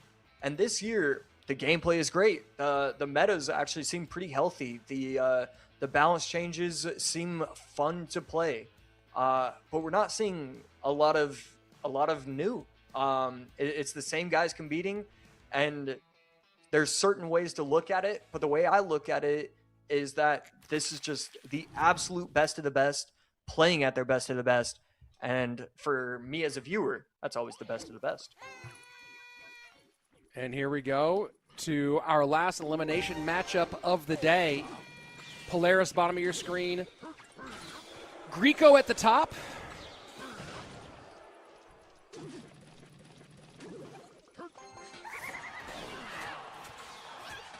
And both guys going fast cycle, minor wall breakers for this one.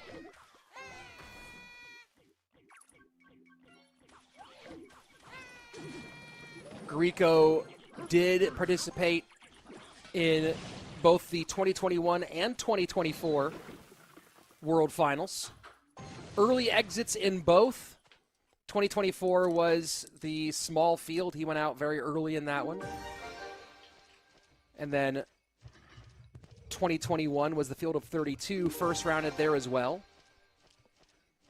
Still just being able to participate is a big one to hang your hat on.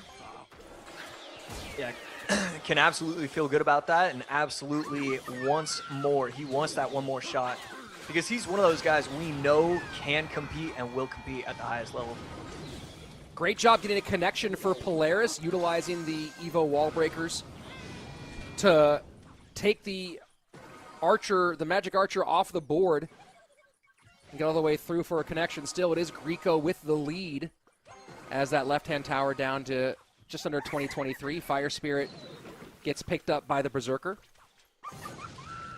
And I will say this, Josh. Go ahead. It looks small, but that Fire Spirit placement to take out most of those bats, there's a few guaranteed Fire Spirit placements, and I believe that was one of them. Just one tile up, one tile to the side, and it'll jump on all 5 bats. I was going to say, we talk about the balance changes for spirits, and there are people who have lots of varied opinions about the quality of those balance changes, but it is one of those things where a 1 elixir Fire Spirit doing the amount of damage it does to a Princess Tower is kind of absurd. Yeah, at some point something needs to change, and this is definitely going to be a welcome addition to the game, in my opinion. I'd like just something completely new and something that makes it harder to abuse these kind of cards. Miner into the front this time. Fire Spirits and Magic Archer both will do their work.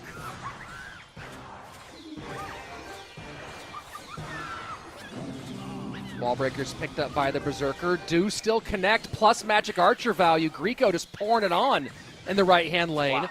Keeps the Magic Archer alive, gets even more, and opts to use the ability and will activate King Tower, but still you can see the pressure mounting for Polaris.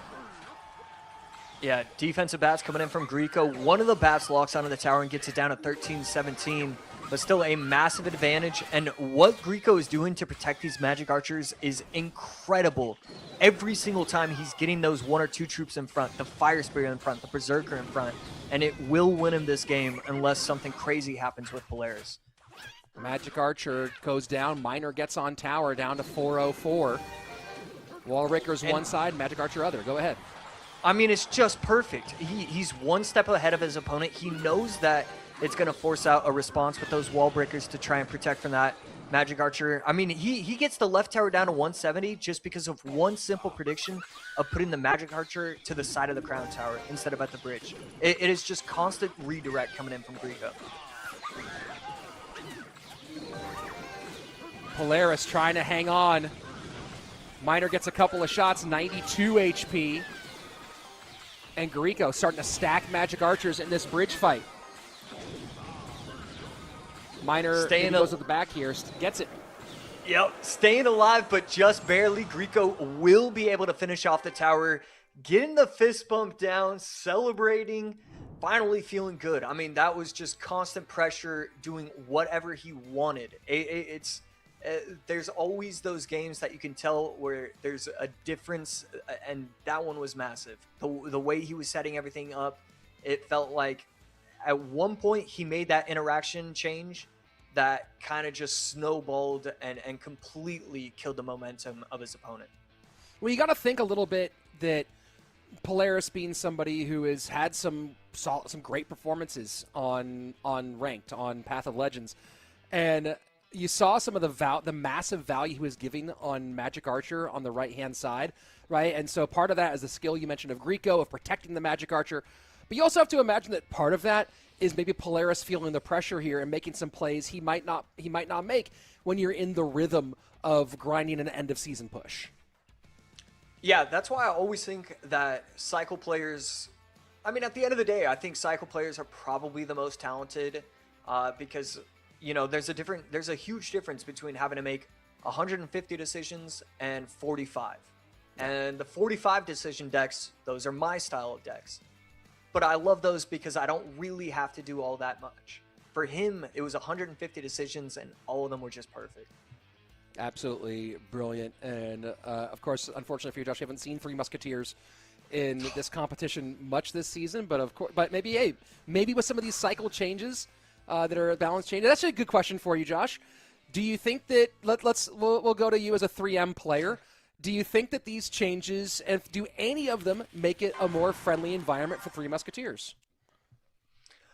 Yeah, I would say so. Any sort of nerf to the fire spirits, to the ice spirits of the world, I think should help it out quite a bit.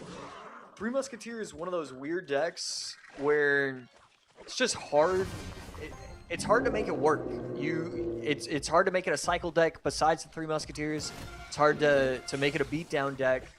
And one of the big reasons is because so often your opponents are doing 2 for 6s, and it just creates so many issues.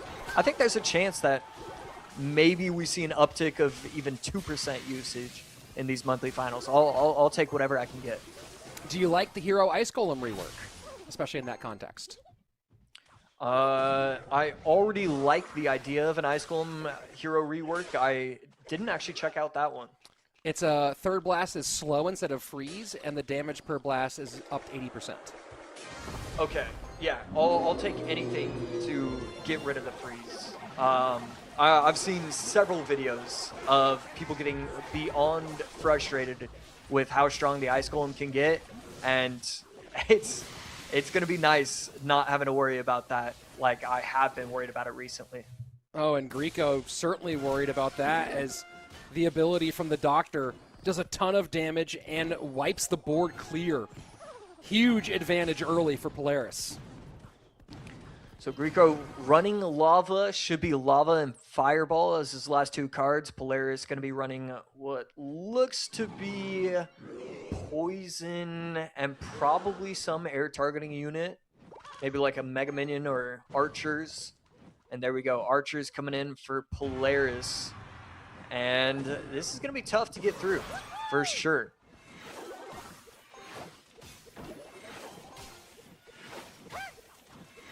Archers on the Lava Hound. Spirit Empress working behind. Poison to clean everything up, plus the Archers. But at this point, it starts to become a situation where it's easy for Grieco to set up pushes, and it's difficult for Polaris. Lava at the bridge is certainly not a bad idea. I think it's a fine concept.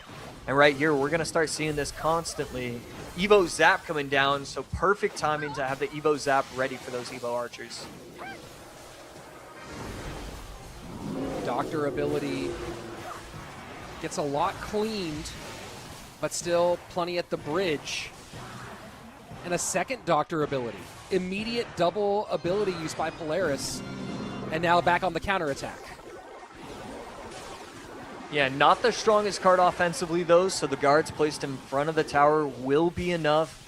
Potentially would have liked that Lava to be able to protect the Goblin Brawler as well, because we would have seen it protect the Dark Prince too if it had passed the bridge in time, but not going to be the case, and he's going to have to be okay with that. Final 90 seconds coming up here. Fireball trying to get some clearance. Archers will hang out there at the bottom. Polaris has been holding on, but now a lot of pressure at the bridge. Not quick enough with the timing of his zap. He had a chance. There was potential, even just like a prediction zap. I know the zap comes down on the board quickly, but you have to get it down ASAP sometimes.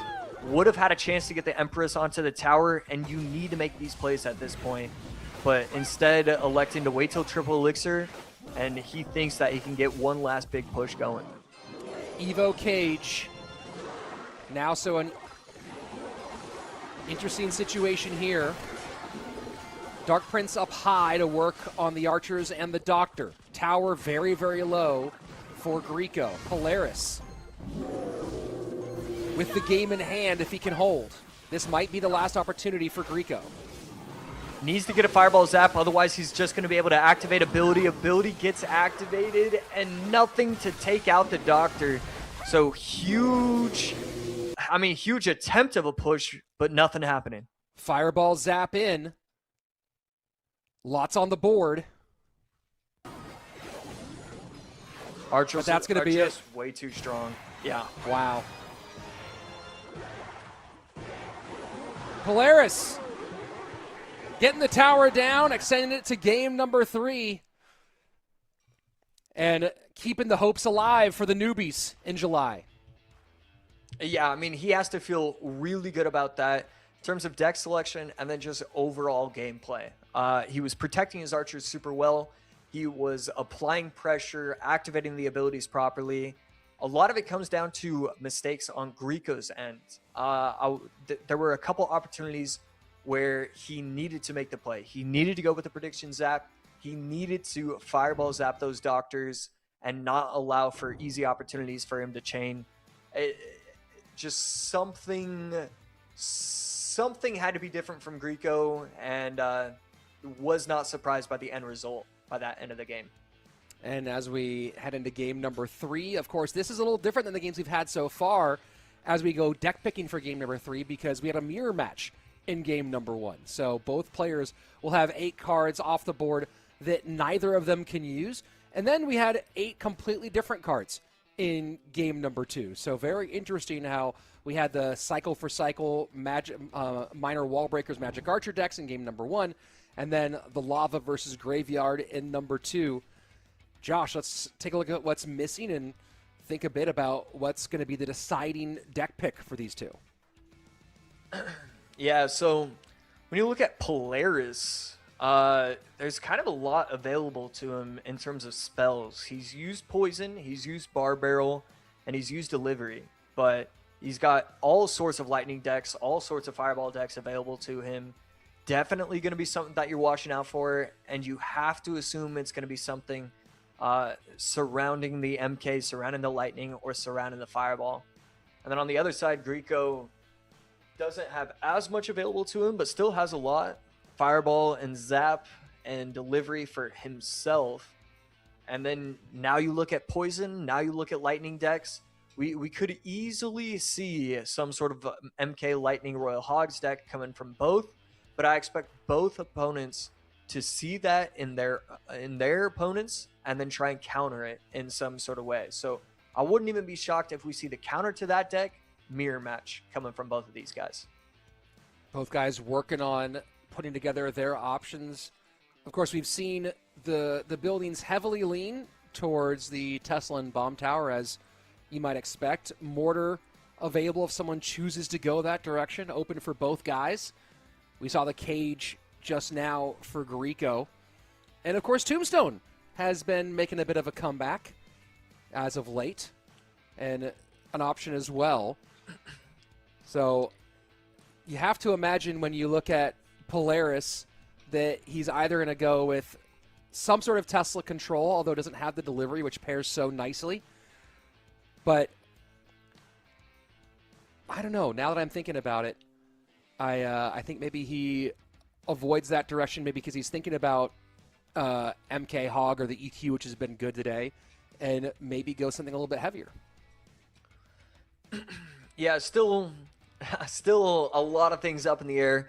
Always fun with 130 cards to try and get This any is why sort of prediction best of right. fives are what's up, dude. This is exactly why. Because, we start talking about game threes. And some game threes, we have a little clearer direction. But with the depth, I've been saying this. I got, not everyone, I know Lucas specifically didn't agree with me as I talked about it a few weeks ago. I am not a fan of the bracket reset in double elimination tournaments. I think bracket reset is kind of anticlimactic. And I would love to get rid of it. I think that having the easier path to the grand final is enough of a reward. I don't care about your extra life and double elimination. Hey, you're in the grand final. You didn't have to play a bunch. Like, that's your reward, in my opinion. I would love to see grand finals go to best of 7. Yeah, I could get behind that. I think there just needs to be. Yeah, I mean, as long as you give them the opportunity to get the rust off, and with a best of 7, that's absolutely what is allowed to happen. I don't mind that whatsoever. I would say I like our season. This has been a great season overall, but because I think that best of 5s are almost necessary now to really understand deck picking, I would say, hey, let's go down to a 12-person format, but it's all best of 5s, grand finals, best of 7. That's my new pitch. Okay. Wow. I think as the game evolves, so does the competition. Of course, I think most people will be like, no, please keep it best of 3s. Yeah. So here we are, game 3 of this one, and Tesla is coming out on both sides. Polaris opting to evolve his drill, not his Tesla. And the Hog Tesla, the Hog cycle deck for Greco.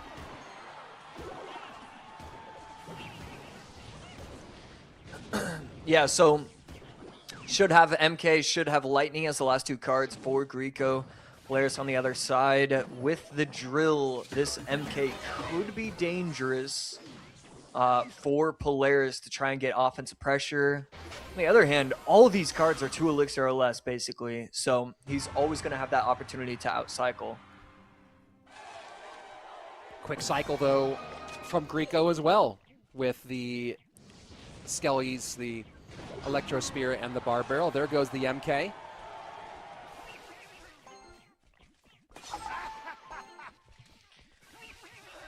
And there goes the Ronin.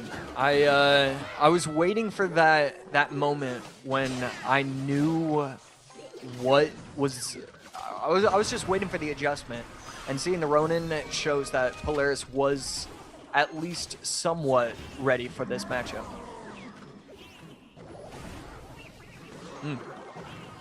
Yeah, has to put the Skellies out on the back end. Cleans up the Evo drills fairly nicely anyway. Ronin now response to the Evo MK. Bless you. And right there, Hog gets stopped by the Tesla once again. Goblins and Drill coming down. Bar Barrel getting a lot of value, and all of a sudden just cleans everything up beautifully. Just a ton of pressure, but easily cleaned up from Greco.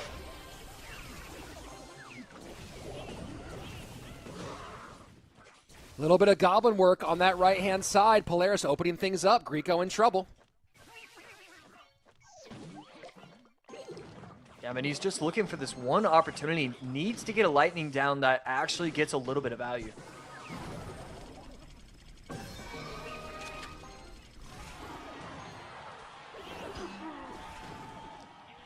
Evo drill. Bomber not quite splashing on tower. What does Greco do about these Ronins? Yeah, I mean, he has to have a Musketeer ready for it.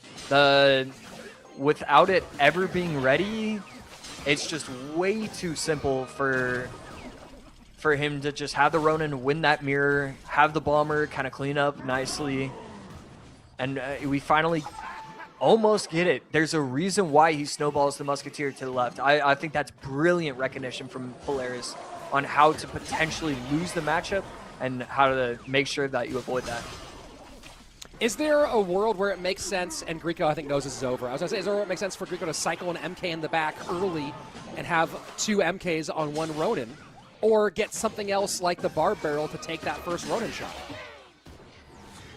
It's close, but we're trying to see it here. We're seeing it here. He's doing whatever he can. With a lightning, this could actually spell a little bit of trouble, but no, Evo Snowball gonna come in and defend beautifully. What a great bit of resilience out of Polaris. Solid deck pick, the Ronin. Beautiful call to control the game, and Polaris will knock off Grieco and return tomorrow for more CRL. Yeah, great recognition of the moment from both players with their decks. I mean, Grieco just used the deck, and so he saw what I saw, but at the same time, Polaris went that extra step, and that's the reason why he's moving on. You need to think 2 steps ahead. You need to be able to win rock, paper, scissors 66% of the time if you want to be competing. And that's kind of what happened in that final match. The adjustment with the Ronin as well was all the difference. Taking a look at the decks in game number 1, we had the mirror matchup, went the way of Grieco. Game number 2, just an absolute shutdown performance by Polaris. Great work, the Goblinstein and the Doctor ability doing a ton to break up the lava pushes by his opponent. And then game number 3, getting a really good read that it was likely to have something heavy, seen Hog Lightning being a likely opening, and the Ronin just taking control of the matchup. And now we have our top 12. Grieco exits early, first rounded. And here we go. Mugi, Morton, Vitor, and Polaris all alive, all in the top 12, all getting at least 200 points towards their golden ticket hopes. And now we head on to our final 4 matches of the day to see who shows up tomorrow. Of course, those 8 players, all with a life to give in the upper bracket. So next up, we go to one of our surprise successes today, although not a big surprise. A Baton talented player did take the 2-1 victory over Mugi, who's still alive, and he goes up against Sandbox, who has interesting position on the board here of everybody. You know, having Ochre as his first matchup, and Baton now instead of Mugi in the quarterfinals. He's had kind of the smallest names in his way on his trip in July. Yeah, it's interesting because usually when we're talking about these pros, you have to wonder, all right, you know, is this pro going to take this player seriously? Is he still going to want to compete? Is he still going to be prepped for him like he'd prepare for Muhammad Light? And that's usually the question I have to think. I have to wonder. I have to ask. And that is never the question that gets asked to Sandbox. You know that he's prepared for it. You know that he was prepared for his last set. He's prepared for this set. He's prepared for any potential future set. So usually I'd be nervous with these kind of things, but with Sandbox, again, it just gives me all the confidence in the world. Sandbox is a top 5 player in the world right now. Baton running the Inferno Tower in this one, which not one of the cards we see a ton of here at monthly finals. Thoughts on the appearance of the Burn Tower? Yeah, I was taking a look at some of the battle logs. Certainly not sure if one of them was from Baton. But Inferno Tower decks, they always seem good in theory, and they never do well in practice. And it already makes me super nervous. We're already seeing Royal Hogs, Archers, E-Spirit. Inferno Tower will get value until it doesn't. And when it doesn't, the tower is going to be gone. He has run Inferno Tower a couple of times with Drill so far, 1-1 with a similar variation. That one in the past, though, was not a Ronin variant.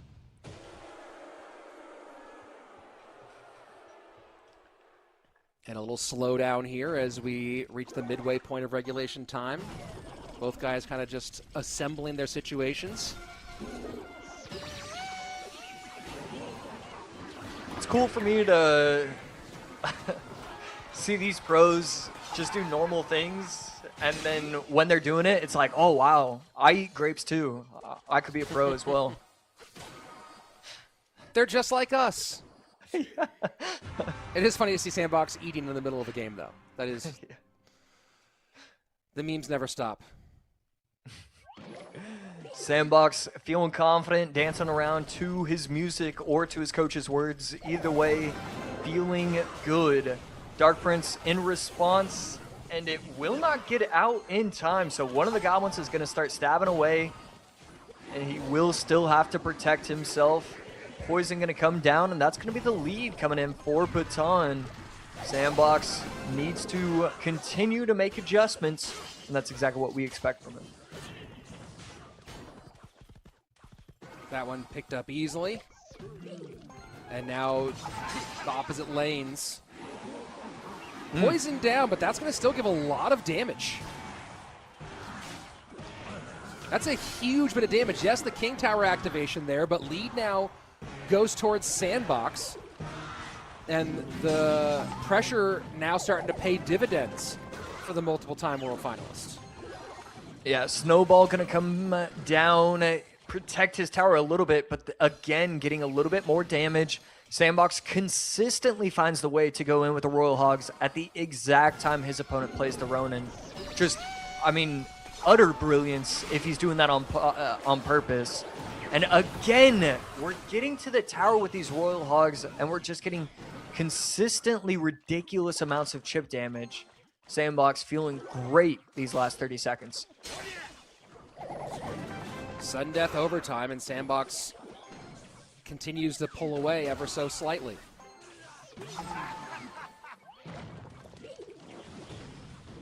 Aggressive play on the left-hand side. Lightning.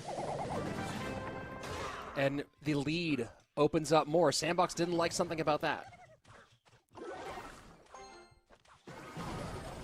Yeah, not exactly sure why he seems to be a little bit upset, but in my opinion, everything is working out just all right for him. One of the goblins should stay alive, but the Dark Prince will help out. Skeletons come down, get taken out by the poison, but at least distract the goblins for just a second. Prediction bomber, but not going to be enough. Needs the snowball as well.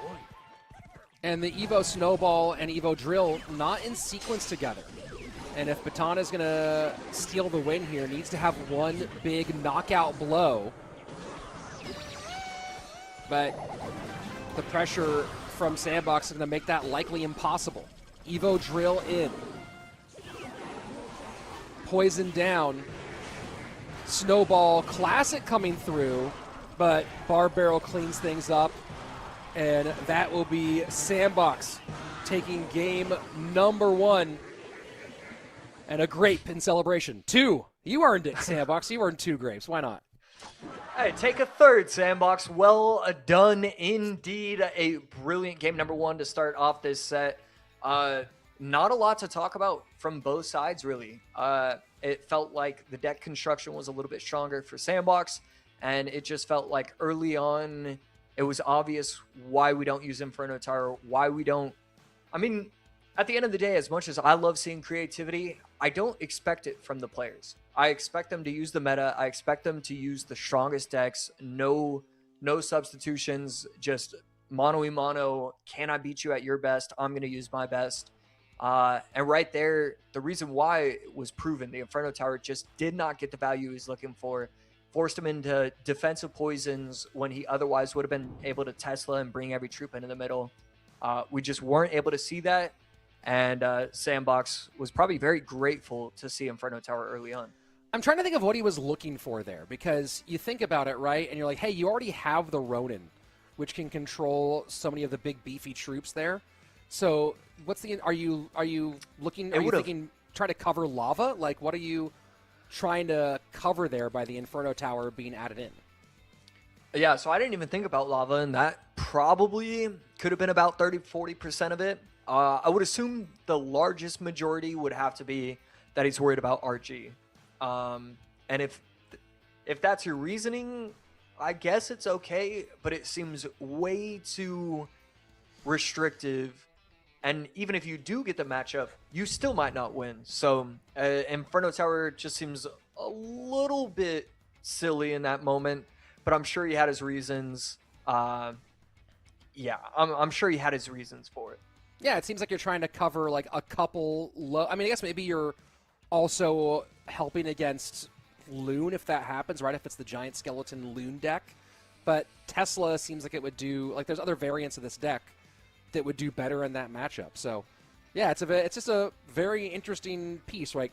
You know, you don't run P.E.K.K.A. Inferno Tower so much anymore these days. You know, that's unless it's 2017. You're not really running P.E.K.K.A. Inferno Tower, right? So Ronin Inferno Tower, very interesting combination to see here. I used to use Lava Inferno Tower. That was Sure. that was my favorite deck of all time, probably. I mean, people think I used to s- do a lot of things in this game that they don't do anymore. Yeah. Except I'm gonna bring mine back. Lava Sure. Inferno Tower, Poison Zap, Double Minions, Minor Guards.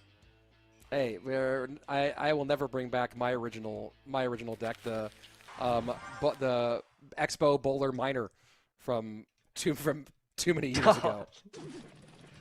I like it though. That seems pretty cool. Shout out to Firewolf for winning a 12-win Grand Challenge with that deck somehow.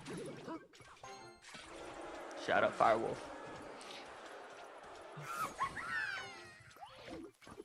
I put out a bounty. I put out a $100 bounty that was the first season of CRL. If someone could, King Tower activation doesn't work. The Exy ends up betraying him on the King Tower activation. Still prevents some of the damage, but eats one on the right-hand side. Bad sequence for Baton.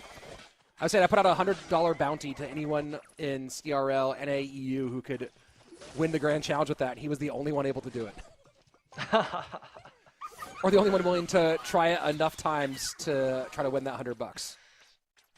Yeah, that I would have given it one shot, but nothing more. Sandbox absolutely bopping right now as he's in firm control.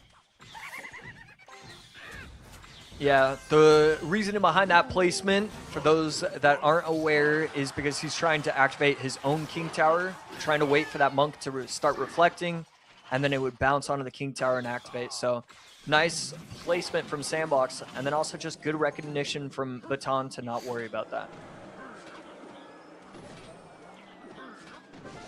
So haven't seen a ton of Loon today, and this time, of course, Loon not in the hero spot as the monk takes up that placement alongside the two Evos. What do you think of this deck with the monk variant rather than the giant skeleton variant? Yeah, I'm just not a huge fan. As Monk plus Loon should work, but Monk plus Loon has not shown me that it does in any way, shape, or form. Whatever the matchup is, whether it's too slow or whether it's a fine speed, but your opponent has NATO, there's just something that doesn't synergize no matter what the deck is that you'll play. There's going to be something wrong with the Monk Blue. And you see the idea Sandbox was going there, hopefully trying to pull the monk and get one bat to separate. It did not separate for the damage. Miner goes to the Magic Archer. Loon does turn last second. That one's always one of those ones that makes your heart catch in your throat. But this is just absolute shutdown work. Baton has not had a moment of success in this game. And he knows it's over.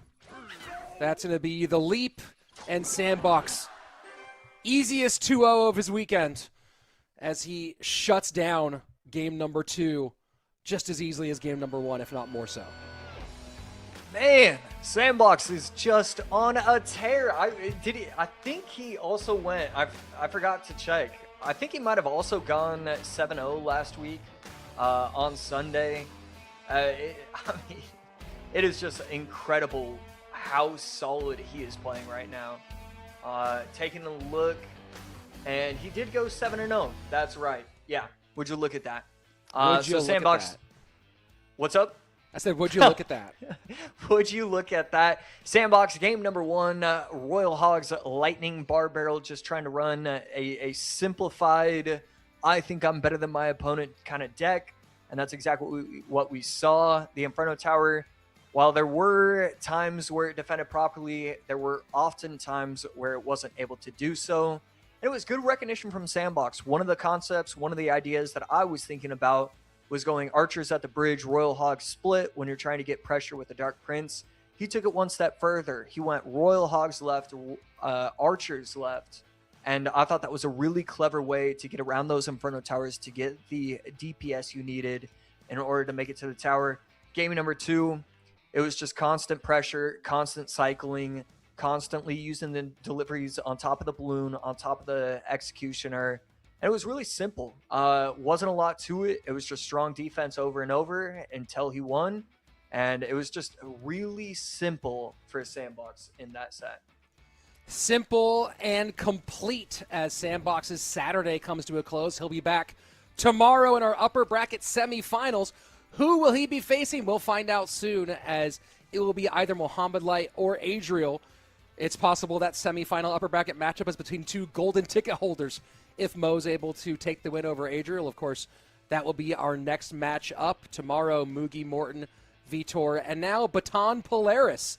So those two guys may be very happy with the way that the bracket has worked out, as they did not have to draw one of the absolute killers in our bracket. One of those two will be able to make it on into the higher portion of our prize pool, and maybe even higher portion of our points. Top 8 will certainly change the math for either one of those players, whoever makes it through.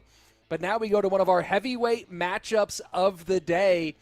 You're talking about two top 10 players on the planet, the number 1 all-time, Mohamed Light, against Adriel, who, you know, you talk about two things that make Adriel really great. One is just a solid player, right? Like talented micro, good macro, works with good people, makes good deck picks, but also just unflappable nerves-wise, right? When you walk around CRL at World Finals, there aren't a ton of smiles, and he always has one firmly plastered on his face. You never see him flustered, never see him stressed out. Brings in a certain level of relaxation and fun whenever he's out the tournament. Yeah, always love getting to see Adriel. And every single year we start the year with saying, all right, I expect these kind of players. Adriel is always at the top of the list. His level of consistency mixed with his level of play is just very, very intimidating for opponents. Easily a top 5, top 10 player in the world. But you can say all those nice things, and then you look at the opponent and see that it's Mohamed Light and realize that he's not going to be able to play like a top 5 player in the world and win. He's going to have to play like a number 1. He's going to have to be the beat the best to be the best. And so we're going to have to see what happens. Adriel going with Mortar Cannon Cart in this opening matchup. An interesting choice from Mohamed Light here in game number 1. Went with this same deck or a very similar construction in game 2 of his match against Morton. And is Mohamed Light going to be the exception that proves the rule when it comes to Royal Giant this weekend? Yeah, Mohamed Light, another one of those players where I tell them don't worry about anything with what I say. I'm wrong, you're right. And Mohamed Light feeling good with the RG, so he's going to use it. Could see the Fishman to try and yank the cannon cart in front. No Monk to protect his RG, and that's exactly what we're going to see. Fishman yanks the cannon cart, no longer going to have to worry about it.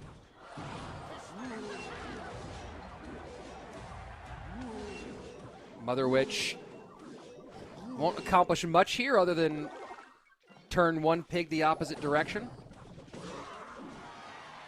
But chip damage continuing from Mohamed Light, who is no longer playing 2v1. The cat has gone somewhere else. Probably smart to switch that up. I don't think the cat was helping, to be honest.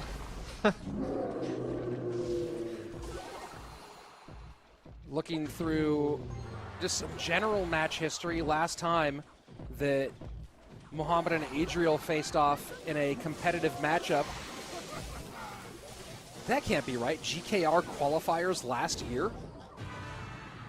Wow. That seems crazy to me. Yeah, they didn't face off. They didn't play at Worlds.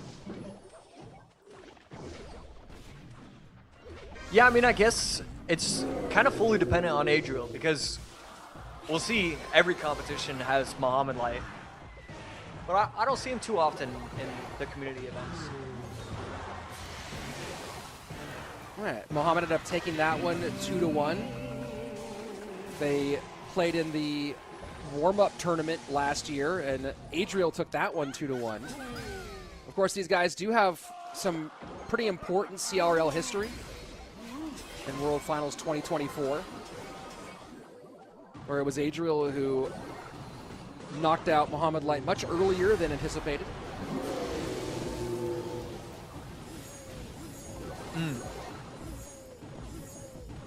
Wow.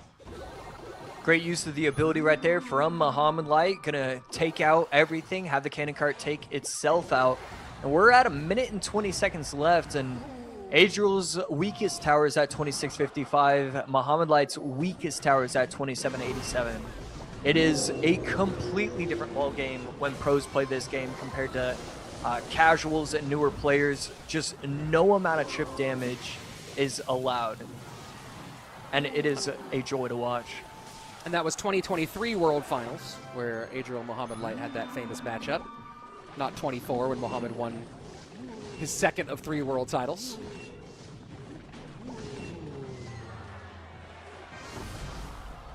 "45 seconds left. No one has made the case for the win quite yet.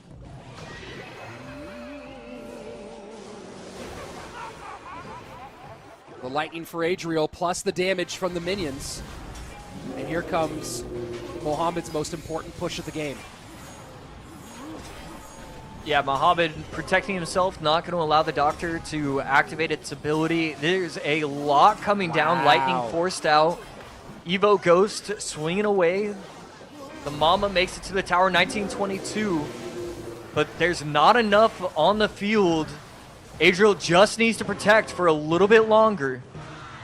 Log in. Not quite enough. Adriel hangs on by a hair. And it's the defensive lightning to take off the Royal Giant and save 90 HP. Adriel, calm and clear-headed in the most stressful of moments to get the win against Muhammad Light. Yeah, and we saw it right there at the end. A little smile, nothing too crazy. Still has to beat him one more time. But Adriel feeling real good about how he approached that match. He was looking for that one opportunity. That's basically all it was for both players. Can you get 1,200 damage? Can you get 800 damage? Can you get 1,300 damage? And Adriel was able to get the 1,200, get the 1,400 damage.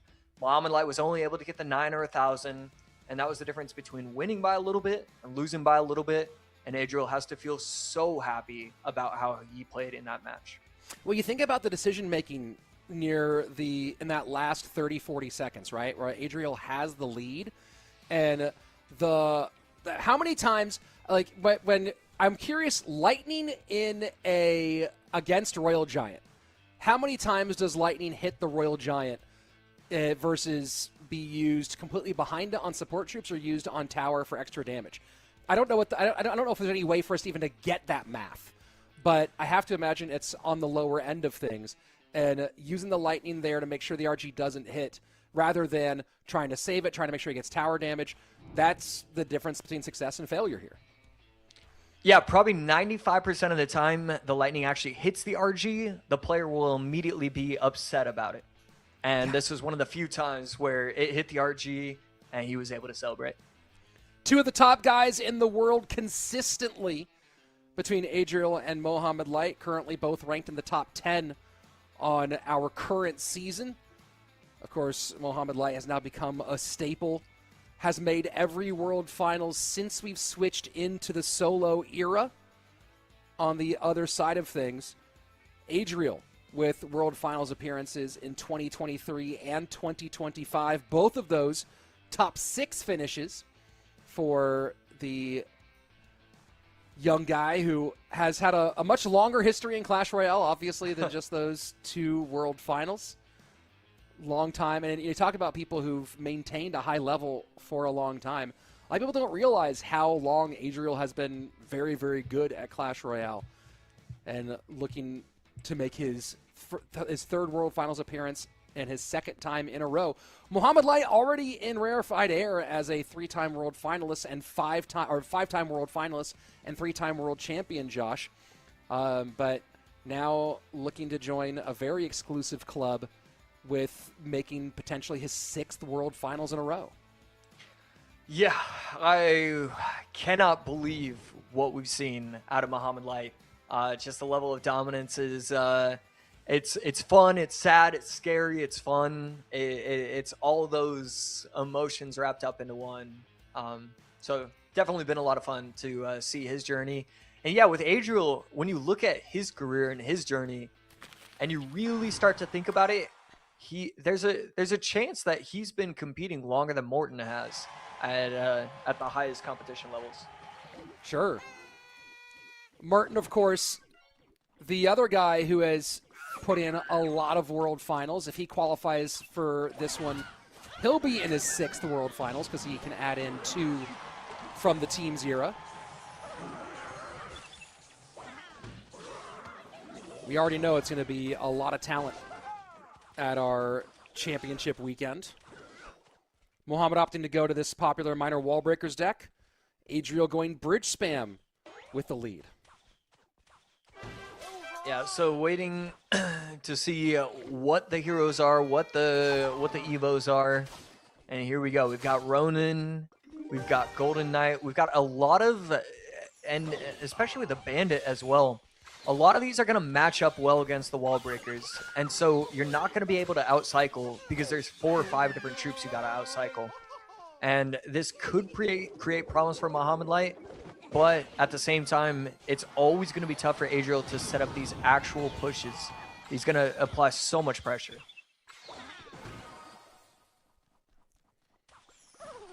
And Bandit requires a response. Ice Spirit up to the task. Elixir pretty even, but not the damage. Muhammad Light ahead.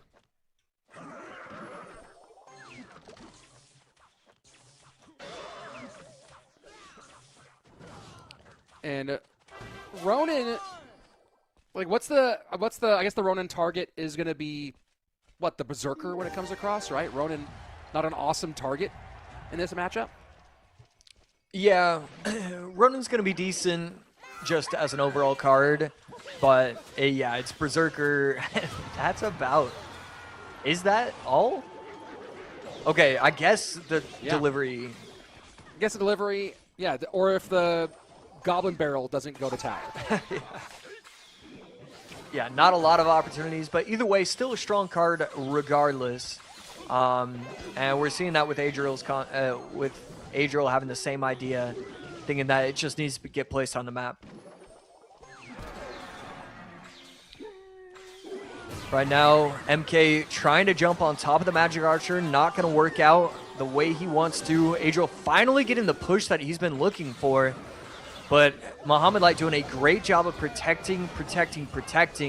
No chance of getting to these crown towers with a big push. And that's, again, an easy defense for Mo. Tons of damage from Muhammad Light, almost nothing for Adriel through these opening 3 minutes. And Mo, again, splits the lanes.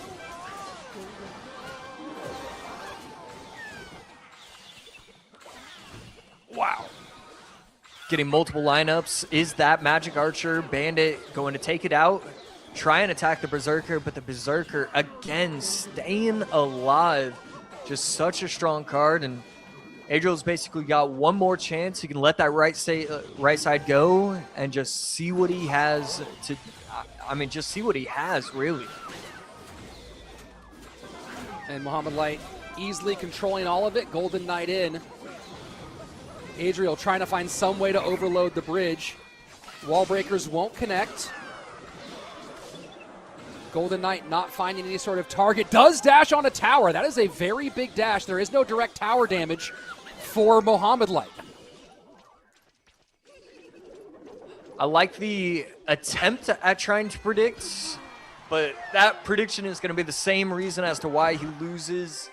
I think it's a fine opportunity if you're not really thinking that hard, But you know your opponent has 2 Elixir. You know your opponent has Berserker and Cycle. You can't afford to use the arrows right there. As much as I love it, it was an opportunity to reset in that moment. And now we have an opportunity to go to a game number 3, which is, of course, what this matchup deserves between Adriel and Mohamed Light. And they tend to go to game 3s pretty consistently, these two. Not a lot of sweeps one way or the other between the two of them. Let us know how you're doing. I know that this is one of the hardest matchups to predict. Most people probably picked Mohamed Light in this one. But if you're not already doing it, go ahead to esports.clashroyale.com or esports.supercell.com/Clash Royale. There we go. Boom. So that Perfect. you can play alongside with us and make your predictions, earn rewards throughout this competition, as this is just day 1 of 2 days here for our July monthly finals. Josh, let's take a look at the cards used before our game number 3 gets going. And what are you thinking as we look towards the deciding match?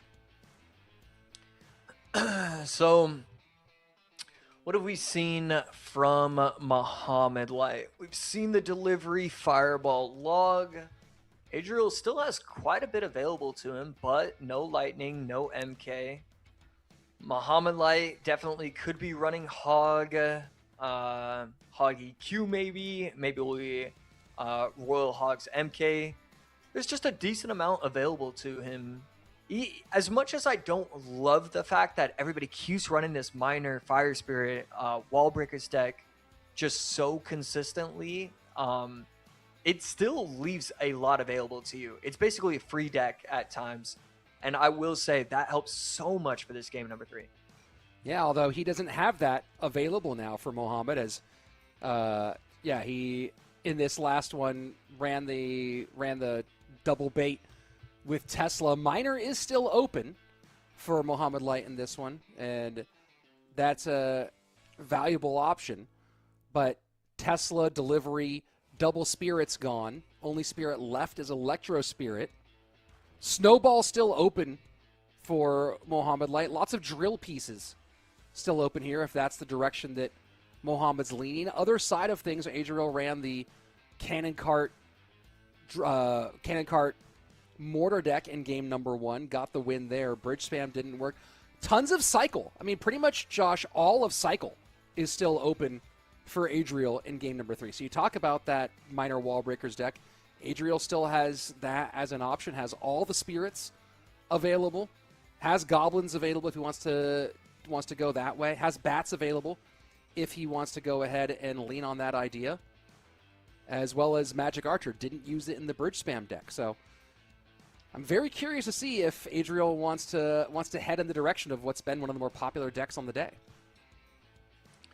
Yeah, knowing Adriel, he's always willing to run the fresh kind of deck once or twice. So I wouldn't even be shocked if we saw it again. It was really fun getting to see MK Battle Ram Bandit instead of what we're used to, the Tesla Magic Archer kind of decks. But yeah, I do expect him to go a little bit more tried and true, probably quick cycle. The thing with Adriel is that it's so fun watching him use all the different types of decks because he's so good with every deck. He's so consistent, well-versed with all sorts of interactions. So we always just want to see him try things new. But I think in game 3, he goes to something a little bit more commonplace. He had success with Royal Hogs, Dark Prince, Tesla against Pedro. He does not have Lightning open, which he ran in that deck. And it's Mohamed who goes to Royal Hogs. Wow. Fireball out, so go ahead and stack all the Fireball value right in the middle. Yeah, that's hilarious. Pretty cool recognition, and just something you might not see again for another couple years. That is, can't remember the last time I saw so many troops all in the same section. Archers split for Mohamed. So actually running a very similar look to what Adriel ran with the Tesla, running it with Bomb Tower instead, and with the Goblinstein. And first bowler of the day out of Adriel, not to mention the curse. Yeah, I mean, Bowler doing... I mean, he should put in a lot of work. And I'm trying to figure out what deck Adriel is just using in general. Right here, Bowler locking onto the wrong target. E-Spirit going to do a fantastic job. And so now Adriel is going to have to recognize when his opponent has E-Spirit in cycle, he cannot activate that ability. It is too easy for Molite to get these huge positive trades. The only bowler deck I see for Adriel before this is Hero Bowler Graveyard. Yeah. Didn't run the curse there. It is the Vines, though. Oh, it's the Vines. Yeah, Vines. My bad. So we could still see it. And I mean, Poison and Graveyard would make sense. But then you're not looking for any sort of tank whatsoever. I could see Giant Graveyard, though. Yeah. I mean, he ran the Bowler Giant Graveyard is exactly what he ran before. Ran it with the arrows instead of vines. And here we have it. Only catches one of the archers, but that's really the only thing he needed. He's only worried about the left side. Right here, Zappy's come down in time, just barely. They'll get taken out, but it's going to protect the tower from doing so. I love the 3-1 split out of the Piggies. Going to get some good value on the right-hand side. Lightning to clear off the archers and get tower damage.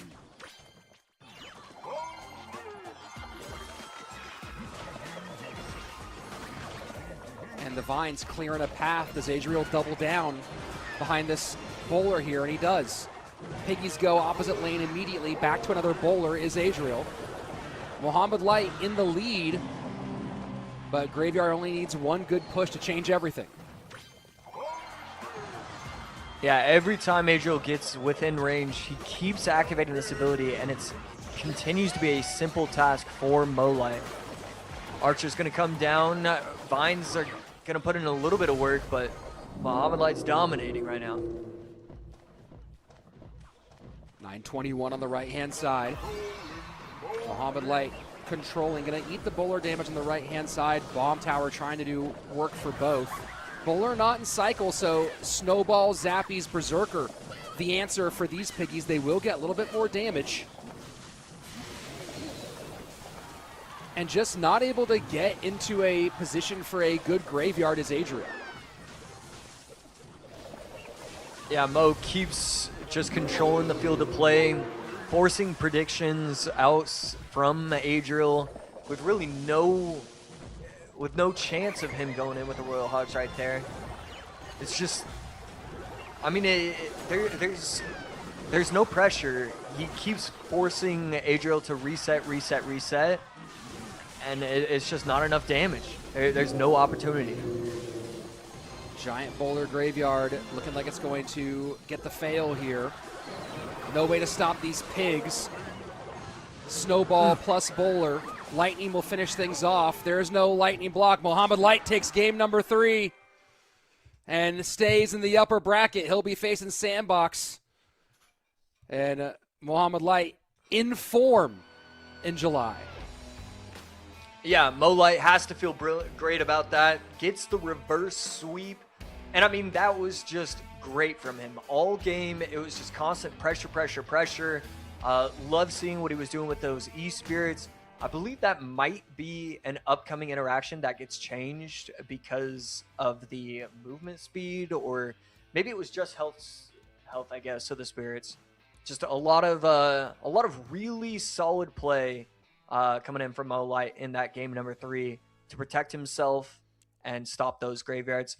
As we take a look at the overall decks that were played, game number 1, Adriel was able to start off strolling in with the Mortar Lightning. He's had a lot of success today. RG on the other side, the losing deck for Molite, and that has not had a lot of success today. But he went with a lot more natural, free-flowing gameplay for game number 2. Quick cycle, double bait, going against Adriel's MK plus Golden Knight, and that's where it started. That's where he started to get momentum. Game 2, he was able to win it. Game 3, he was able to win. And that puts him in the upper bracket semifinals tomorrow. Sandbox and Mohamed Light. So we are guaranteed to have a golden ticket winner in the upper bracket final. Does not mean they'll be in the grand final, but upper bracket final. Oh, no, actually, that will be. We'll have a in the upper bracket final for sure. Maybe we'll make one in the grand final. Then we are wasting no time directly into our next upper bracket matchup. Jors and Clown have already gotten going, so here we are. So upper bracket final will have a golden ticket winner, not necessarily in the overall grand final between Mo and Sandbox.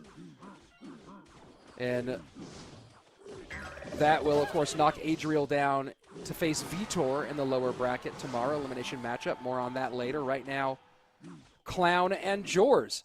Two guys who have never appeared at World Finals. One of them will be just a couple wins away from a golden ticket. Yeah, Clown really wanted to lock it up by the end of this month. He does not want to have to worry about, what could go wrong, because knowing Clown, it feels like it will go wrong. So really want to see him do well, get these last couple of victories, and get himself to these World Finals.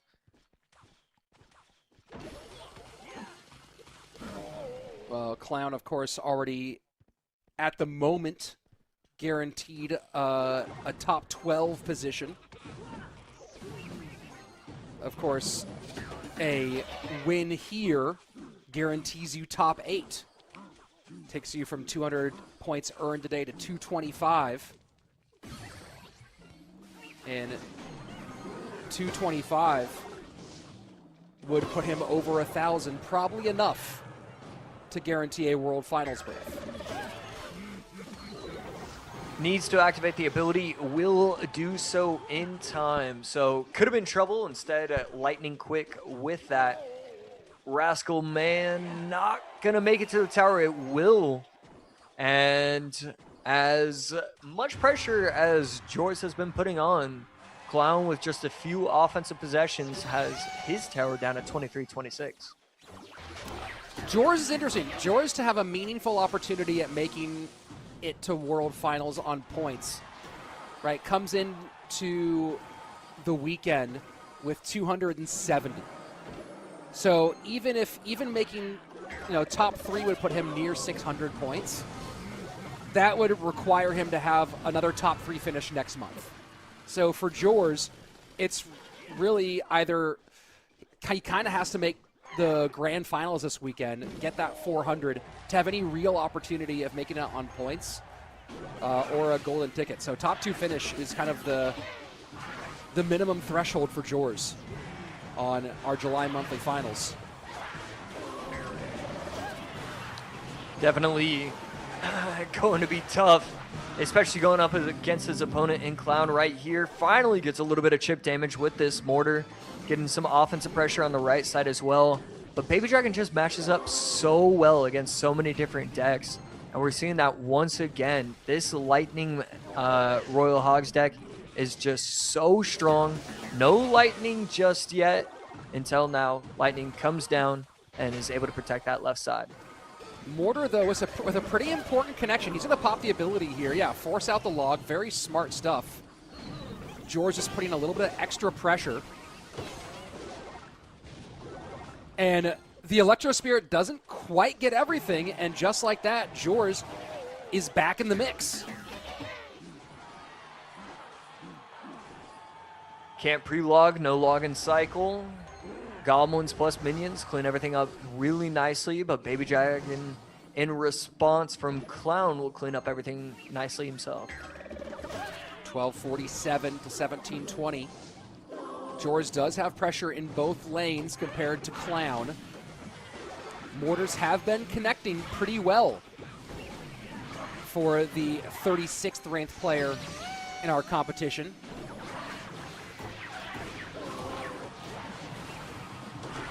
And Pigs plus Log will break through for a ton of damage as Clown extends the lead. 2 Baby Dragons on the board. Piggy's behind the Evo, and that's just absolutely unstoppable. Clown takes game number 1.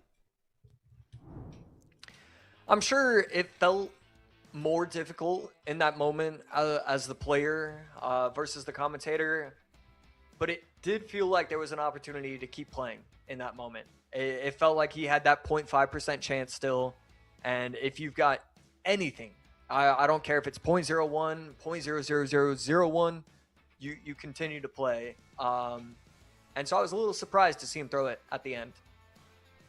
Yeah, it was kind of a tough one there, but you have to make that decision of, hey, is that 0.001 worth it, or is the mental reset here and is turning and focusing towards the next one? And we've seen that sometimes. I'm in your camp where I think you fight it out to the very end, but we've seen some players go, this is done.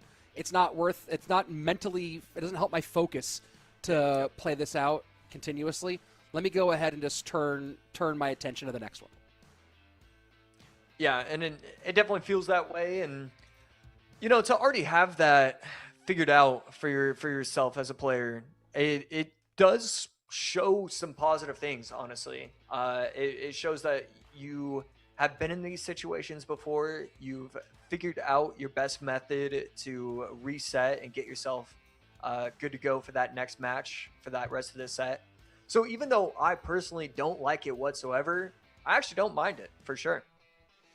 Well, game number 2 coming here in just a moment as these guys get their decks together. This is a pretty big one for Clown, right? The win for Clown puts him into that upper bracket semifinals, gets him a whole lot more points here, which is certainly massive, right? Certainly very, very important for him.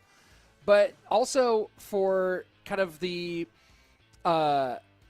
mental focus thing here too, right? Where you've been through it so many times, you've come close so many times, and you've always gone into the end of the season with the stress of needing to do more to get there. Getting to a point where he doesn't need that much more seems like one of those ones that will be a big win psychologically for Clown as we move into August, whether he wins this weekend or not.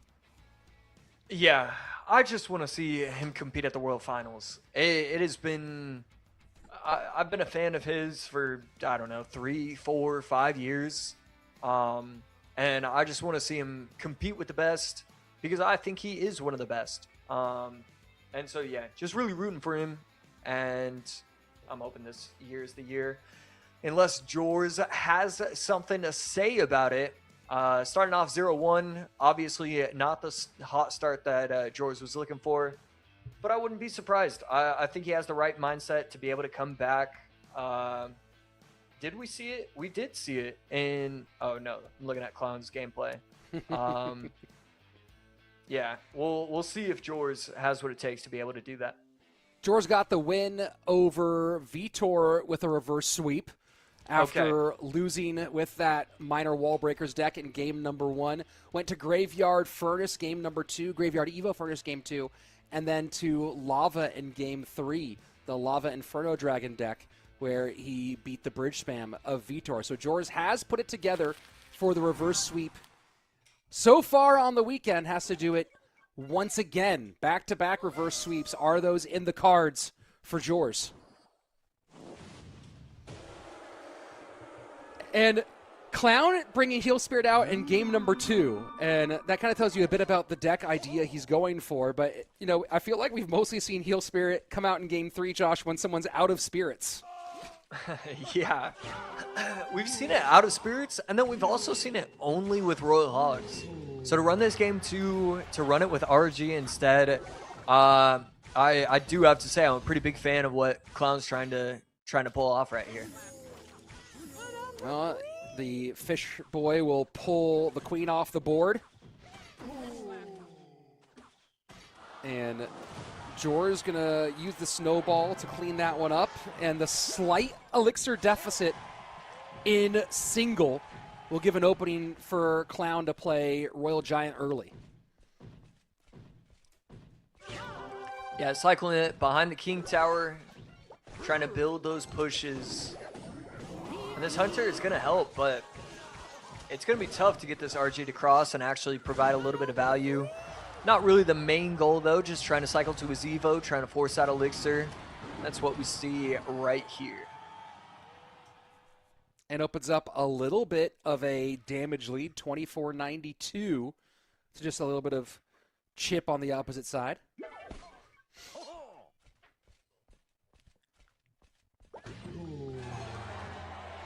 And Jor's just going to cycle in the back.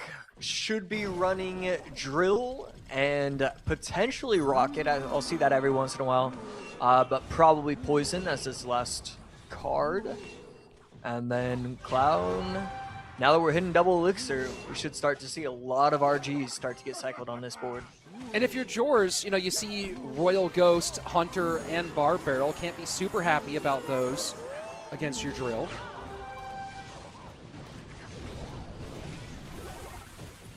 Evo Snowball resets everything.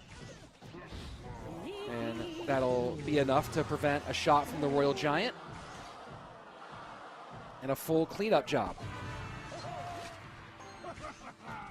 Yeah, great job right there. Evo Snowball, so strong, so powerful, able to clean everything up nicely. And the Clown finally feels like he's kind of figuring it out, going RG on the right lane, trying to get that double RG push happening. And the Evo Ghost shuts down the Drill. Now dual lane pressure. Queen goes to the right. The Evo Royal Giant to the left. Evo Ghost just filling the board right now. Royal Giant down. Drill has to come out defensively in its Evo form. Royal Giant, though, turns to the tower, and that is a ton of damage. Clown breaking this one wide open in sudden death. He might have it locked up already. Fireball down. Royal Giant going. GG, well played. Clown on to the upper bracket semis. I mean, brilliance coming in from Clown right there. A slight smile, nothing too crazy, but it's just all the setup. He knew that his opponent overextended. He goes in with the RG on the right side.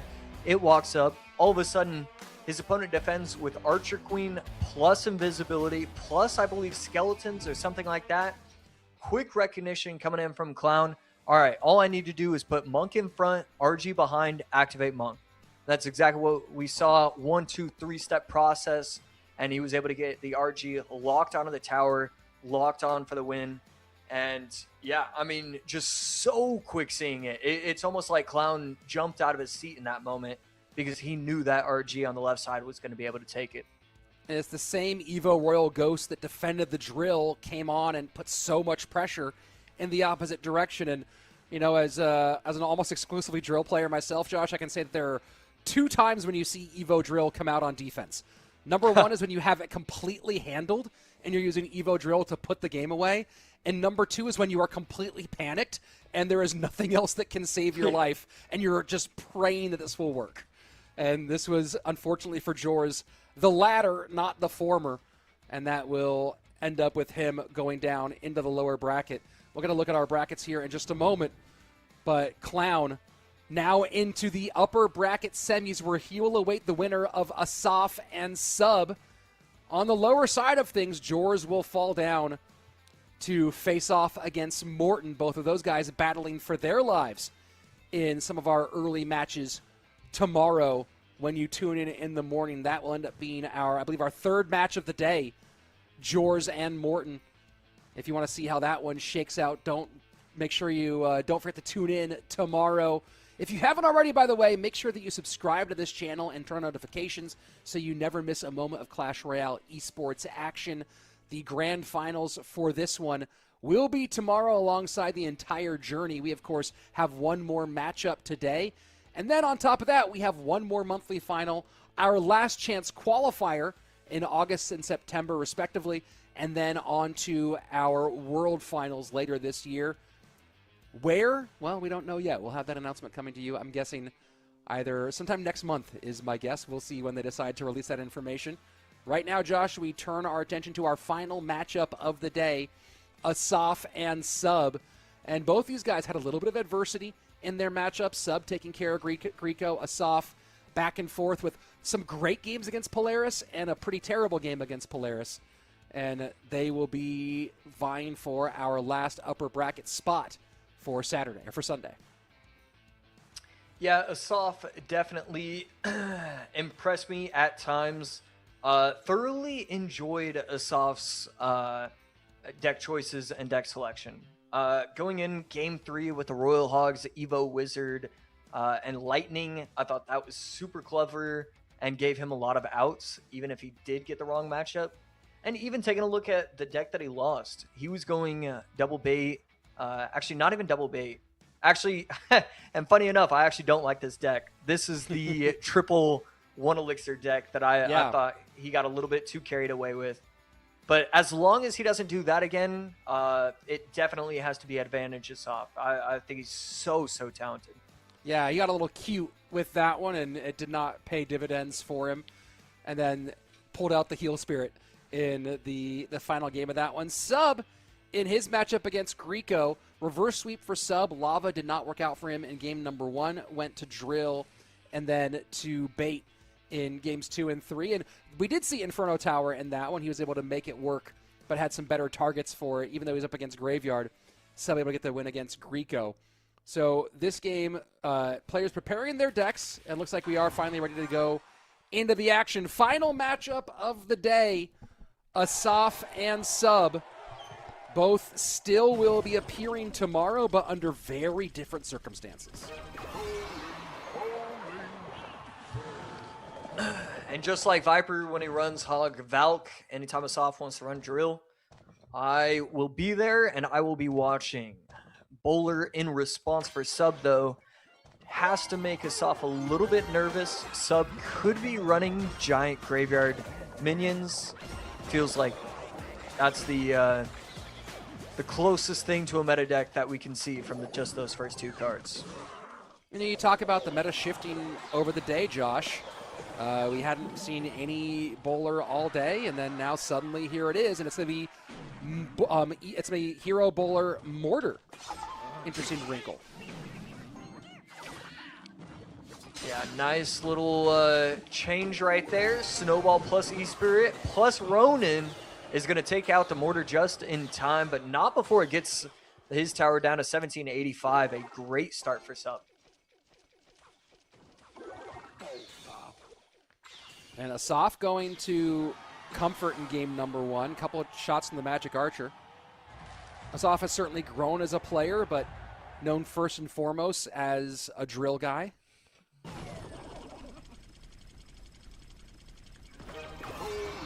Both of these players kind of struggling with activating the King Tower.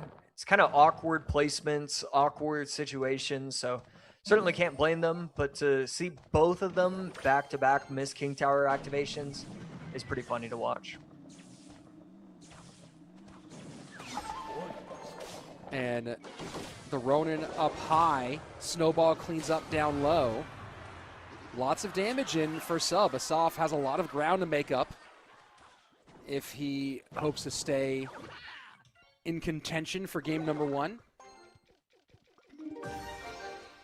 Yeah, and it's not just one side is heavily damaged, it's both sides.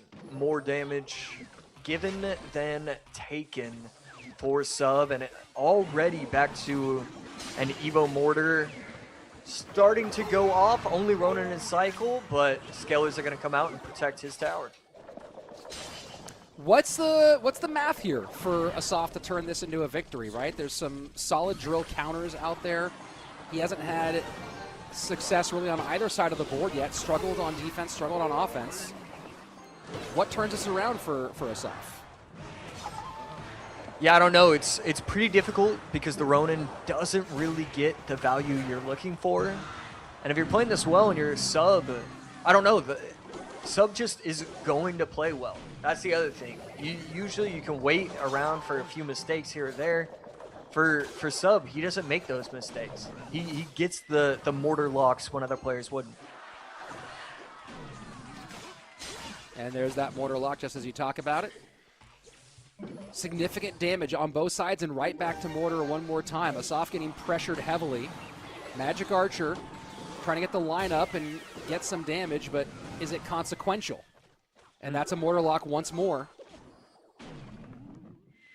Yeah, it's going to be another shot if he's not able to get it down. Tesla forced out at the bridge, though, and so Sub is more than happy with just allowing it to happen, allowing the Tesla to wither away. Because at this point, he doesn't need chip damage necessarily. He's looking to have the game end, so it doesn't matter that there's a Tesla kind of waiting to be woken up. And the mortar will retarget. Absolutely devastating for Asaf. Magic Archer trying to clean it up. But it's just between a rock, a hard place, and an even harder place. Almost gets the shot right there is the bowler. Left side down to 677. Fireball coming down to take care of the Magic Archer. Not before he gets 2 shots, but also not like Sub is worried. 30 seconds left. Skeletons get the first one. Ronan picks up the next mortar shot. Sub just needs a couple of clean moments. Asaf is going to have no opportunity to get back on offense here. Great performance by Sub. Never a doubt. Evo snowball in too little, too late. And Sub just shuts it down, says you are not getting some extra Magic Archer action there at the bridge. Game 1 Sub, and this has been sort of the story of Asaf. He's either looked brilliant or out of his element today. Yeah, and a lot of the credit has to go to Sub in that moment. Even that final interaction right there, getting the fireball into the ground, it doesn't hit anything. You don't want to give your opponent any momentum. Had he put down the Magic Archer, that fireball would have taken it out. It wouldn't have allowed him to practice the geometry. It's like in basketball, let's say I could jump high enough to knock it out of the air before the ball goes in the rim. Like, you don't allow your opponent to get practice shots. And that's kind of what he was doing in that moment. I actually really loved that. In that moment, you already have the game locked up. You're still thinking, how do I get in my opponent's head? I think that's great from Sub. And now the question is, can Asaf get that head right here? We saw him do a good job of it in his previous matchup where he didn't look good in game number 2 and then was able to get it back into contention in game number 3. Here we are with the first game advantage for Sub, who already put together one reverse sweep on his side. Sub's a little different of a math problem for Asaf than Polaris, though. You're talking about 2 completely different classes of player. Polaris, anytime you're able to make it into top positions on ladder, on ranked, you're already better than 99% of people who play in the game. But it's that 99.999 repeating that we're talking about when you look at a guy like Sub versus Polaris. And it's, again, a very different prospect in front of Asaf here than in his last matchup. Yeah, I mean, because there's probably multiple ways to look at every single game. And Sub just matches up well in every single facet. He doesn't get really all that nervous. There's no nervousness going against Asaf because Sub has competed against him 1,000 times. His deck selection is incredible. He's got an incredible coach. I don't know. There's such a big reason as to why Sub is so consistent, and that's because he doesn't overlook any sort of thing. And really, when you look at Asaf, every once in a while you're thinking, all right, is he overlooking this area of the game? Is he not practicing enough? Does he have enough decks prepared? And you never have to wonder about that with Sub. Well, they are working on those final decks. Asaf has already gone to the well here of his comfort. And that's, I think, maybe the hardest part to think about, too, is Asaf having the drill out and having lost with what he's best for, what he's best with in game number 1. That's also a kind of a bit of a psychological impact. They're going, hey, I was playing this to get the game number 1 locked, and here I am in trouble. Yeah, absolutely. You always want to make sure. That's why I've always thought it was best for one tricks to use it game 2 or game 3. It doesn't matter which one between those two, as long as you use it. I think it's even okay with using it game 3. But using it game 1, using your best stuff, you lose so much momentum. It feels like you're losing power when you use your one trick and losing game number 1. So here we go. Game number 2, Sub with match point. He goes wall breakers behind.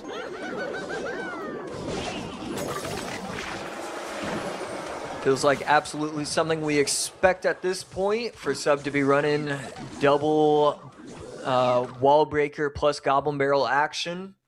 Soft on the other side, going to be running Vines. We saw it struggle recently, but it's definitely one of those better cards.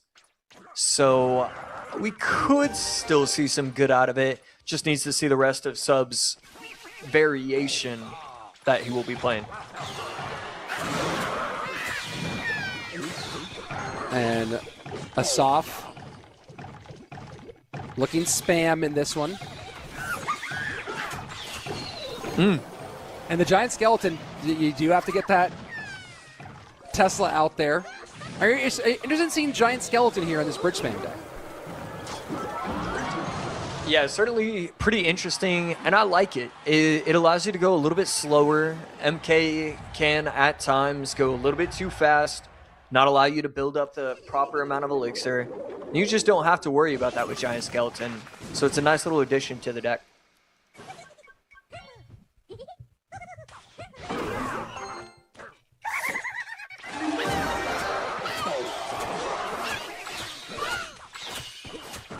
Right here, a lot on defense, and it's going to be able to get that done very easily. Hero Wizard out, plus the help of the arrows is going to be able to take on everything.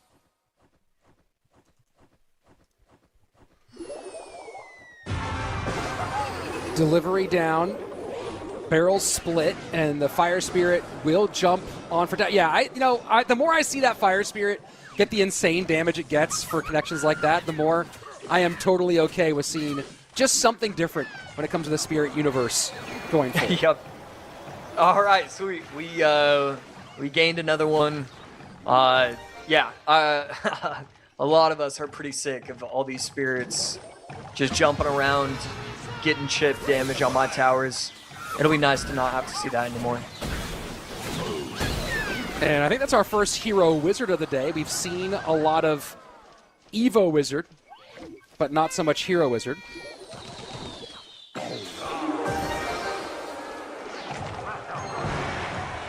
You know, these Magic Archers, even though they're only one shot, and they might be two shots, it feels like it's adding up because Asaf just has not gotten a shot. He's gotten 106 HP worth of damage on top of Sub's tower. There's just nothing that he's doing makes me expect greatness, but obviously as the game goes on, we'll see things change. And just like that, more chip damage on Sub's tower. Well, and again, this is one of the interesting things about bridge spam in a bait matchup, Josh. And at least this is from my perspective. I don't play bait at all. I play bridge spam on occasion. But when you don't have a really clear bridge fight to win, when everything you do comes defensively at the bottom of the board rather than at the middle of the board, it feels like you don't have as much opportunity for that overwhelm sellout moment. Yeah, I would definitely agree. I don't know. It feels like right now Asaf can't put together anything. The Hero Wizard plus the Vines are two cards that maybe they don't synergize all that well with because there's just not enough pressure, not enough offense. And I think that's really starting to hurt Asaf.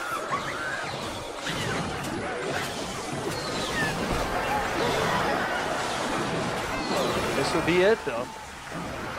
This is an opportunity here. Mother Witch does clear a little bit, and it does connect. Battle Ram connects, and there's damage on the left-hand side as well. Suddenly, Asaf has turned this around in the final seconds. Leads in both lanes. Can he stop what's coming down the lane right now? Has to stop this other wall breaker, and he does. 12-13. Asaf goes Vines left-hand lane. Has to save arrows for defense, and he does. Wow. And what a shocker. Asaf, in the last moments, gets the overwhelm with bridge spam, dual lane pressure, and sends us to one more game on this beautiful Saturday of Clash Royale. Yeah, it looked like Sub was still doing the math even though the tower was gone. And just all of a sudden, after dominating the first 4 minutes and 40 seconds, That's the thing with these kind of bridge spam decks. And that's why it's hard to even really talk about it during the game. Because you're waiting for that one mistake. You're waiting for the one situation that hasn't occurred all game to happen. And that's exactly what happened. He finally was able to get the battle rams to the tower, had to force out the delivery on the right side, even though the left side still had pressure. And the right side still had more pressure because then he had to overextend on the left. So a lot going on, and Asaf has nobody to thank but himself for figuring it out in those final moments. So we end our day with a Game 3, deciding who will stay in the upper bracket and have a much clearer, cleaner path to a grand final and potentially a golden ticket, and who will drop down and have to fight for their lives starting from their very first game tomorrow until they either leave or win this competition. Let's take a look at the situation for game number 3.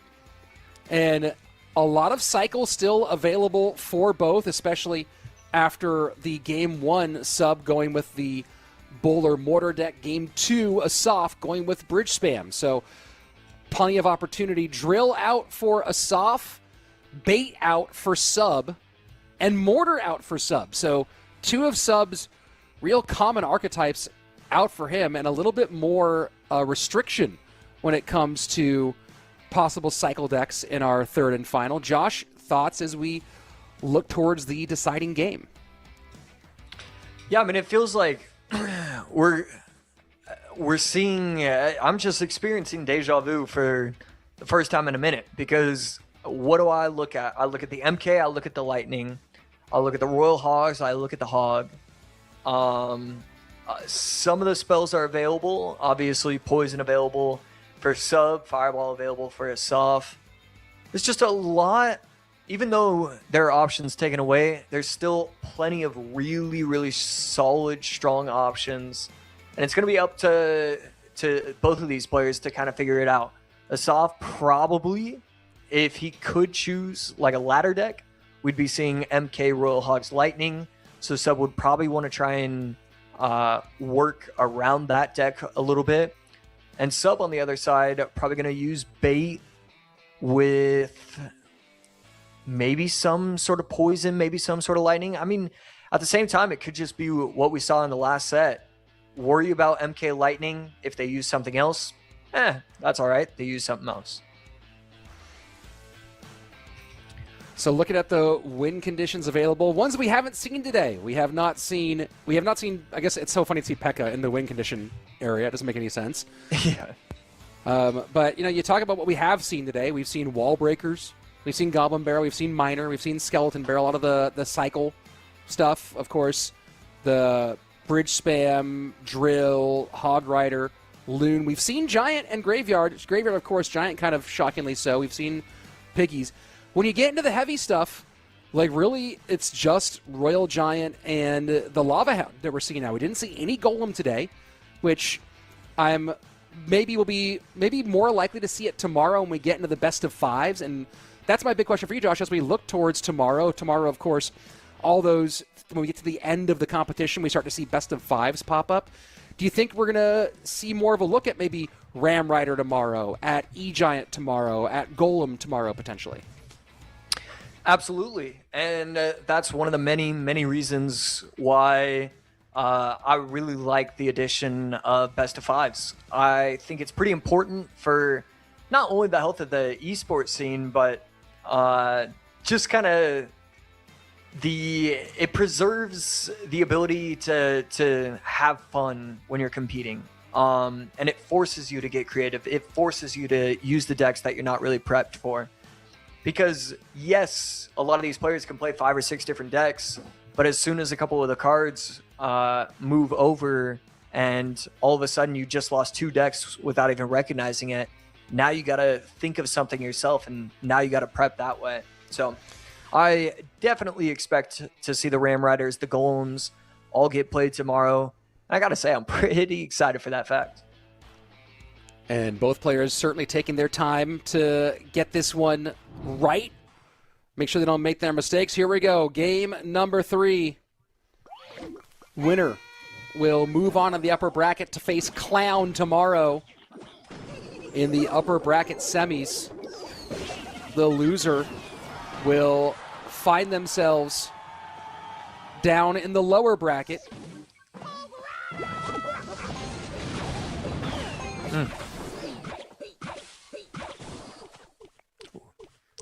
Okay, so almost insane right there. I thought for a second the Firecracker was going to take that shot and the Dark Goblin was going to run away. But even after missing that Fireball, solid enough defense from Asaf, and now he's ready for it. Now he's prepped.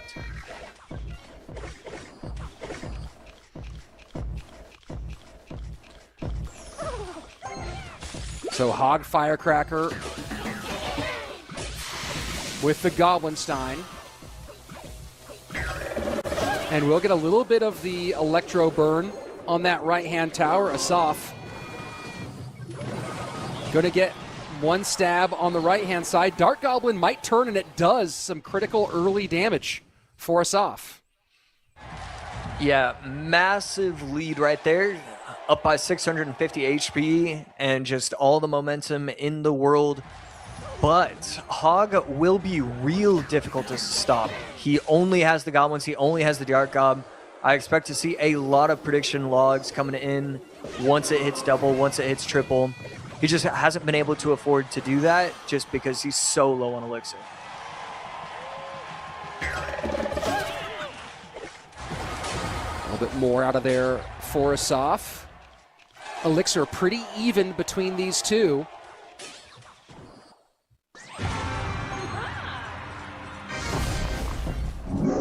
An immediate response.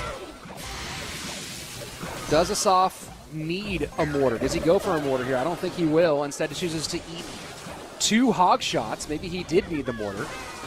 Not the mortar, sorry, he has the Goblin Barrel. My mistake. End of the day, brain fart. And right here, Firecracker cleans up everything real nicely. Fireball out on defense.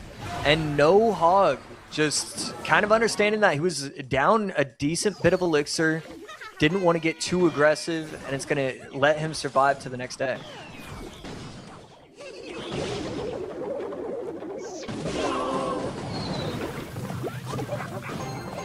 I mean, this just feels like a 100-0 matchup for Sub. It feels like this is the exact deck he was predicting and the exact deck he was ready for. There's just no response. There's nothing to stop the Hog. You have to just hope that you can DPS it down every single time.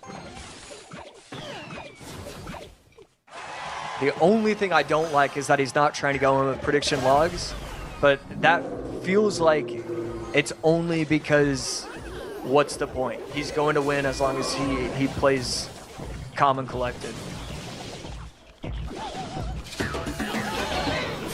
And this monster is just such a huge problem, too. You talk about the Hog Rider being the primary win condition, but this monster just requires so much focus as it lumbers towards the tower.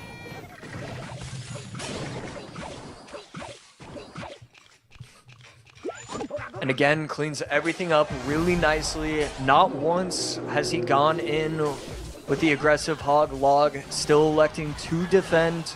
This is a lot of chip damage to be given up. And now we see it. We see that prediction log. We see the ability popped and gets the tower down to 794. Asaf trying to sell out here. And he's going to get a pretty big connection. He needs to stop this Hog. Evo Valk trying to hold on. Evo Valk will hold on a little bit. Will it stop the Hog all the way? And the monster ends up betraying Sub.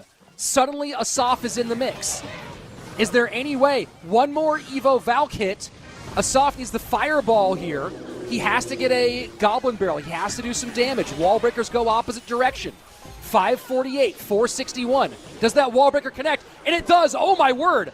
Log to stop. Hog. Fireball. Hog is in. Fireball does it. Oh. Asaf. Unbelievable. What a performance from Asaf against all odds in a brutal situation.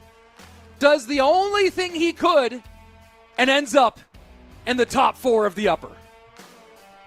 I mean, I don't even know how that happened.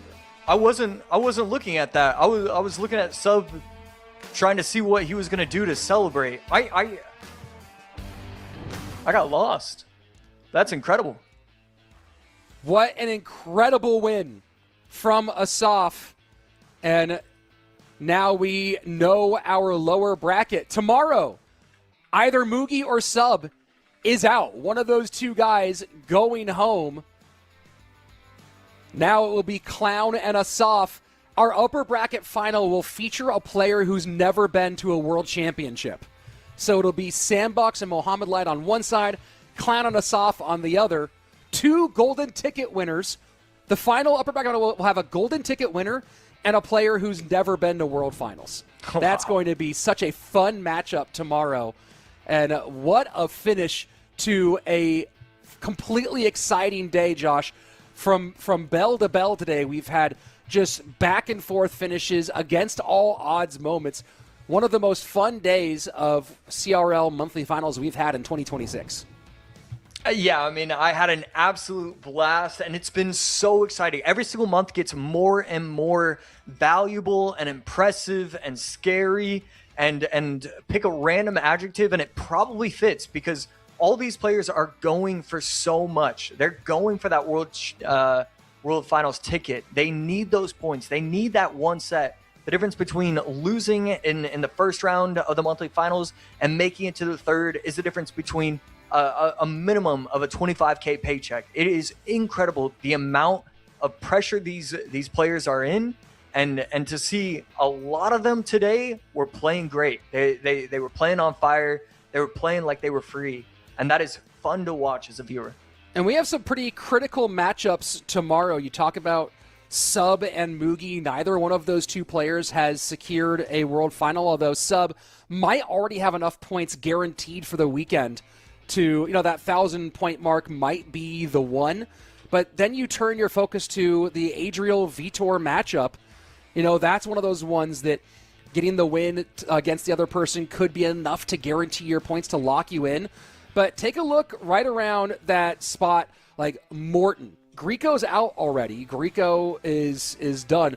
Morton and Asaf both, those guys who are chasing that spot, chasing that World Finals berth. Of course, both of them still in the hunt for a golden ticket, but the points that they could lock in with some extra wins tomorrow, if you can guarantee yourself some of those top finishes. Morton guaranteed top 12, so you can already add 200 points to him right now. Asaf guaranteed now a top 8, you can add 225, but one more win puts him where he's guaranteeing himself even higher than that, where he's in that top 3 position, in that top 3 position, and that is a huge difference for your World Finals hopes. Yeah, so much pressure on all of this. Oh, man, it never gets old. I love Clash Royale. I love competing. I love monthly finals. I love the World Finals. Once it hits that, really, I think I'm getting a little too excited in July. But once we hit August, that's when it really starts to heat up. And it's going to be a lot of fun. We have this monthly finals next month, the LCQs. We're getting a lot of Clash, and I cannot complain. No, me neither. Of course, you have the joy of being here tomorrow for our grand final and the rest of our top 12. It's been a blast today. If you haven't yet and you're watching right now, subscribe to the channel, hit the bell for notifications so you don't miss a moment of the Clash Royale League action. We have our culmination of July tomorrow, and then, of course, one more monthly final in August, our LCQ and our World Championship, the CRL World Finals later this year. For my friend Joshua Sharon, I'm Rich Slayton on behalf of everybody here at CRL. Thanks for watching. We'll see you here tomorrow for the conclusion of our July monthly finals.